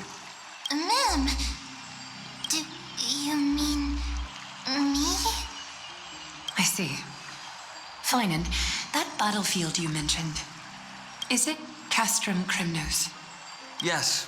I'm sure everyone remembers the astonishing miracle our partner here performed with her companion during the battle with Nikador, and how they awakened Castrum Crymnos' past. That will be the key to our victory. We will use Orynyx's power to once again open a passage to the past and lure our enemy inside. Then, we'll seal the Flame Reaver in the maze of time. Impressive. Orynyx has fallen, and Yanis's divine power already belongs to Akima. Once we take back the core flame, the Swordmaster will have no means of escape. It's very clever, using the element of surprise instead of brute strength. Can you do it, little one?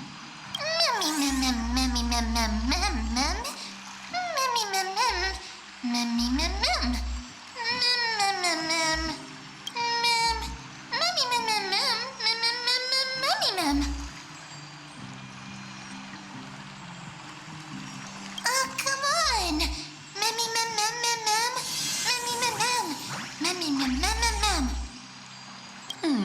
Such enthusiasm. I'm glad to see you're confident. By the way, the Council of Elders declared a state of emergency when Treeby went missing.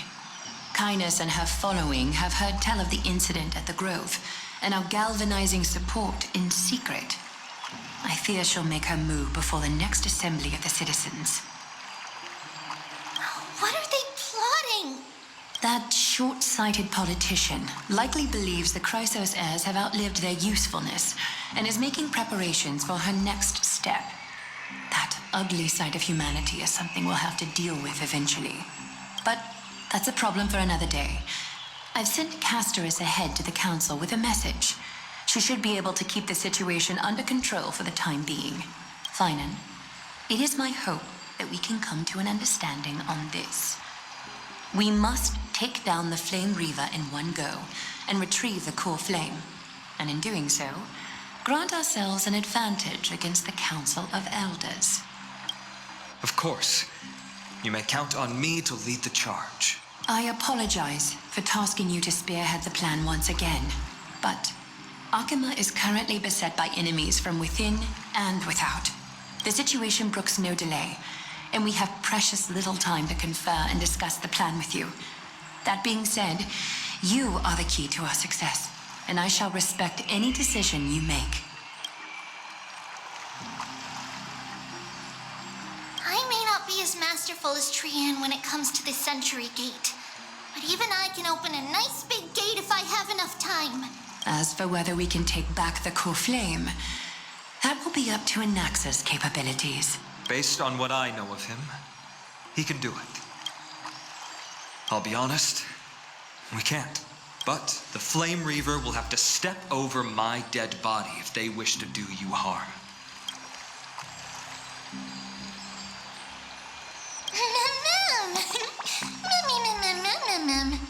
We are grateful to you for your aid, and to the rest of you as well.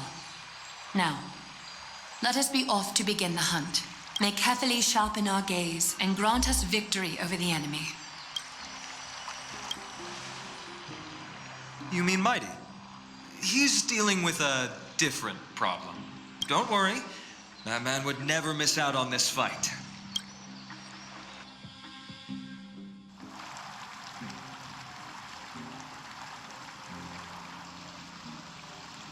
Farewell, my dear friend. You must lead us back home. You and I, we are both the same. We feast on strife and fear. If you're truly capable of leading our people beyond this blood-stained fate, then prove it to me once more, Mighty Mos.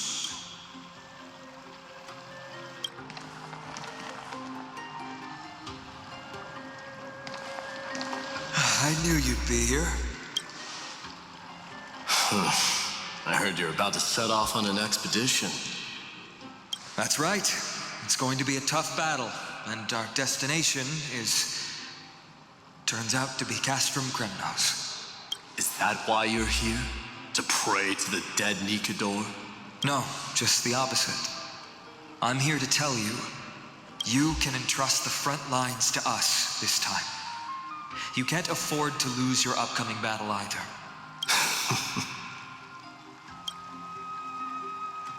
Have you heard the story of Geocles the Mountain Breaker? Sounds like you've spoken with Cartonus.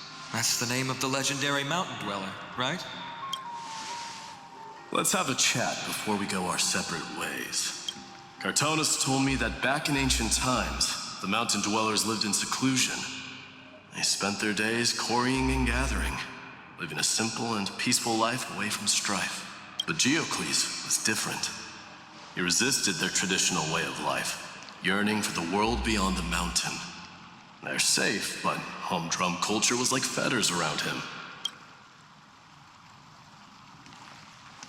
He sounds a lot like you. Yes, that is why he too faced the same dilemma as I do. One day, during one of Geocles' many ventures beyond the mountain, he spied a battalion of Ladonians stationed at the foot of the mountain. The Ladonians were at war with their arch-enemies, the Companions, and they used the mountain as a base to carry out guerrilla warfare operations.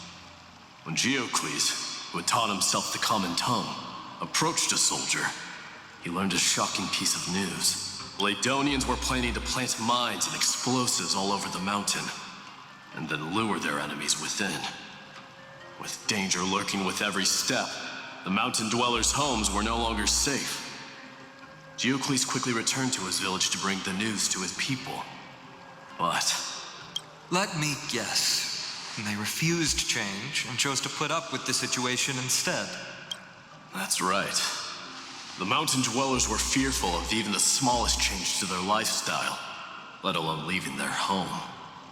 Despite the imminent war, the elders would rather negotiate for peace instead of leaving the mountains. This made Geocles both angry and sad, but he didn't give up. If you were in his shoes, what would you have done? Lead my people on a resistance, perhaps. I'm not sure. I can't think of a solution that would make everyone happy. A solution that would make everyone happy, huh? That's how naive we are. Well, let me tell you what Geocles did. He took the mountain dwellers' store of gemstones and traded them with the Ladonians for a massive amount of gunpowder. But he didn't do this to fight the Companions. Under the cover of night, he set ablaze the forest surrounding the settlement, forcing his people to flee the mountain. That great fire marks the beginning of mountain dweller history. Since then, their people became part of civilization, and giants became a common sight in the holy city. Meanwhile, that mountain they once lived in has turned into little more than foam inside the black tide. But leaving their homeland also brought many mountain dwellers misfortune. They were hunted by Kremnoans or enslaved. Indeed, that is undeniably also part of their history. But that is Geocles for you. The merits of his actions, or lack thereof, have been scrutinized by many, but historians nevertheless hail him as the Mountain Breaker. Why do you think that is? It's simply because he took action and enacted change with his own hands. He didn't try to make everyone understand him, nor did he even waste time trying to make everyone happy. He started a great fire and burned the shackles of tradition to ashes, and then forced everyone to march toward the coming of a new era. You've made up your mind, haven't you? I'll be leaving Akuma soon to fight the great darkness of this world and to shoulder Nikador's destiny. So, listen well. If there comes a day when we meet again on the battlefield, and I stand opposed to the flame chase, remember to stab your sword into my back through my 10th thoracic vertebra. That's my weak spot, and the only way to kill me.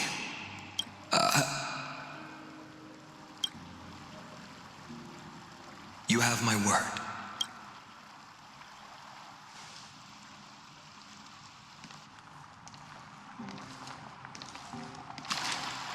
Go now. The battlefield calls. Send that flame-thieving hyena to their death. But if you find yourselves with no other recourse, pray to that blade in the sky and loudly call out the name of the new god.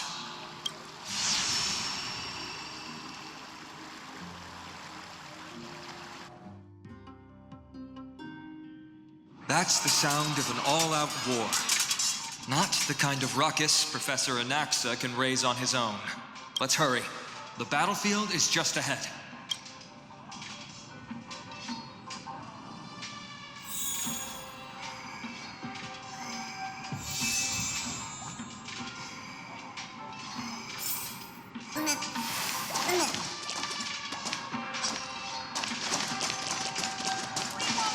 No way. A Kremnoan?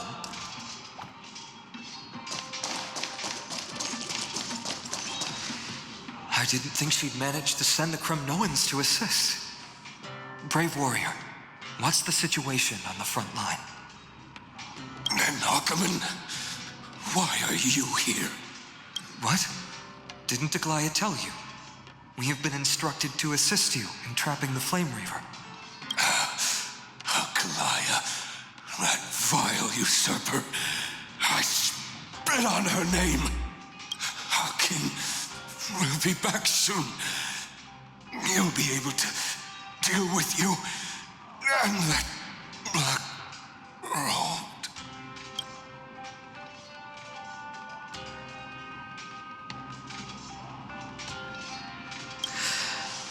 The Kremnoans really are just like their king. Rest in peace. May your glory last forever. Did they come to fight on their own accord? Or... You must become king. Stream forth, gleam of old blades. That sound! We're almost there. I can't see. Once we take back the core flame, Yanis's passage will open.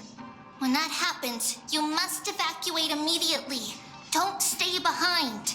The rest will be up to how well we work together. But remember what Mighty said before? Cast aside all distractions once you're on the battlefield.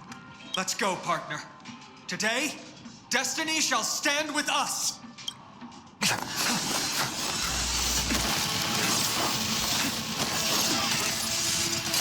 Finally.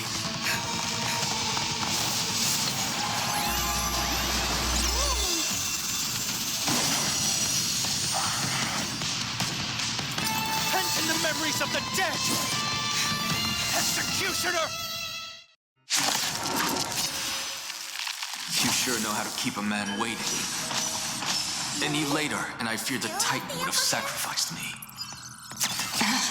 Frail child of humanity, And 'tis more effort keeping you hale and whole against that blade than it is in seeking the truth of the world. Here, all yours. I weep for the departed.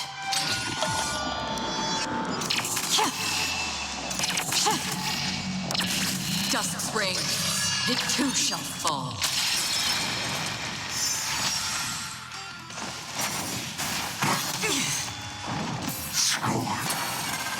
Bad luck. The Omniscia sees through you. Converge and awaken. On the still waters of oblivion, I guide the wandering souls. I'll contain them. Enemy data secured. Net markers activated. Time for good old counterattack.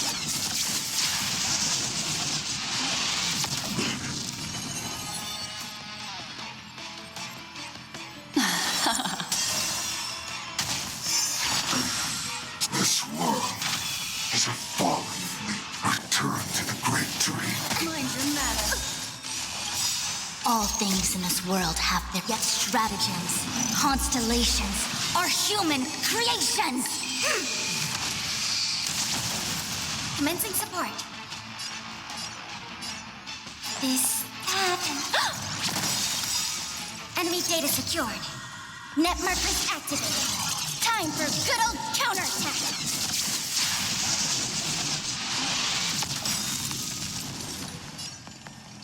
Information in accordance. I weep for the departed.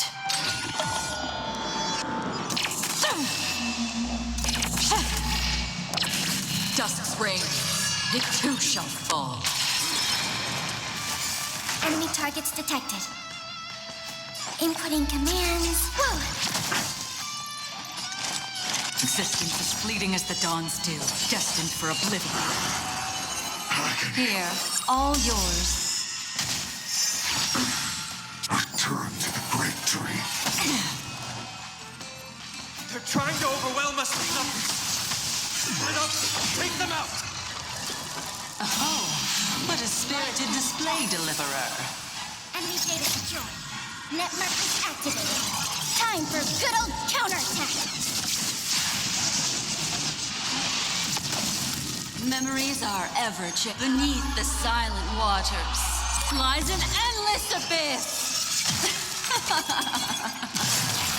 We have the upper hand. Enough. With all my power, scry the future.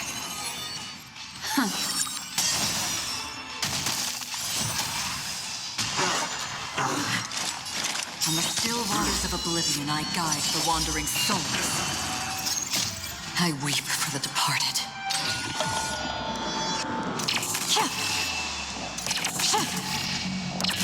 Dusk's reign, it too shall fall. Commencing support. Oh!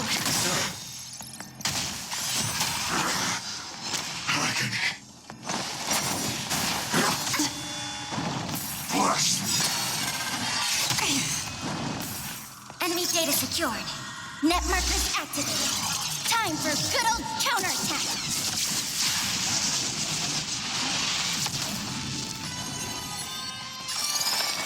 The seal of ill fate descends. Allow me to make it together as one. All things in this world have their law, yet stratagems, constellations, or human creations.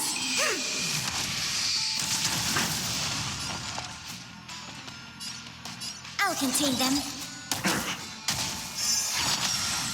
This world is a fallen leap. Return to the great tree. Another journey begins. Existence is fleeting as the dawn's dew, destined for oblivion. The threads appear, all yours. I weep for the departed.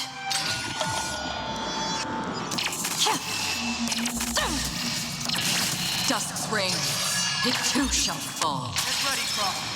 Can't hold out much longer.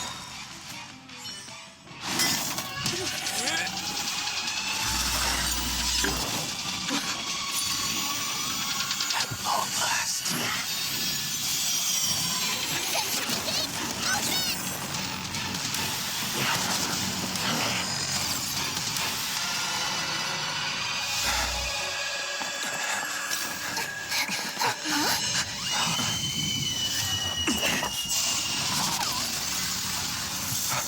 embarrassing.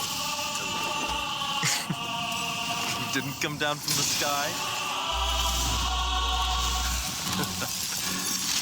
The city is mine anyway. So why shouldn't I go through the front door?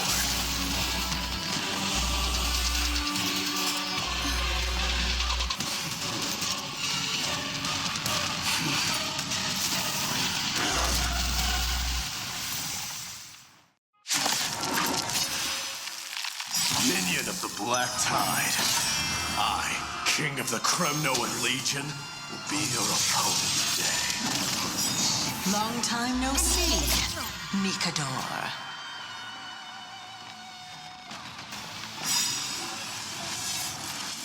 Net markers activated. Time for good old counterattack.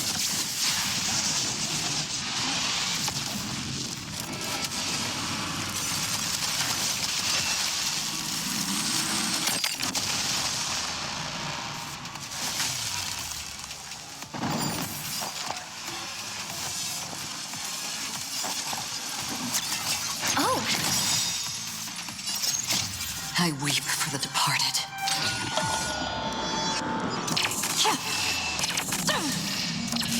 Dusk's reign, it too shall fall.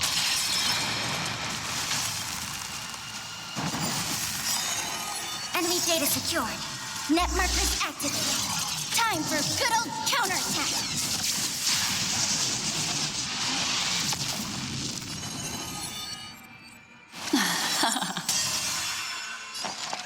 Inputting commands. Whoa. Converge and awaken!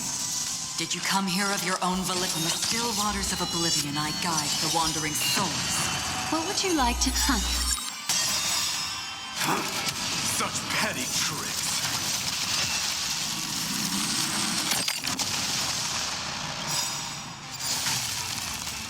Memories are ever chained beneath the silent waters. Lies an endless abyss! Enough. Enemy data secured. Net markers activated. Time for good old counterattack.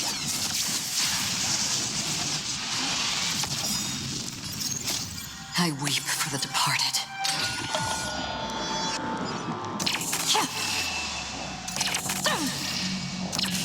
Dusk's reign, it too shall fall. Remedy leads to self-destruction. I will send the darkness into exile. Allow me. Well fought. That was a good opener to the ceremony. With all my power. We honor the fallen gods with this fight to the death. Oh. Existence is fleeting as the dawn's dew, destined for oblivion. It's time to end this.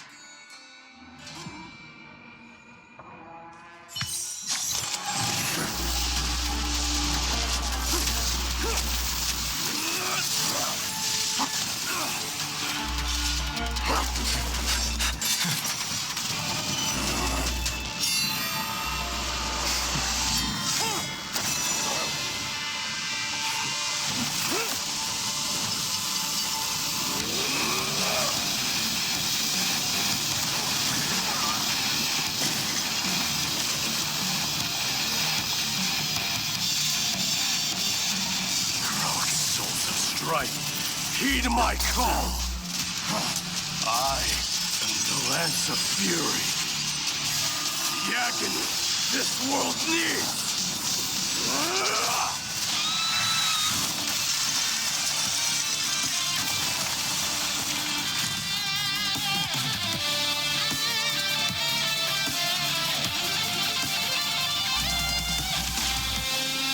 Witness this.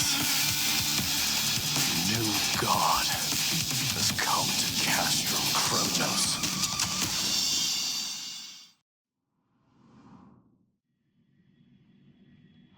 Look!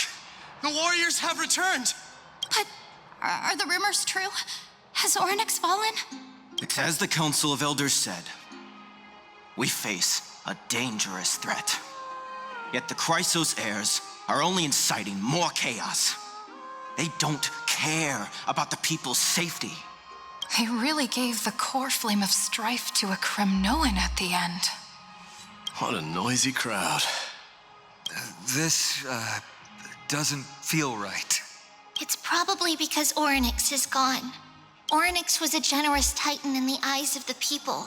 They graced us with miracles, allowing humanity to reap many a convenience from the past. What they don't know is that the Titan didn't do all of that of its own volition. Regardless, the Titan has fallen, and we must surrender Orynyx's core flame. A meeting with that woman again so soon? I just can't catch a break. Professor Anaxa, why don't you find someplace to rest first? Matters that require Aglaya's attention are piling up. You two meeting again will, forgive my honesty, only distract her. Just try to stay on your best behavior, if you know what I mean. That's not up to me, I'm afraid. I've been trapped in her prison the moment I set foot in this holy city. The price of having a Titan living in my head, I suppose. Don't worry, I don't want trouble either.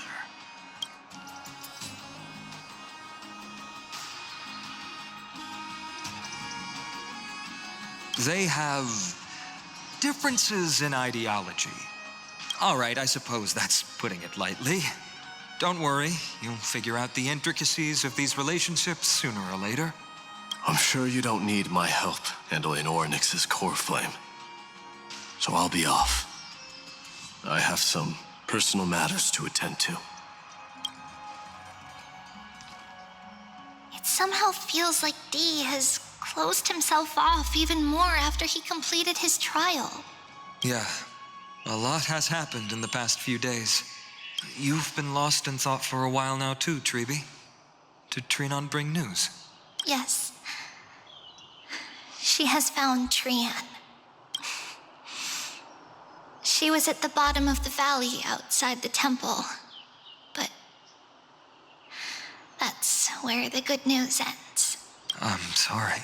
It's all right. They also found someone else besides Trian. He was no better than a corpse when Trinan and Hyacinth arrived.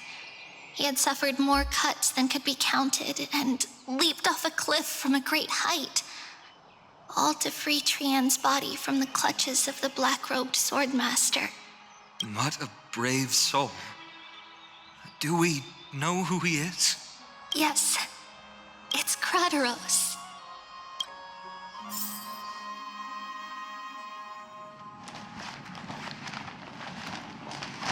Stop!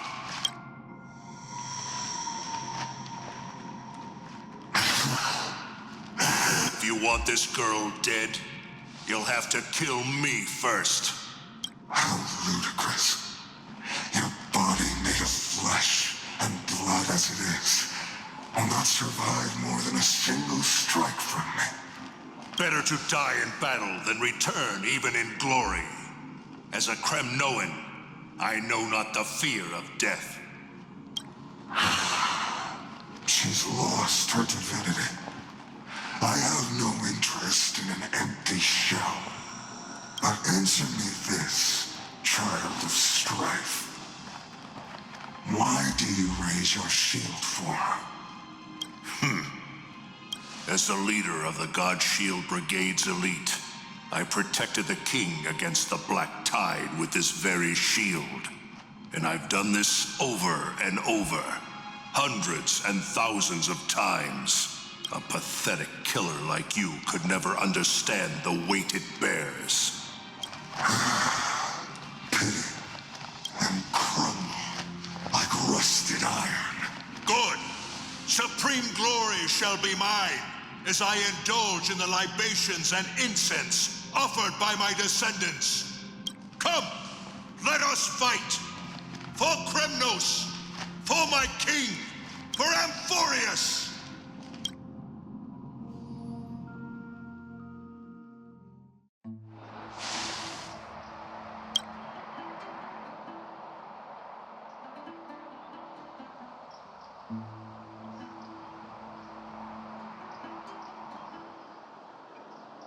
We foresaw this cruel parting 1,000 years ago. Today is but a reminder of that bitter taste. But Lady Aglaya, I don't understand. It wasn't life itself that Lady Trian lost. Why does she look like she really turned into a doll? I don't understand. Don't be sad, Hyacinth. Trian has used up her borrowed time from Yanis, that's all. Her spirit is now riding the west wind, flying ahead to a world free of sorrow. If a world like that truly exists, does that mean everyone from the Grove is there too? It exists, Hyacinth. Do you not remember? The prophecy that guides the Chrysos heirs is the voice of Kethely before it fell silent. It loves all of its creations dearly and would never bear to lead us astray with lies.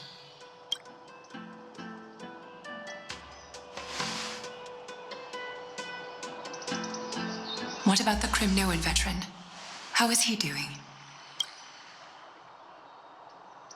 The Twilight Courtyard has done all we can. Even so, we've only managed to keep him from breathing his last.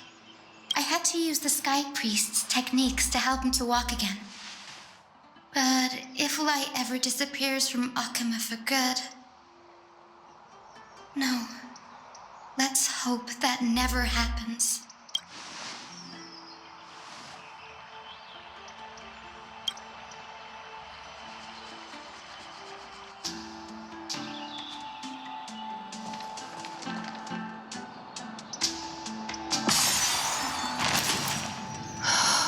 The parting hour is upon us. Yet the golden thread runs slack. The heroes have returned with their spoils. Everyone, please take this opportunity to rest and prepare for what awaits us.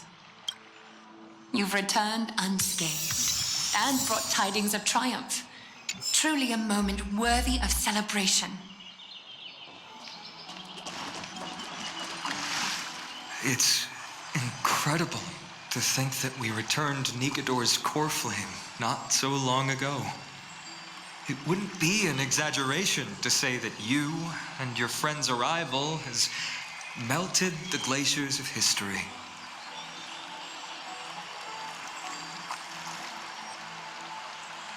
You could say this is the true face of history. It slumbered for 1,000 years, only to awaken for this one moment. Alas, now is not the time for a study of history. I do not see a Naxa around. Was this under your instructions, Finan? Yes, it just seems much more efficient than letting you two go at it endlessly. A rash decision. After all, he still bears a core flame with him.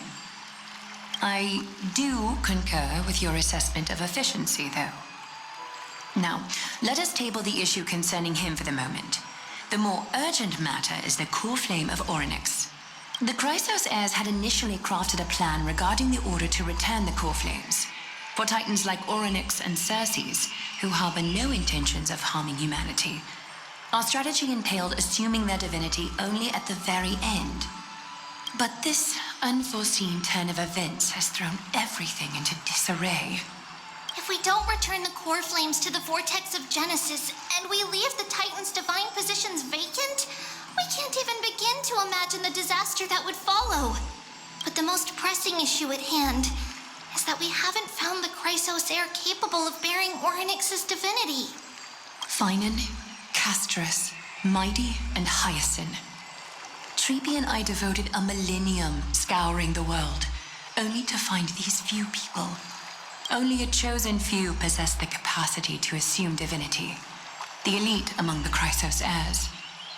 We would never hastily extend our invitation without first verifying their potential to bear such power. Yet we cannot compel anyone into divinity, as it would be no different from sentencing them to the gallows. Truly a dilemma. Yeah.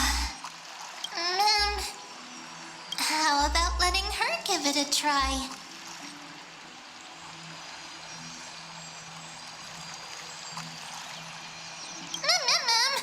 Mem special, mem.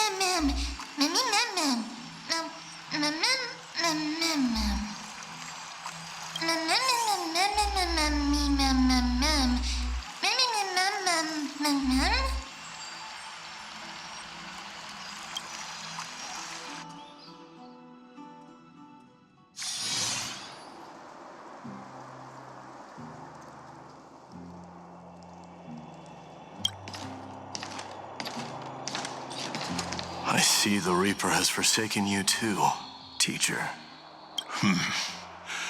It simply put my life in the hands of the Twilight Courtyard. That priest girl's medical talents are truly exceptional.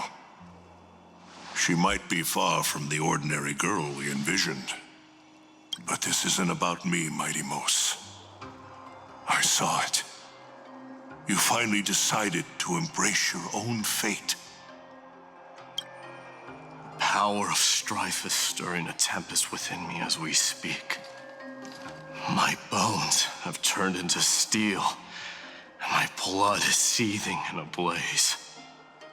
Past rulers of Kremnos could only aspire to this might, yet I have merged with it. I've made history, and henceforth divinity and kingship shall coexist as one.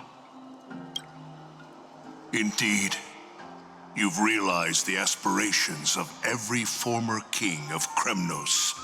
And now, you can at last bring our people home and reforge the glory of Kremnos. Unfortunately, I harbor no such desire. What? What do you mean by that? Over 2 millennia past, devotees of Nikador's might banded together beneath their feet and erected a city of their own. Ever since then, Kremnoans have served as the blades wielded by the god of war, following the Titan's path in its conquest. Yet, gazing upon our history through the lens of my newfound divinity, I now see it with unprecedented clarity. This history is sheer absurdity and inferiority. People surge onto the battlefield like ants, plundering and slaying for their own greed, only to be trampled upon like ants. The city and the beliefs that Kremnoans hold so dearly, alongside the supposed tradition, are mere anthills that can be crushed with a single touch in the eyes of the Titan. You! Are you trying to strip Kremnoans of the pride we've amassed over thousands of years with mere words? That pride holds little significance, Kratoros. Now that I've assumed the divinity of strife, my next step will be to renounce the title of king. No! No! Convey my message to every Kremnoan. This is an order. Do not do this, Mighty Mos. I beg you. Our history commenced in the year 2506 of the Light Calendar, and concluded in the year 4931. I, Mighty Mos, last king of Castrum Kremnos, son of Gorgo, do hereby proclaim the Kremnoan dynasty comes to an official close today. You have killed us. You have killed us all. No. I am granting you a new beginning. What is this? My mother's signet ring. It served as a symbol of kingship, and I now imbue it with a fresh significance. Take it, and rally those who have lost their identities. Convey the words of Mighty Mos, now ascended to divinity.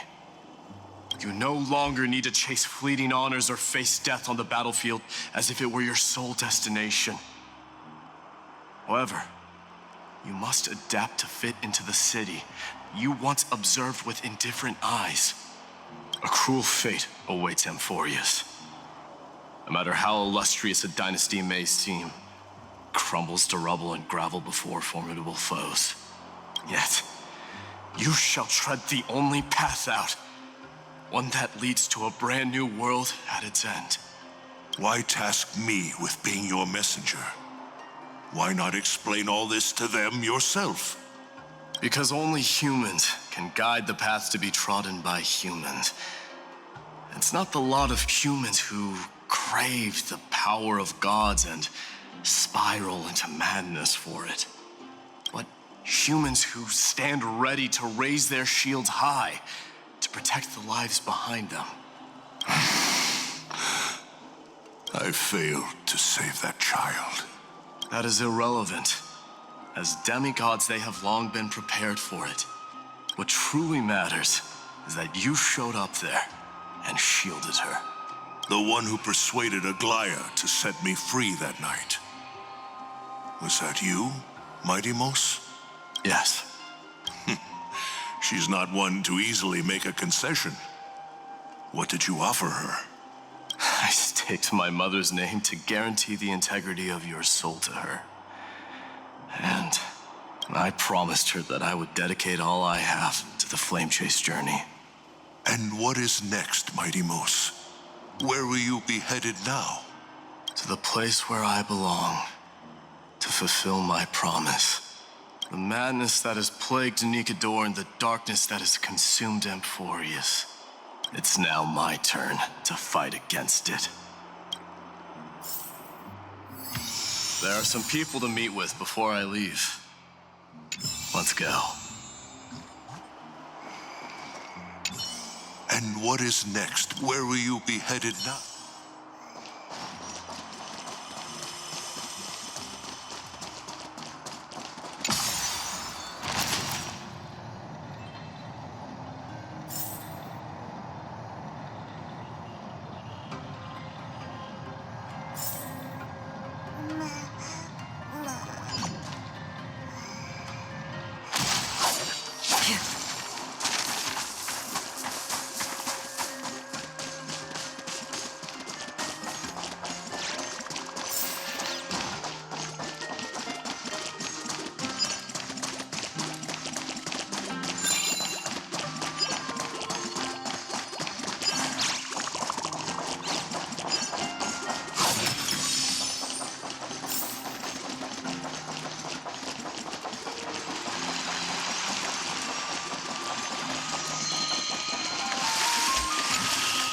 You're here, miHoYo.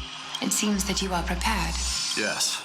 You aided Akuma through yet another trying ordeal, and my gratitude knows no bounds.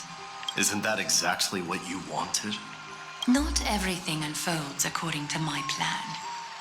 In the current state of the world, I can only proceed one step at a time. Furthermore, you are ready to dedicate all that you have, regardless of the promise you made to me, aren't you? Throughout my time in the Holy City, I've gleaned valuable lessons from you. Strategy, leadership, and adaptability to change.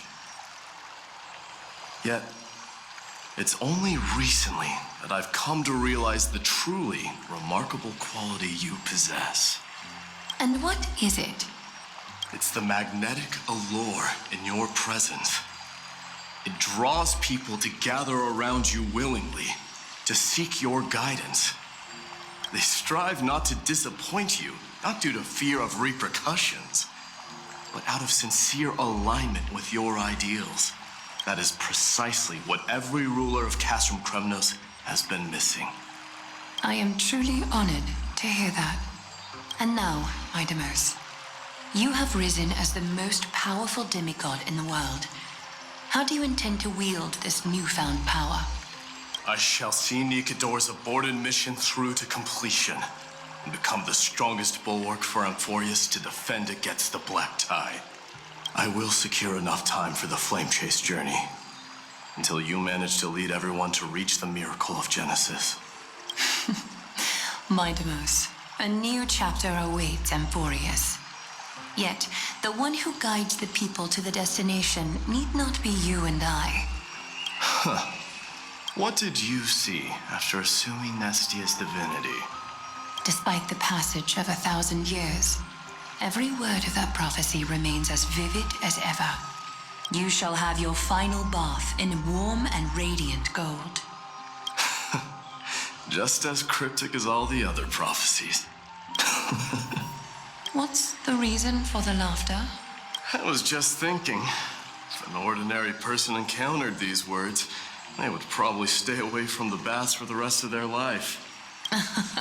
But I cannot forgo the delightful experience a bath offers. So, I assume you also glimpsed yours, my Demus? One day, you shall die with a wound in your back. Well, that is a rather straightforward scenario. If I were to be terrified by drivel with no basis, I would not have attracted your gaze and joined the flame chase journey in the first place. You speak the truth. May you be destined for a powerful fate, and may we reunite in the promised new world. Farewell, mighty. Farewell, mighty.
Is Lady Trebios not here? Lord Mighty! Hyacinth. So you are the physician Krateros spoke of. It's no wonder then that he was pulled back from the brink of death. You have my gratitude. I can take that as a compliment, right? I've heard about what happened at the Grove. I'm deeply sorry for your loss. I've heard far too much about death and grief recently. To quote Lady Treby, we should all focus on tomorrow, shouldn't we? That's a valid point. You've always been the most optimistic one among us. Well, I must say, it feels quite incredible to see a new demigod standing right before me. You should prepare yourself as well. Humanity has already taken hold of strife, and one day it will also reach the sky. Do you really believe I can do it? Even my ancestor, that hero of legends, couldn't conquer the core flame of Aquila. Given your good rapport with the demigods, you should know that the path to assuming divinity is never limited to swords and spears.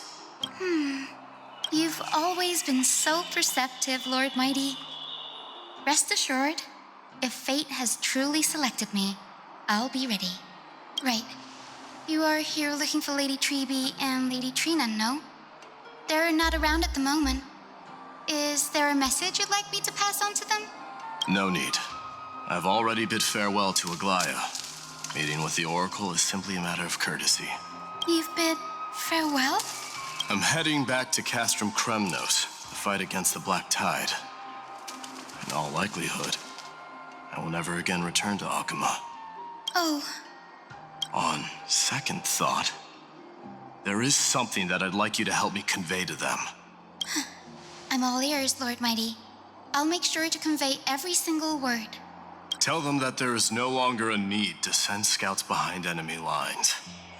With a single message, the Lance of Fury will target anyone who dares oppose Akuma.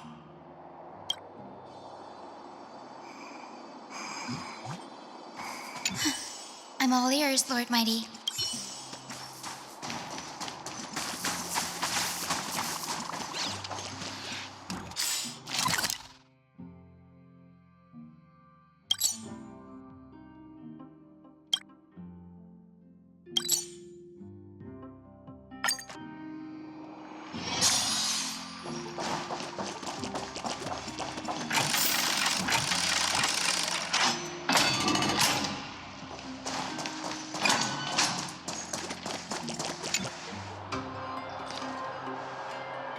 Outlanders? No. Trailblazers. I will soon make my way to Castrum Kremnos. If all goes according to plan, this may be our final meeting. I just want to let you know that I appreciate everything you have done for Amphoreus.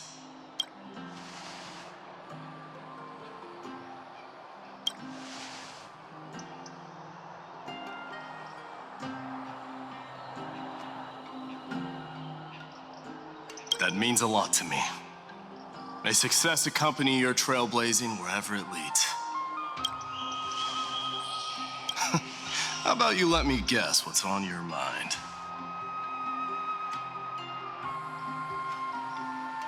Are you gonna say something insane again, Trailblazer?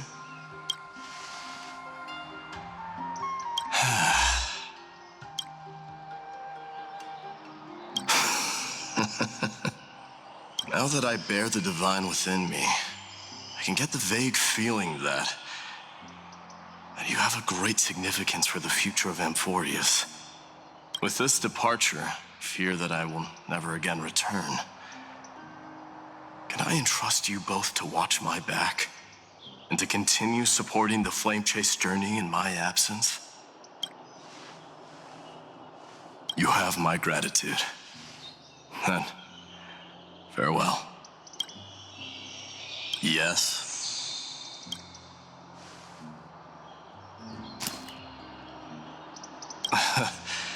Sure, let's do it.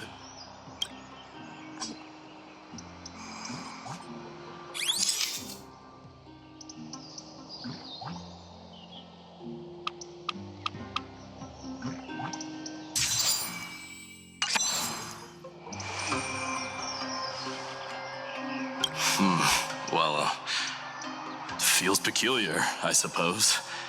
I'm not talking about your photographic skills. It's just that I rarely take photos. But this one, it's pretty good.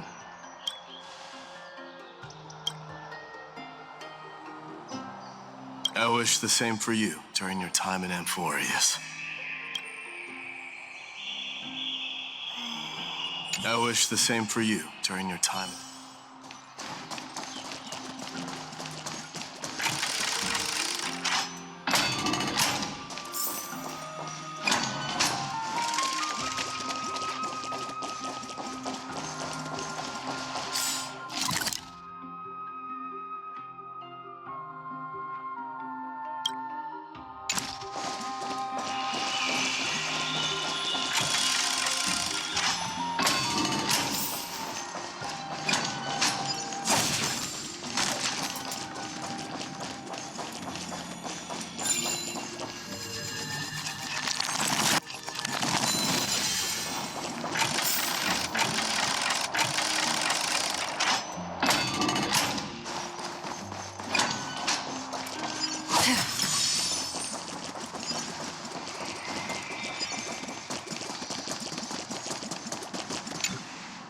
Lord Mighty. I'll be embracing my destiny before you do, Castorus. Can you feel Thanatos right now? I don't feel them at all, regrettably. You have been painstakingly seeking that Titan for so long. But have you ever considered reaching out to me for help? You mean... Death refused to ferry me. If you were to send me to the Netherrealm, I may uncover clues along the way back. I would never do that, Lord Mighty. Death is not a game. You're right. That may very well be the reason why my people have struggled for millennia. They underestimated the significance of death. So, are you returning home alone, Lord Mighty? Returning home, you say? Maybe. At this moment, Castrum Kremnos is not just my birthplace, but also my fated destination. Work harder, Castorus. Go and do what you have to do, so that the trials we have endured may have meaning. I will, Lord Mighty. May we reunite on the other side, where the warm west wind blows.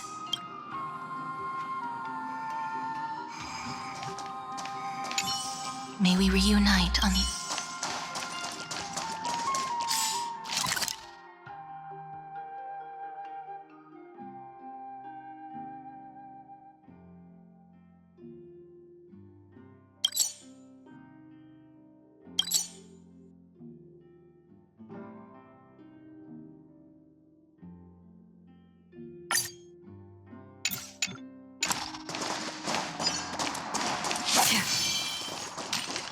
Make a wish.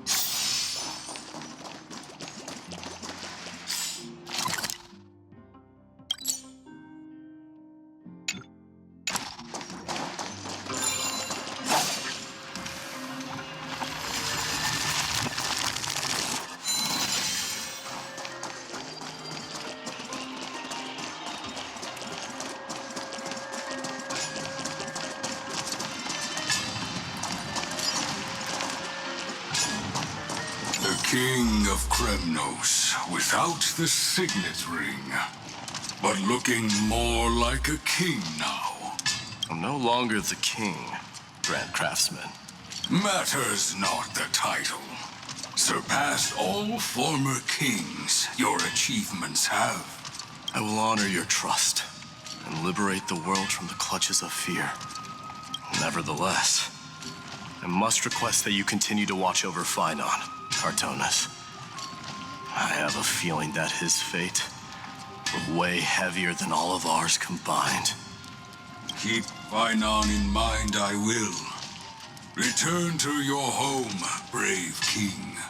Together with everyone, I shall remain here.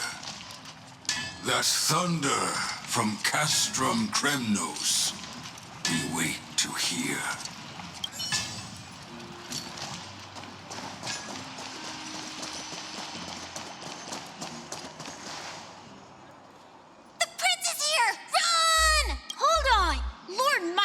Isn't the prince anymore. He's now the guardian of Amphoreus.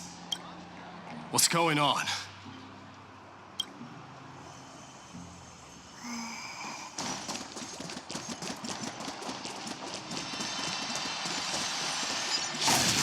We salute the guardian of Amphoreus.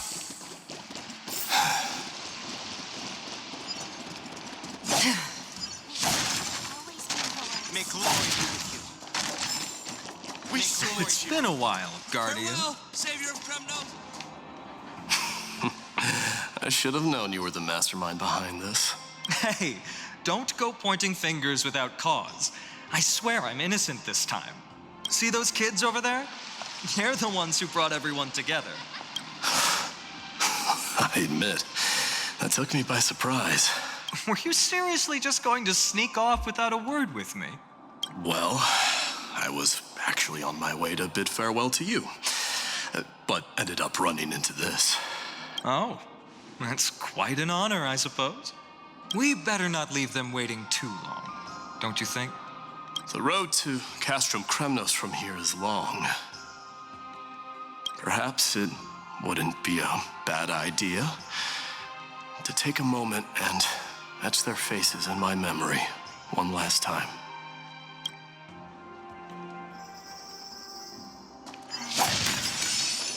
I think I see more than just the Kremnoans here. May triumph always be yours. You're now the guardian of I'm thinking maybe it's about time the god of strife gets a new name.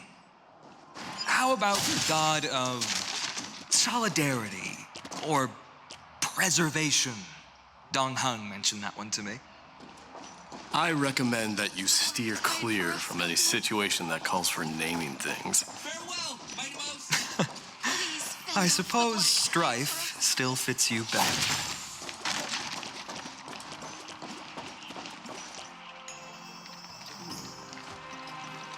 All right. It's about time for us to part ways. Any final goodbyes you want to share?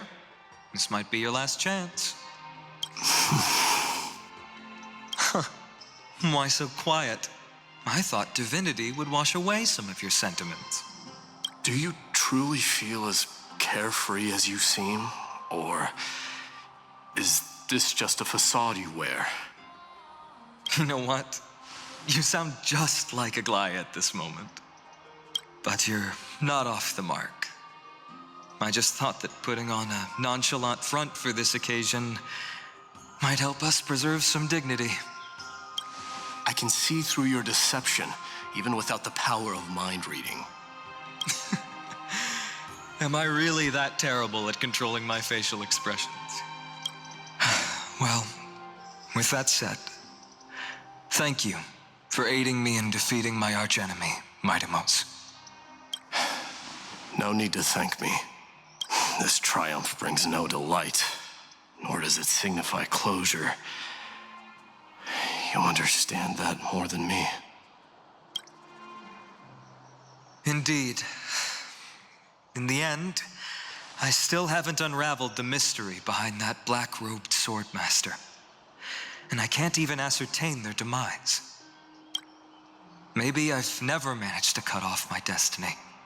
But that matters not. Pain may be cured, but scars remain, and this should not be effaced. Even with the divine might of Ornyx, you cannot stop the past from leaving its marks in our blind spots. Can you genuinely let go of everything as soon as that swordmaster is dead? That's impossible. Revenge is merely an obligation that must be carried out, and no one can find mental fulfillment through it. You're right. Look forward. Chew up and swallow your past. And make sure emptiness and bitterness are not the only flavors you know. Remember that there is a whole world behind you waiting to be saved.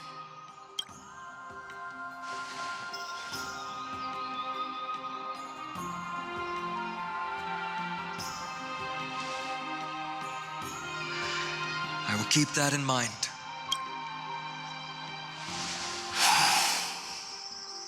I have a final favor to ask.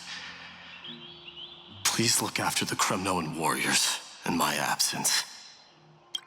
They will undoubtedly face challenges while assimilating into Akuma. It is my sole regret that I cannot stand by them during this time. Do not worry. Leave it to me.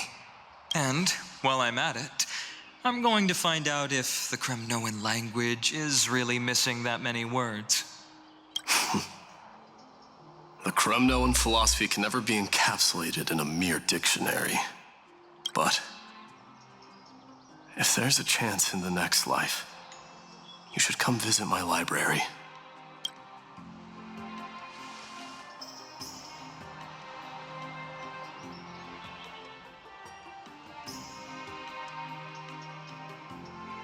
I'll be on my way, Deliverer. Remember to stay alive till the final act. Yes. Same goes for you. Don't die too easily.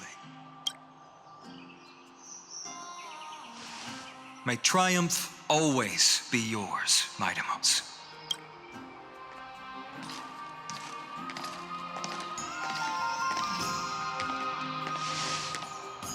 Oh, right. right. One last question. Go ahead. You better not leave any regrets behind. Are you the one who told Cartonis about the signet ring? Well,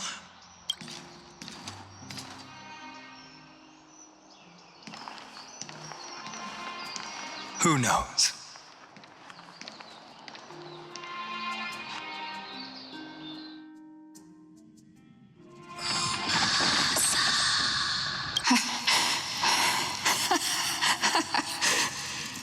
Get up, my son. You showed great courage in today's training. Let's wrap it up for now. Yes, Mother. Mother, there's something I want to ask you. What is it, miHoYo? Why must we learn to fight? It is for glory and honor, my son. For Kremnoans, mastery of swords and spears is ingrained from birth. And the battlefield is our destined end. Is that really the way it is, Mother? What makes you say so? Because you don't sound entirely sure. You're right, miHoYo. I once believed those words, without question. Until your father cast you into the Sea of Souls. It was at that moment I realized how everything I believed in was utterly hollow.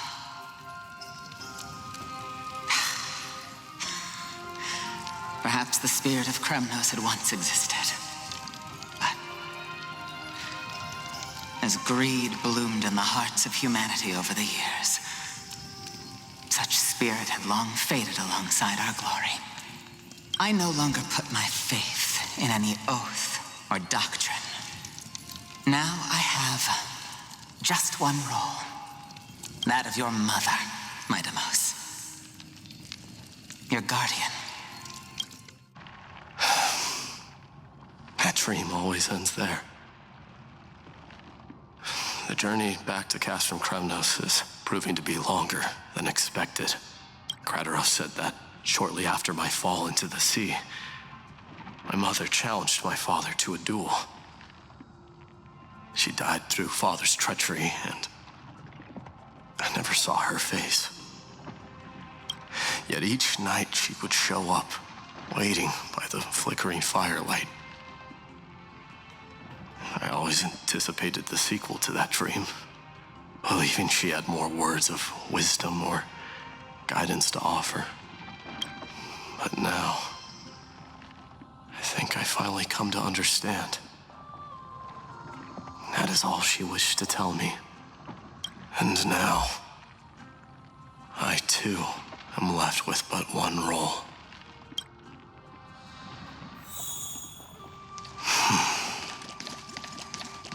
It is time for this journey to reach its end.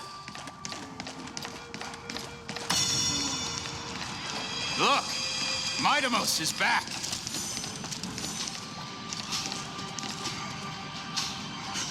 Welcome back! We've got fresh pomegranate juice. Want to try some? Welcome back! We meet again, Your Highness. Welcome back!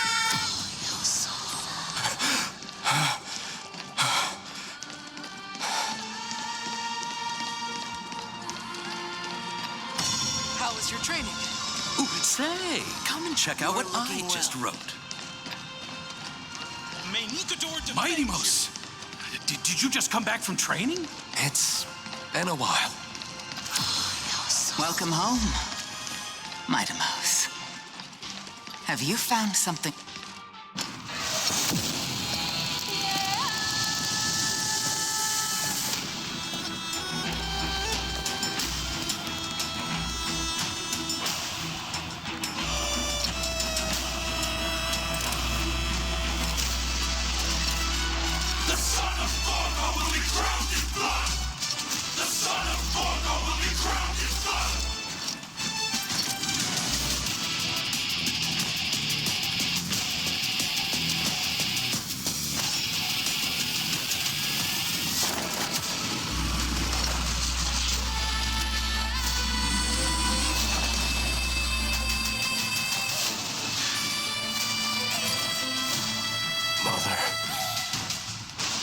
I am home.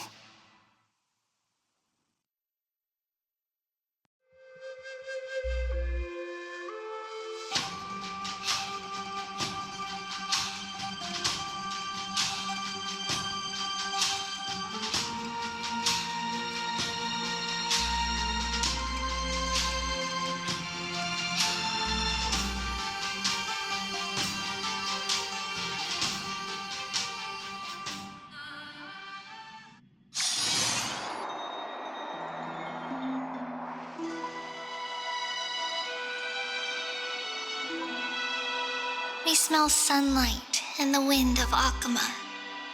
This was your favorite spot, wasn't it, Trian? Lady Trian, why did it have to end up like this? Take it easy, Cass. Departure is a part of life. It's just that ours isn't as tumultuous as it is for ordinary folks. When we started our journey, Yanis had already provided their prophecy. Just like how that Titan divided themselves to create the countless passages in the world. It's only natural for us to follow the same path since we inherited their destiny. If you don't mind, Treeby, are you still willing to unveil that past for us? The past regarding the prophecy?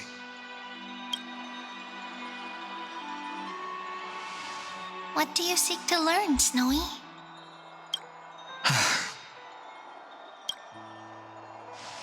Mightimos has left the city to face his own fate. That is, the fate of every demigod. We will all eventually let go of our past to follow the same path as his.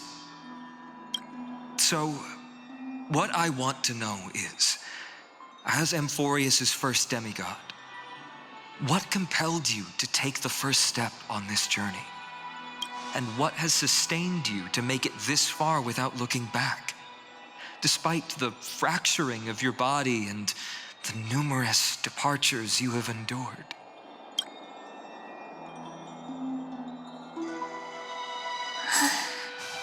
All right. Teacher, are you sure about this? Dee is already doing what he has to do. What reason do we have to keep it from them? Let's go, everyone.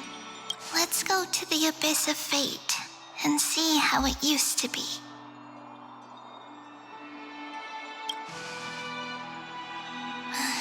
Then we will leave it to you. Trinan, would you mind? Treeby, are you not coming with us? I want to stay here with Trian for a bit longer. I see.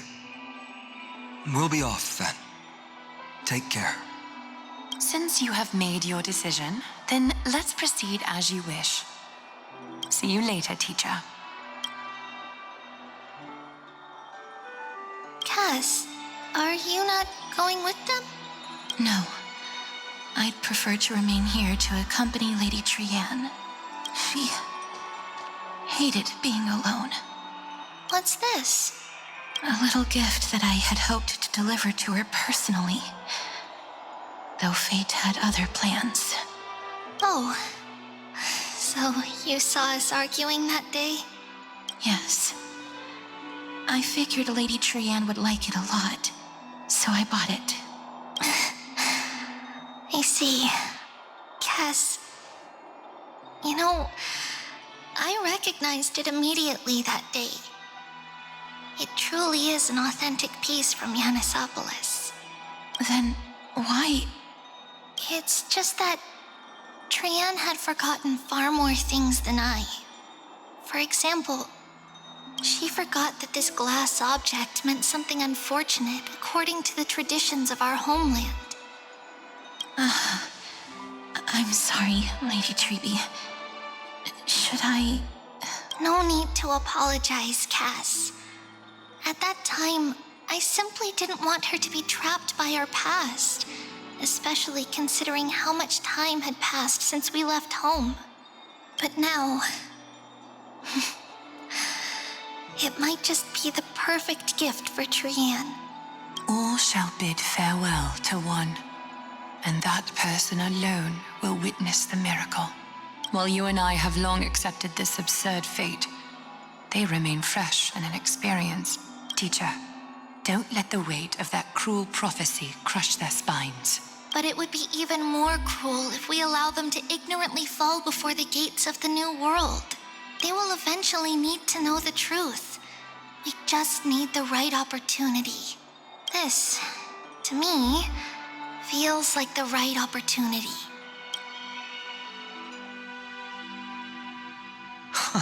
So, this is how the Temple of the Three Fates looked back in the day.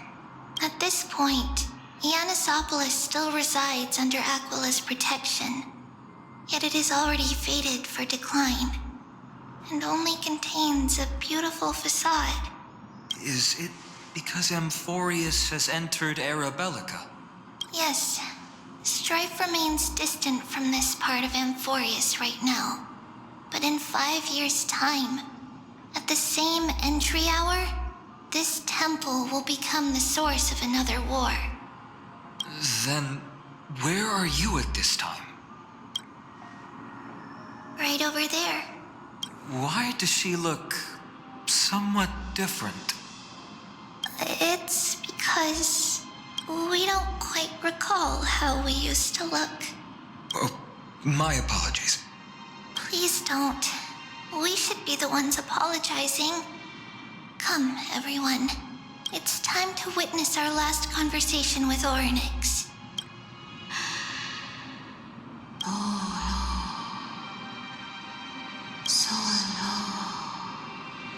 You're here, Orynyx.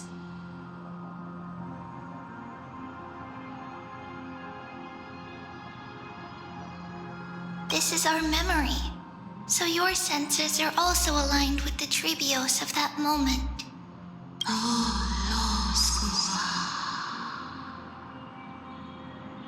False prophecy, huh? So you still think that way?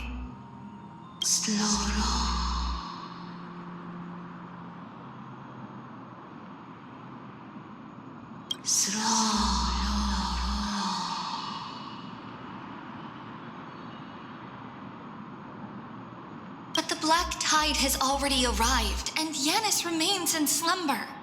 If even the god of passages, known for guiding mortals, cannot resist this catastrophe, then what can we do against the incoming destruction?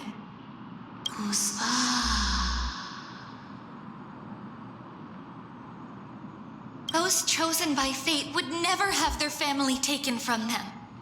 And how can I alone remain safe and secure while watching the entire world crumble before my eyes? This might be our last conversation, Orynyx. I will do everything I can to protect you from the black tide.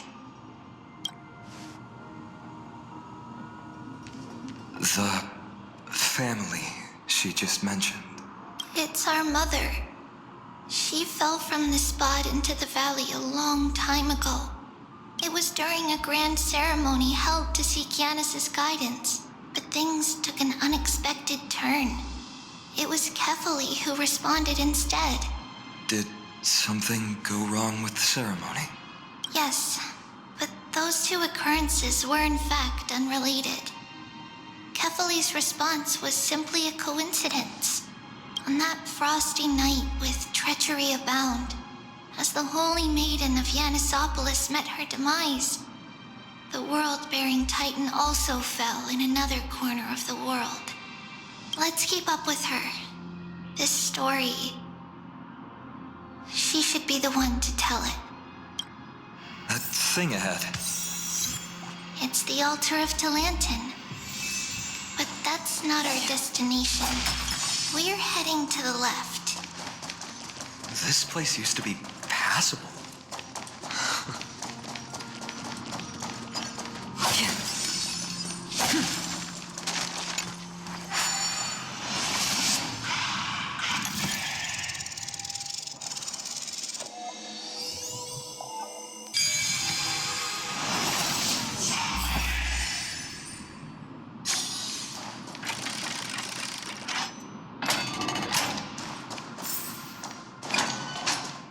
I never thought there would be such a hidden space in the abyss. This is the Archive of Prophecies, an important ceremonial site back then.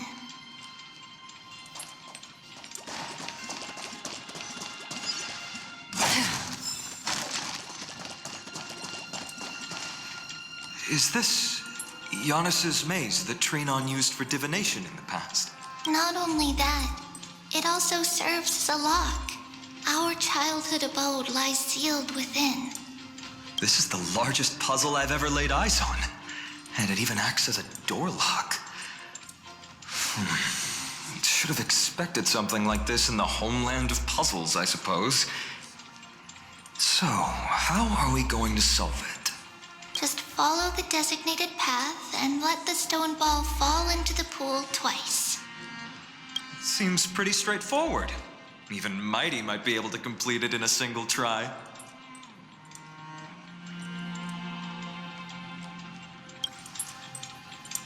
You still don't know him well enough, then. He might not even need a first try. He just punched the door open. Mighty. If he were still here, we'd probably take a lot fewer detours to solve our issues. Enough with the talking. Let's just get started.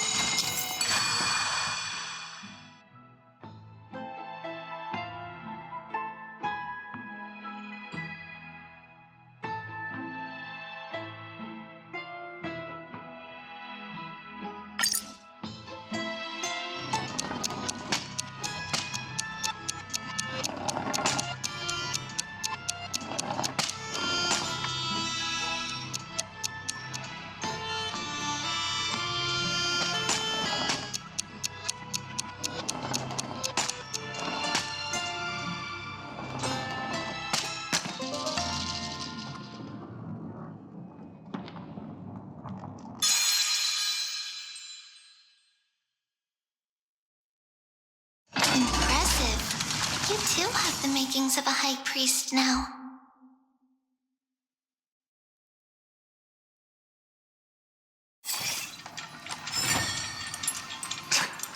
Getting that stone ball to the endpoint looks pretty tough. My hands are shaking just from looking at it.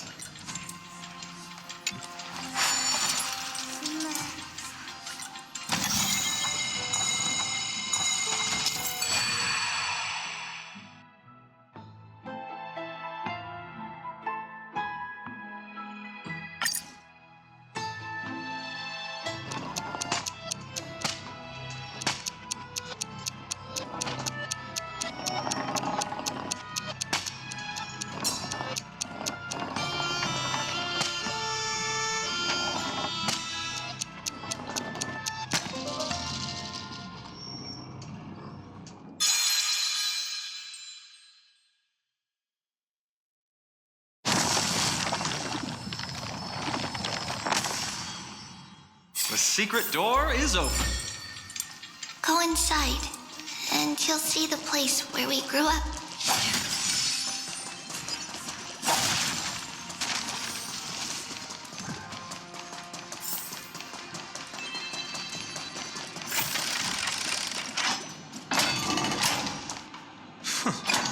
You grew up in a place like this? By the time we were born, the role of the Holy Maiden had already diminished to a mere title. Those in tune with the Titan's guidance are bound to become messengers for others. To maintain appearances, those in authority added some embellishments. And with Mother around, our childhood wasn't entirely without joy. Even so, I still find it hard to imagine. 20 years can go by in no time. Trinon, for most people, 20 years is a long period of time. Right. Becoming a demigod sure changes how one lives through time. It's hard to believe it's been so long. Your power is exceptional, Little Gray. This place looks exactly as before. Let's explore the room a bit.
So many boxes here. These should be our belongings. What's this? A red glass fragment? We were still very young the first time we saw it. Mother came back with a beautiful glass piece, but her face was streaked with tears. She simply placed it on the table. It looked so sparkly that we couldn't resist playing with it, but we ended up breaking it by accident. Mother didn't get angry. She simply held us quietly for a long time. It wasn't until we were older that we learned in Yanisopolis, if someone gloriously died for destiny, the Holy Maiden must pick a piece of glass from the volcano's quarry and polish it, then give it to the deceased's family. On the day Mother returned with the glass, her friend lost his life on the battlefield. Since he had no family left, Mother had to keep it herself. Later, on the eve of the ritual, Mother also gave us a beautiful piece of glass. Let's move on to the bedroom.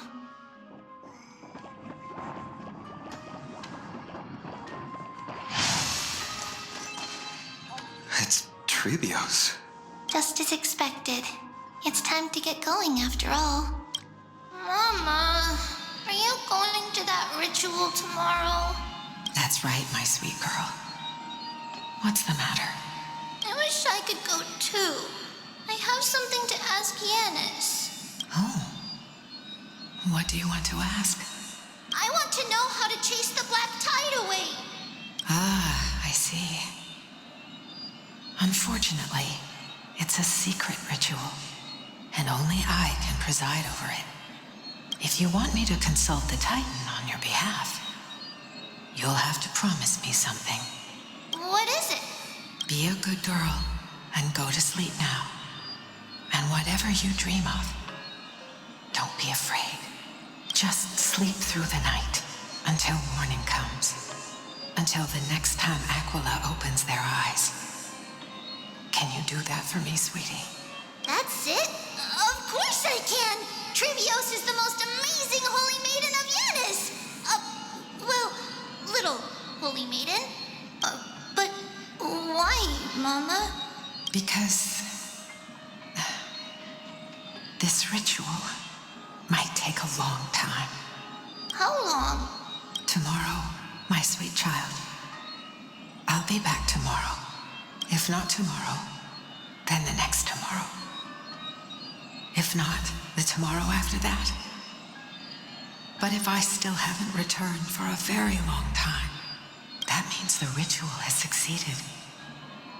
It means I found a way to chase away the black tide and reach the new world on the other side. But for various reasons, I can't return to bring my sweet girl with me. But I'll be waiting for you there. As long as you stay brave and kind, we'll meet again in that new world. It's the end of the west wind, the black tide's other shore.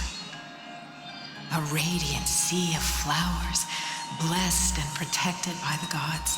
In the rosy horizon, you'll see a silver white shoal. It marks the end of your voyage. The haven, free from storms, cold, and heavy rains. No sorrow can linger there.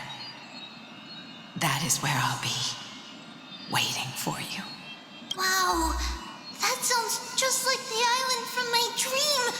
Oh, I know. I'll turn the moon into a ship and the stars into sails to go find Mama. Pinky promise? Pinky promise. As long as you sail toward tomorrow. As long as the sun will rise for the next day, our wishes will come true together. If the final murmurs of the Titan are true, if such a place really exists on the shore beyond the black tide at the end of Genesis, then our promise still stands. Please, wait for me, Mother.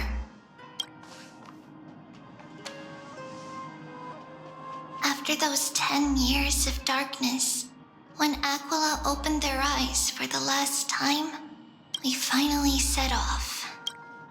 Where did she go?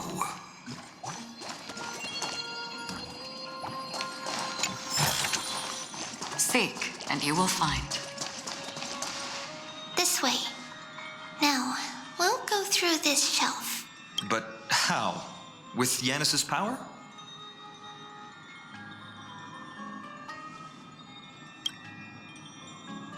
No, we hadn't acquired their power back then.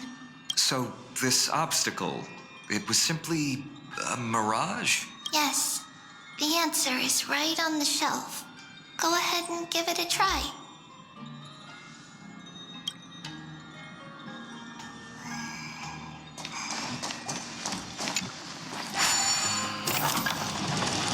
It's a secret passage. It was a secret passage prepared by the Holy Maiden's supporters for Mother and me as a precaution. And now, it has turned into our passage to escape, just as anticipated.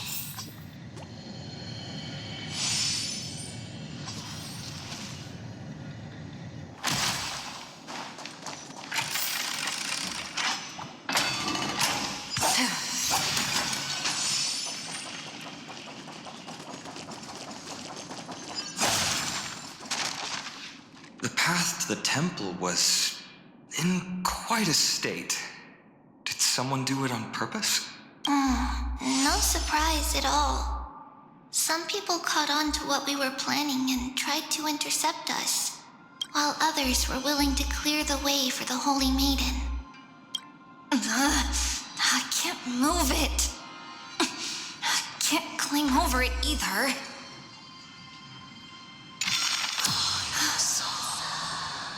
Time Titan? Is that you? Someone will help me.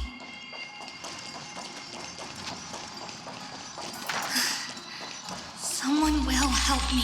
Just like this. Regardless of our actions, the past will remain unchanged. It was someone else who helped Trebios in the actual events of history. We don't remember the details. As for why memory recreated the past to be like this, it must be because it's closer to the answer within our heart. The passage is now cleared.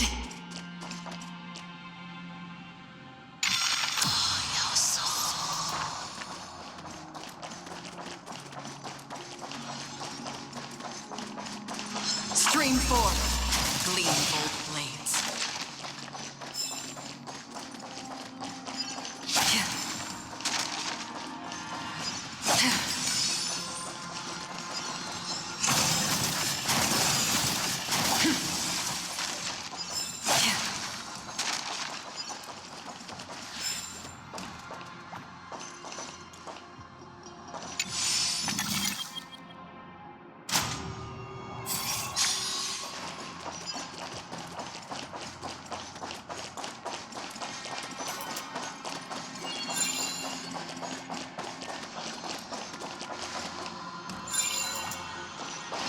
Stream forth, gleam of old blades.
Ornaments.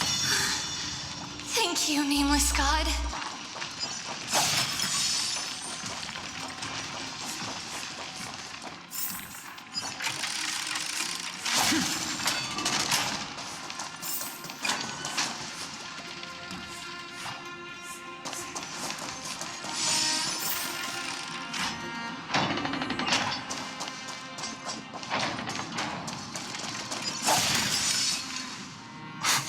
Whoa! It looked truly magnificent back then. Relax. Take it easy. All these people, they're just civilians, not enemies, correct? Mostly, but it might not be the case later on.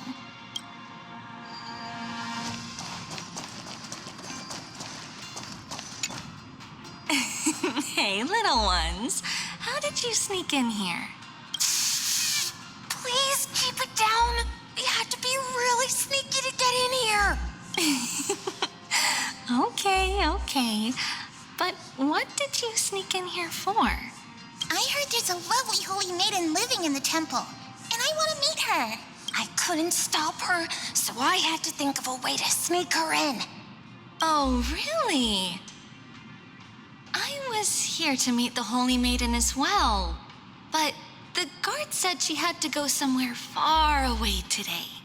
Huh? What a bummer. Mommy even asked me to bring her gift to the Holy Maiden. It's getting late. We couldn't go home now, okay? Okay then. We'll come back next time. Thank you. By the way they are dressed, the siblings look like civilians living outside the temple.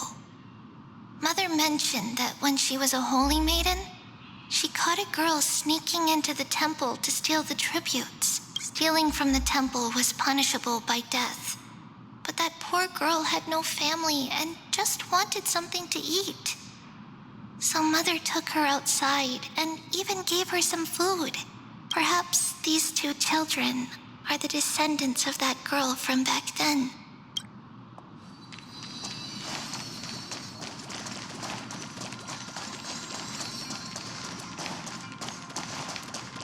Ah, Lady Maiden.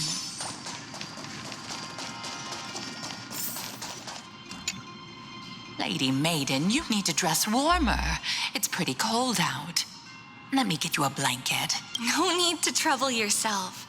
I'm just going for a quick walk. All right, but please take care of yourself. Your mother made us promise to look after you before she left. It's been a while since I last saw you. I just realized you've grown into such a beauty, just like your mother. Oh, here, have some of my sweet pastries. She used to enjoy them, so maybe you'll like them too. What's wrong, Lady Maiden? I'm fine. It tastes really good. This lady is Mother's old friend. When we were little, we sometimes got to eat the sweet pastries she brought back. We've always remembered the familiar taste, and only now do we learn where it came from.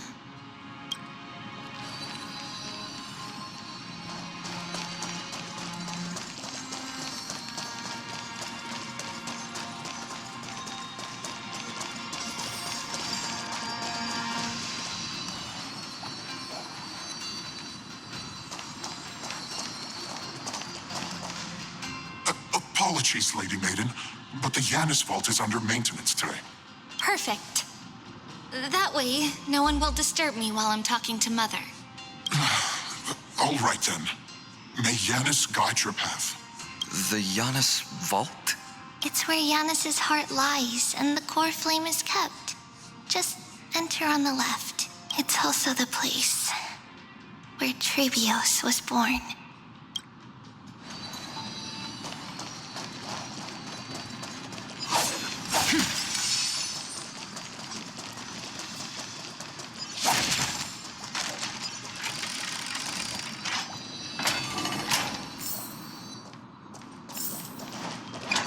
Trailblaze.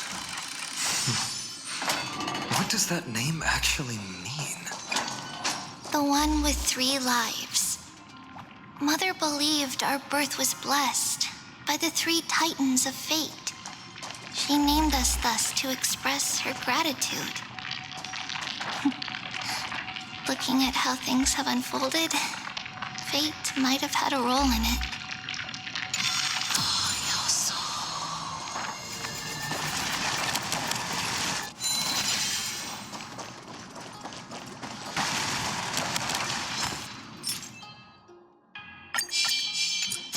Stream forth, gleam of old blades.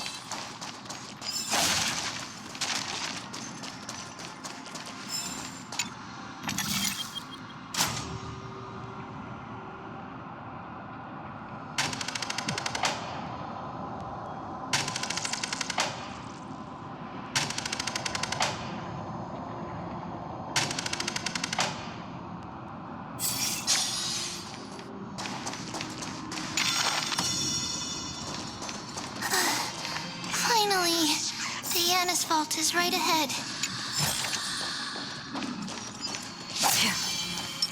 Make a wish.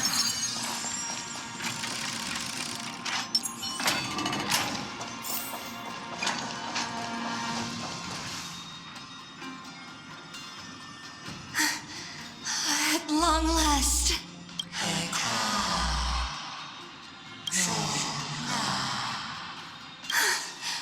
I knew there was some sanity left in you, Yanis. Just as I thought, you too have been confined.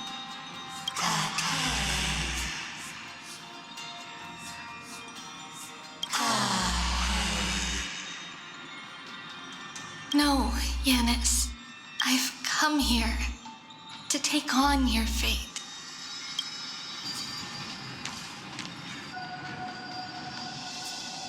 By the blood of the Lamb and the strength of my blade-wielding right hand, I am Trebios, the listener, the announcer, and the witness of the prophecy. I, the holy maiden of Yanisopolis, the walker of the infinite paths, have come forth to assume your duty.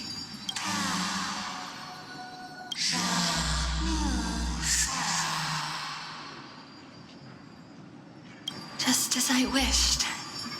This journey promises to be a long one, with 1,000 selves to accompany me. I'll never be lonely.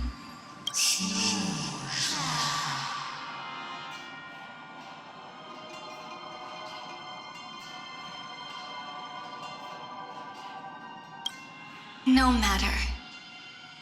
My hands are not made for bearing arms. But my feet are destined to embark on a journey for the benefit of all.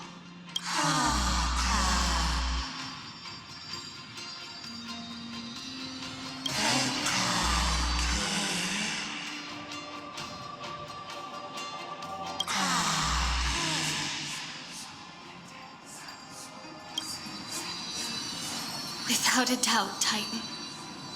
Let the prophecy shatter me, so that I may open a myriad of paths for this imperiled world.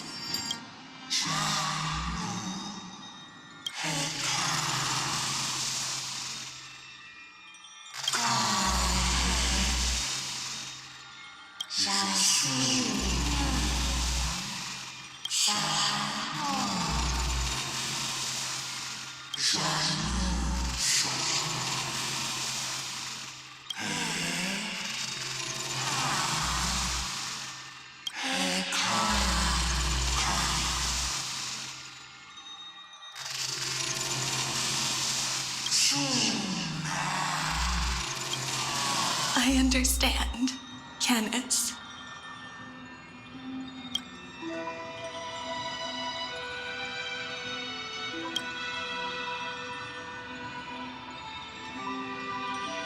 Thank you. Now, may you rest well.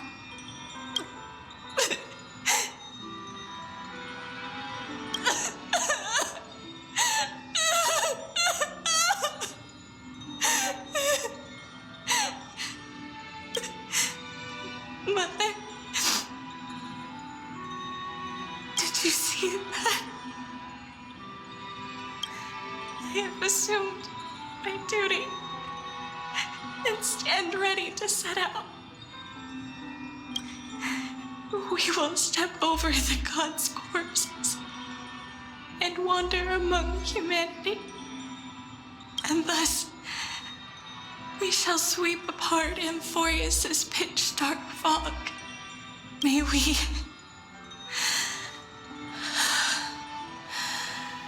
the world follow the myriad paths trodden and reunite at the end of the west wind, where flowers bloom in spring. Mother, I shall see you tomorrow. Who dares lay hands on the core flame? Drop your weapon and surrender at once! I knew this would come. It's opening up! Move aside and get ready! The Holy Maiden?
What's happening here?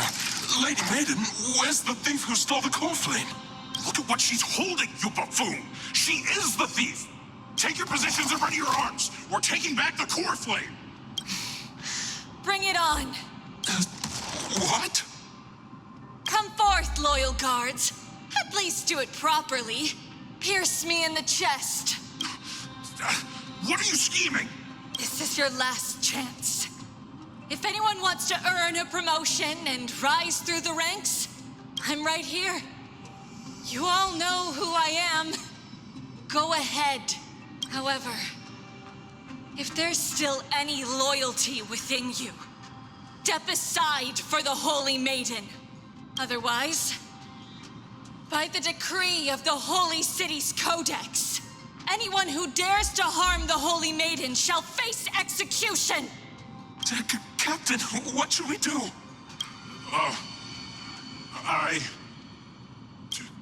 Do it. Kill her! If any of you want to get rich, then come with me. Take this traitor's head and wealth will be ours! We can't just stand by and do nothing. Let's move, partner.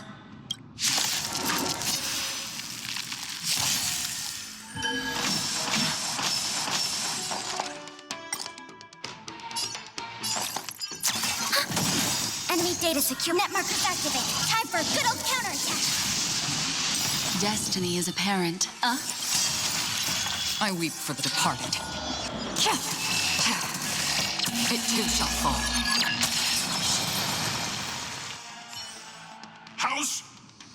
that possible? Could the Titan actually be on her side? That woman is the traitor! I should go. Let's keep up.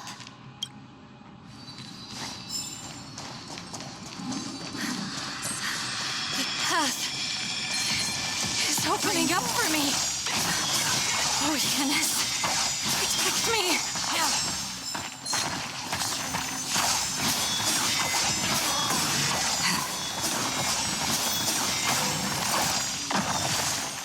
Stream forth the gleam of old blades.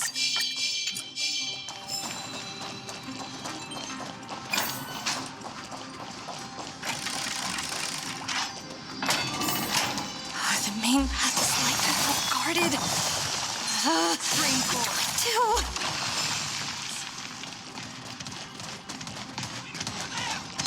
That redhead woman is the traitor! Just as I thought.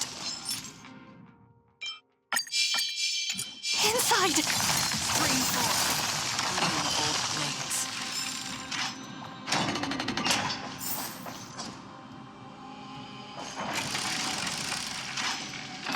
There are guards here too. Don't alert them.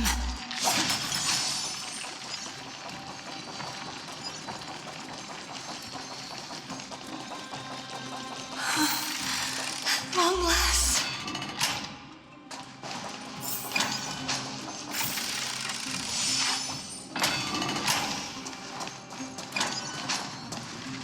A creature of the Holy City Guards, but I'm already so close.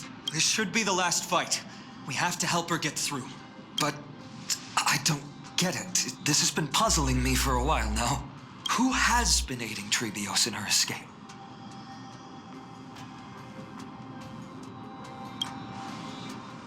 While history might be blurred by memories, seeing how the whole city is hunting her down, she clearly had no allies. If she pulled it off alone, were we too involved in this process? Trailblaze had been on her own since she entered the vault. But what did we truly mean to her? You'll find that answer at the end of this memory. In that case, let's focus on the mission at hand now. Let's do this, everyone!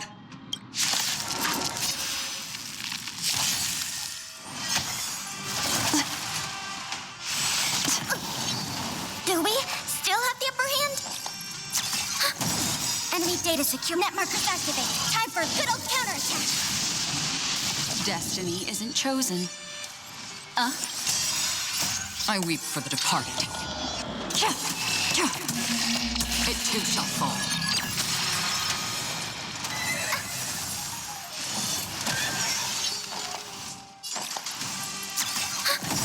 Equipped and they together as one. Enemy data net markers activate. Time for a good old counterattack. Another journey begins, destined for oblivion.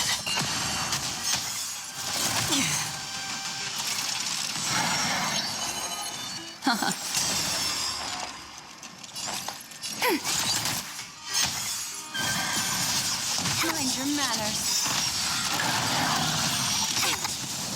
Memories are beneath the waters lies an endless abyss. All things human creations.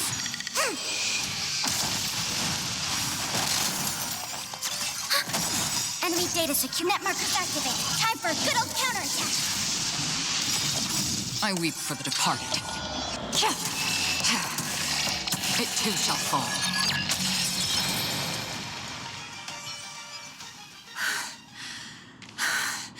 Finally, beyond this gate awaits a boundless world.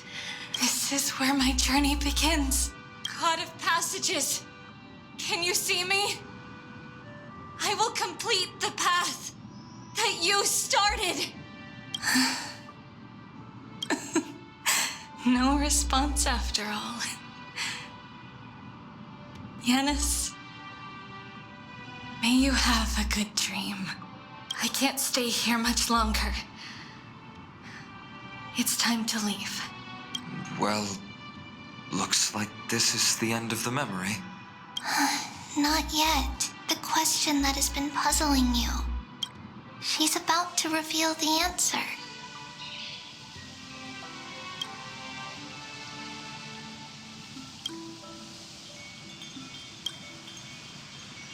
nothing happened. What was making her or you hesitate at this moment? If she had known this flame chase journey would proceed as the Titan foretold, bringing about great suffering and fatalities, including her own, would she still have chosen to walk through the gate and start her journey?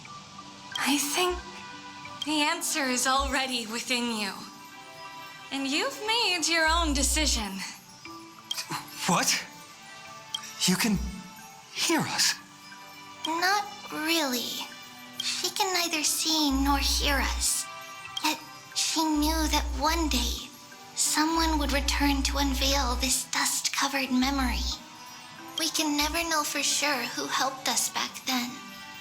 But that kindness was forever engraved in our hearts, motivating us to move forward. Time has modified this memory into a special letter, so that we do not forget our original intent. It's a letter written by Trebios of the past and sent to her future self. In this memory, it is Trebios of the future who overcomes all difficulties for her and sends her on a long journey toward the tomorrow where we are.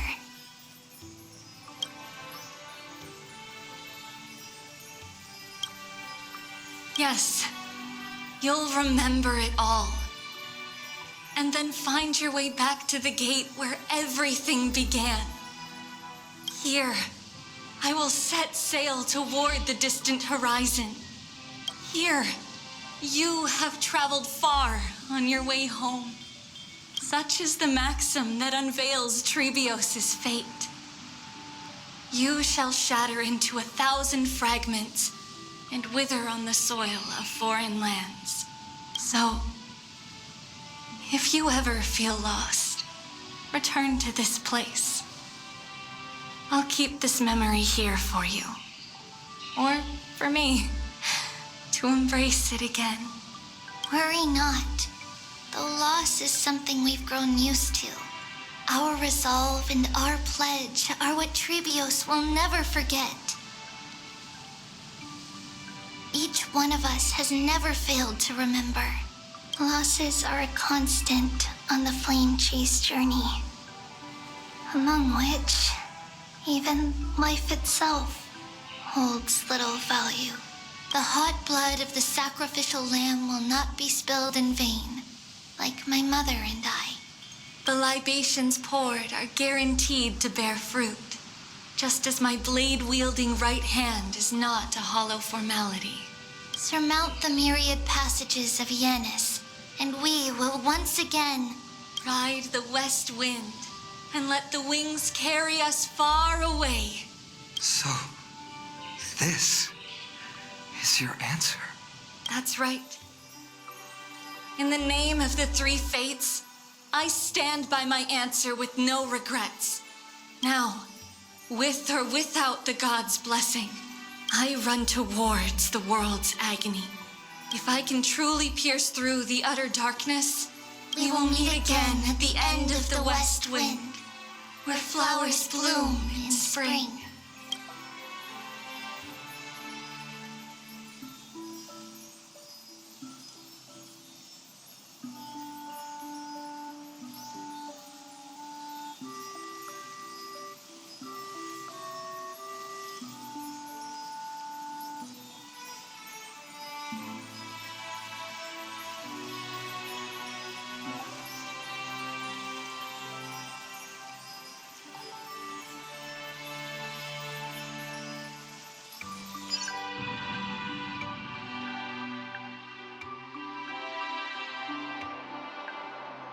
Lady Trebi, do you still think that everything will be fine tomorrow?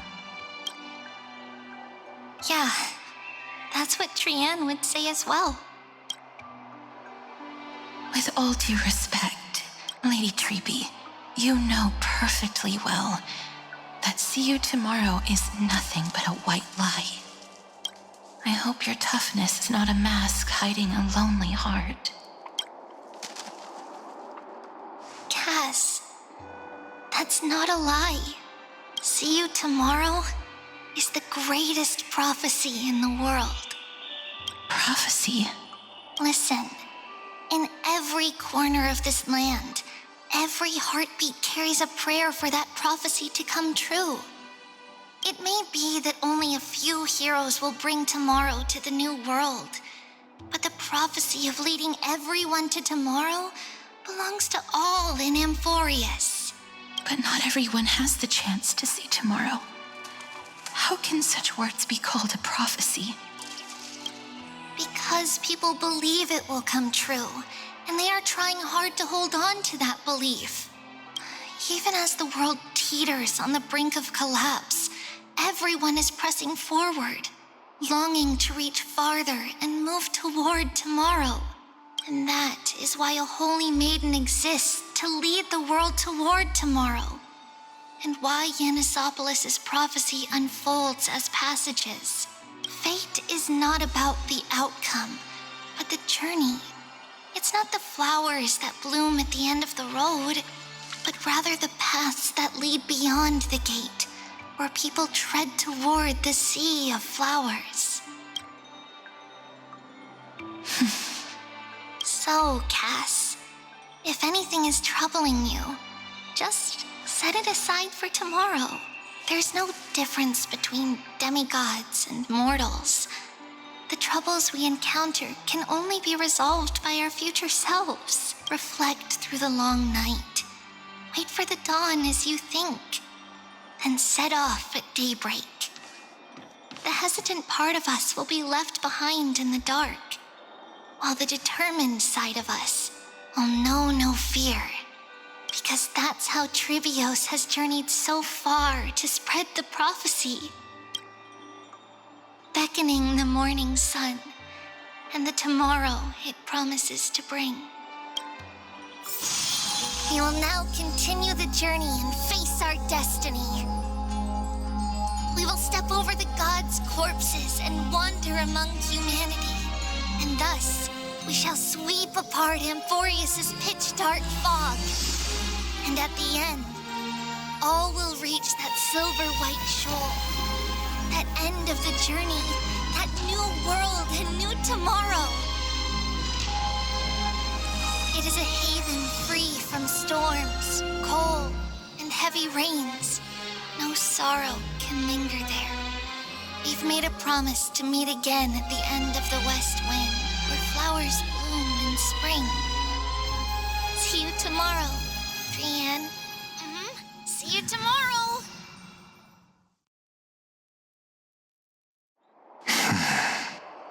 Child of humanity, surely you are not waiting for the arrival of night. Nights do not fall upon Akuma. That's why it's futile for you to wait here. Honestly, I didn't expect the renowned Reason Titan to behave like this. And that's all thanks to you. If your soul weren't as prickly as a hedgehog, I wouldn't have to act this way. If you were more accommodating, you wouldn't be opposing me all the time, and I could teach you more freely instead. It was you who insisted on implanting the core flame in me. Forget it. Cut the sarcasm and just say what you need to say. Fine. All I want is to remind you, there's not much left in your soul. If you don't do something soon, I will have to take over this body. If I'm not worried, why should you be? I know what you're planning. You just want my help answering the question, what exactly are we? Correct? It's good that you remember. Thus, equivalent exchange. It's only fair. Then rest easy. The answer will soon be revealed, and you'll have to return my body shortly. Is that true? Certainly. I initially thought this extremely frail state would hinder me from getting my body back. But I didn't expect the answer to be right within it. That saved me a lot of trouble. I don't even need the black-robed swordmaster's ceremonial blade. That's certainly worth celebrating. Regrettably, I can't carry out the upcoming experiment alone. The girl who's walking with death, is she fully prepared? Be patient, Titan. If we're always so guarded, how can death reach us easily? Unfortunately, on behalf of Okima, I must ask you to slow your pace. I forgot about you. My apologies. A child's words are always carefree. I'll just dismiss these words as nonsense from a cheeky child. Come now, conceited performer. It's time to address your relationship with that Titan. What if I refuse? Provocation will only tip Talantan's scales further toward your demise. There's no need to go to such lengths. Oh, monster neither human nor divine. Don't forget that you won't dare kill me. If you snuff out the core flame of reason, what else can you use to stand against the Council? Do you two mind if I cut in? I warned you. Do not interrupt me. I just have been meaning to ask. Does death really matter to you? What do you mean? What I mean is, before I implanted the core flame into your heart, you were already a silent, cold corpse.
And so, this long day passed for Akuma.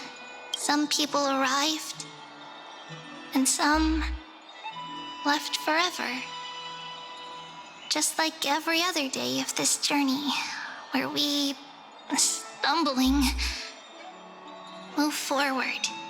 We have long been prepared. If we are to chase the flames, then we must grow used to farewells. And yet, no one back then could foresee death. Its arrival would always be so sudden and so momentous.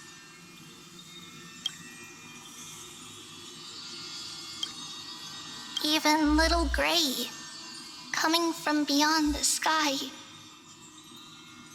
could not escape the Reaper's two hands.